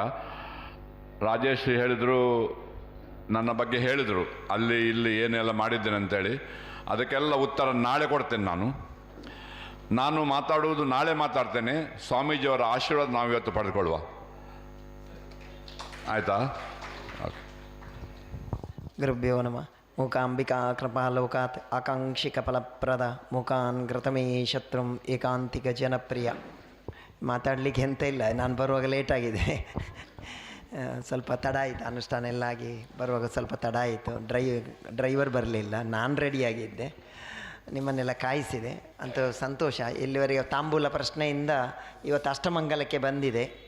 ನಾವು ಅಲ್ಲಿ ಈಶ್ವರ ಸಾನ್ನಿಧ್ಯದಿಂದ ಇಲ್ಲಿ ಬಸ್ರೂರಿ ಮಾಲಿಂಗೇಶ್ವರ ಸಾನ್ನಿಧ್ಯಕ್ಕೆ ಬಂದಿದೆ. ಒಂದು ವೃದ್ಧಿಯ ಲಕ್ಷಣ ಅದು. ಅಲ್ಲದೆ ಮೂಕಾಂಬಿಕಾ ದೇವಸ್ಥಾನದ ನಮ್ಮ ಕೃಷ್ಣ ಪ್ರಸಾದ್ ಅಡ್ಡಂತೆಯರು ಇದ್ದಾರೆ. ನಾನು ಆಗಷ್ಟೇ ಹೇಳಿದೆ, ದೇವಿಯ ಸೇವೆ ಮಾಡಿದವರು. ದುಬೈಯಿಂದ ಸರೋತ್ತಮ ಶೆಟ್ರು ಇದ್ದಾರೆ. ಅದರಿಂದ ನಮಗೆ ಒಂದು ದೊಡ್ಡ ಶಕ್ತಿ ಸರೋತ್ತಮ ಶೆಟ್ರು. ನನ್ನನ್ನು ದುಬೈ ಕರೆದು ಸ್ವಲ್ಪ ಹಣ ಎಲ್ಲ ಕೊಟ್ಟು ಕಳಿಸಿದ್ದಾರೆ. ಆದ್ದರಿಂದ ನನಗೆ ನೆಮ್ಮದಿ ಗ್ಯಾರಂಟಿ. ಪಾಪ ಅವರು ತುಂಬ ಎಲ್ರಿಗೂ ಸಹಕಾರ ಮಾಡ್ತಾರೆ, ಅದರಲ್ಲೇನು ಪ್ರಶ್ನೆ ಇಲ್ಲ. ಎಲ್ಲ ಒಳ್ಳೆ ರೀತಿಯಲ್ಲಿ ಆಗಲಿ. ಇವಾಗ ಅಷ್ಟಮಂಗಲದಲ್ಲಿ ಕಂಡಂತೆ ಫಸ್ಟ್ ಏನಂತ ಹೇಳಿದರೆ ಒಂದು ಅವೇರ್ನೆಸ್ ಕ್ರಿಯೇಟ್ ಆಗಬೇಕು. ನಾವು ತುಳುನಾಡಿನ ಒಂದು ದೇವಸ್ಥಾನ ಅಂತೇಳಿ ಅವೇರ್ನೆಸ್ ಮಾಡಬೇಕು. ಅವೇರ್ನೆಸ್ ಮಾಡಬೇಕಾದ್ರೆ ಹೇಗೆ ಮಾಡಬೇಕು? ಈಗ ಮಾಡಬೇಕಾದ್ರೆ ಸೋಷಿಯಲ್ ಮೀಡಿಯಾ, ಇಂಟರ್ನೆಟ್ ಮೀಡಿಯಾವನ್ನೇ ಹಿಡಿಬೇಕಾಗ್ತದೆ. ಯಾಕಂದರೆ ಎಲ್ಲರನ್ನು ಮಾಡಬೇಕಾದ್ರೆ ಮನೆ ಮನೆಗೆ ಹೋಗಿ ಮಾಡಲಿಕ್ಕೆ ಸಾಧ್ಯವೇ ಇಲ್ಲ, ಆಗುವಂಥದ್ದಲ್ಲ. ಆದ್ದರಿಂದ ಇಂಟರ್ನೆಟ್ ಮೀಡಿಯಾ ಮೂಲಕ, ಸೋಷಿಯಲ್ ಮೀಡಿಯಾ ಮೂಲಕ ನಾವೊಂದು ಏನಾದರೂ ಅವೇರ್ನೆಸ್ ಮಾಡುವಂಥ ಕೆಲಸವನ್ನು ಮಾಡಬೇಕು ಫಸ್ಟ್. ಮತ್ತು ನಾನು ಫಸ್ಟಿಗೆ ಹೇಳಿದ್ದೆ ಅಲ್ಲಿ ತಾಂಬೂಲ ಪ್ರಶ್ನೆಯಲ್ಲಿ, ಅದನ್ನು ಹಾಗೆಯೇ ಪ್ರಕೃತಿ ಸಹಜವಾಗಿ ಇಡಿ ಅಂತೇಳಿ, ಅದು ನಾನು ಫಸ್ಟ್ ಹೇಳಿದ್ದೆ. ಅದೊಂದು ಬಂತು, ನನಗೆ ತುಂಬ ಖುಷಿ ಕೊಟ್ಟಿತ್ತು ಅದು.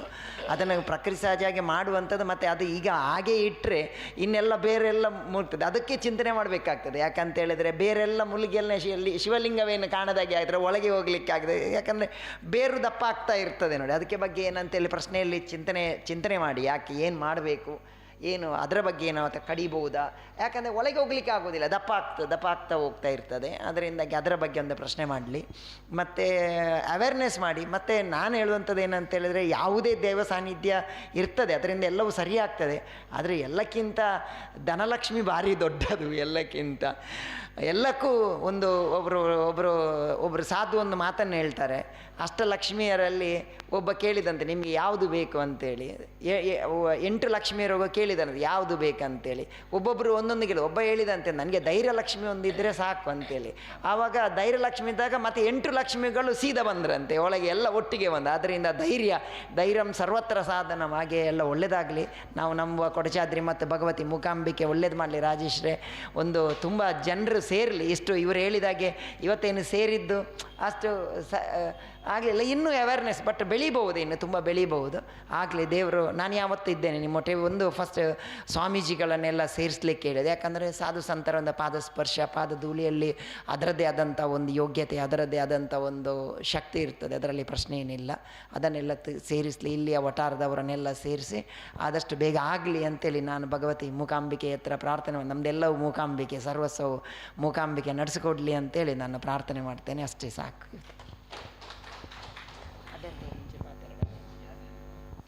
ಸರ್, ನೀವು ನಾಳೆ ಕೂಡ ಬರಬೇಕು, ನಮಗೆ ಧೈರ್ಯ ಕೊಡಬೇಕು ನೀವು. ಅಷ್ಟು ಮಾತ್ರ ಅಲ್ಲ, ನಾನು ಇನ್ನೊಂದು ವಿಷಯ ಹೇಳಲಿಕ್ಕೆ ಇಚ್ಛೆ ಪಡ್ತೇನೆ. ನಮ್ಮ ಡಾಕ್ಟರ್ ರಾಜೇಶ್ ಆಳ್ವ ಯಾವ ಮಟ್ಟಿಗೆ ನಮ್ಮೊಟ್ಟಿಗೆ ಇದ್ದಾರ ನಾವು ಖಂಡಿತ ಕೆಳಗೆ ಬೀಳುವುದಿಲ್ಲ. ಯಾಕಂದರೆ ನಾನು ಅಲ್ಲಿ ಫೋನ್ನಲ್ಲಿ ಕೂಡ ಹೇಳಿದ್ದೇನೆ, ನಾನು ಬರುವುದು ತೌಳೇಶ್ವರ ದೇವಸ್ಥಾನದ ಉದ್ದೇಶಪೂರ್ವಕವಾಗಿ ಮತ್ತು ಮುಖ್ಯವಾಗಿ ಬರೋದು ನಾನು ನಿಮಗಾಗಿ ಅವ್ರಿಗೆ ಹೇಳಿದ್ದೇನೆ ನಾನು. ಯಾಕಂದರೆ ತುಳುಗಾಗಿ ಒಂದಿಷ್ಟು ಕೆಲಸ ಮಾಡ್ತಾರೆ, ಯಾರಿಗೂ ಅಷ್ಟೊಂದು ತುಳುವಿನ ಬಗ್ಗೆ ಒಂದು ಕಾಳಜಿ ಇಲ್ಲ. ತುಳು ಅಂದರೆ ಒಂದು ಕೀಳರಿಮೆ ಎಲ್ರಿಗೂ.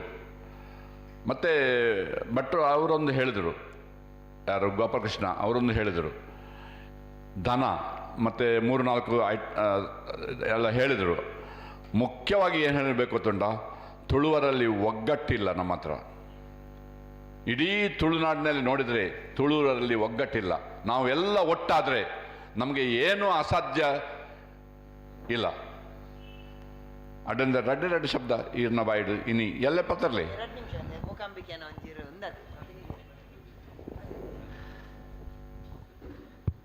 ತುಳುವೇಶ್ವರನ ಜೀರ್ಣೋದ್ಧಾರದ ಕಾಲ ಕುಡಿದು ಬೈದಂಡೆ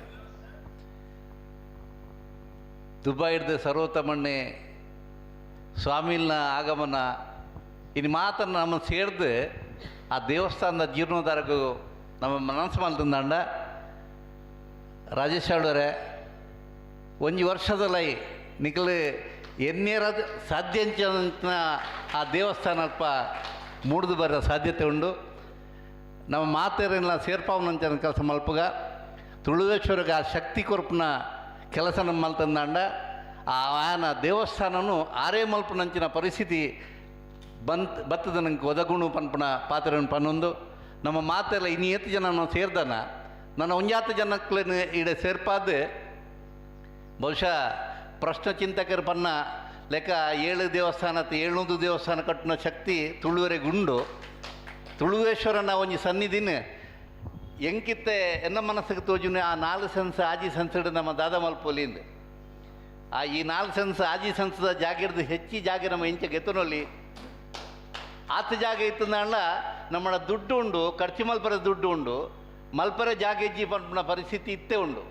ಐನ್ ಮಾತ ಆ ಕಾಲ ಕೂಡುದು ಬರ್ಪ ಲೆಕ್ಕ ತುಳುವೇಶ್ವರನ ನಂಗೆ ಮಾರ್ಗದರ್ಶನ ಕೊರಡು ಕಾಸದ ಮಟ್ಟದ ನಿಕ್ಲು ಏರ್ಲ ಪೋಡಿನ ಅಗತ್ಯ ಇಜ್ಜಿ ನಂಗೆ ಏತ್ ಧನ ಬೋಡ ಆತ ಧನ ಕ್ರೋಢೀಕರಿಸದ ಮಲ್ಪನಂಚಿನ ಶಕ್ತಿ ನಮ್ಮಡ ಉಣ್ಣದು ಪನ್ನೊಂದು ನಿಖಲ್ನೊಟ್ಟಿಗೆ ಎಲ್ಲ ಉಲ್ಲೆ ಇನ್ನು ಕಾಣೆಲ್ಲ ಬತ್ತಿತ್ತೆ ಮಧ್ಯಾಹ್ನ ಪಿರ ತುಳುವೇಶ್ವರನ ಲೆಪ್ಪು ಎಂಕ್ ಬತ್ತಂದು ಯಾನೊಂದು 10 ನಿಮಿಷ ಜತ್ತದ ಅನ್ನಗ ಅಂಕೆ ಪಟ್ಟ ಈಡು ಬರೋದು ನಾಂಡು ಯಾನ್ ನಿಖಲ್ನೊಟ್ಟಿಗೆ ಏಪಲ ಉಳ್ಳೆ ಅಂತ ಪನ್ಪ ಪಾತ್ರನ ಪನ್ನೊಂದು ಪೂಜ್ಯ ಸ್ವಾಮೀಜಿನ ಆಗಮನ ಆನಂಕ ಆಂಡು ಅಂಡ ಆರು ಒವ್ವೇ ಕಾರ್ಯಗೂ ನಾವು ಜಪ್ನಗಲ್ಲ ಸಂಘಟನೆ ಜಪ್ನಗಲ್ಲ ಮಂಚಿನುಡುಂತುನ ಒಂಜಿ ಸ್ವಾಮಿಲಿ ಇತ್ತಂಡ ಕೆಮಾರ್ ಸ್ವಾಮಿಲ್ ಮಾತಾ ಸ್ವಾಮಿಲ ಅನುಗ್ರಹ ನಂಗೆ ಉಂಡು ಅಂಡ ಕೆಮಾರ್ ಸ್ವಾಮಿಲ್ ನಮ್ಮೊಟ್ಟಿಗೆ ಏಪಲುಪ್ಪನ ಆರ್ಲ ಆರ್ನ ಉಪಸ್ಥಿತಿ ನೀಲ ಉಂಡು ಎಲ್ಲೆಲ್ಲ ಉಪ್ಪಡು ನಮ್ಮ ಪೂರ್ತಿ ಪ್ರಶ್ನೆ ಕಾಲೋಡು ಆರ್ನ ಮಾರ್ಗದರ್ಶನ ನಂಗೆ ತಿಕ್ಕಾಡು ಪನ್ನೊಂದು ನಿಕ್ಲಿಗೆ ಮಾತೆರೆಗ್ಲ ಸುಗಿತೊಂದೆ ನಮ್ಮ ಹತ್ತಿರ ಮುಗಿಪಾವೆ.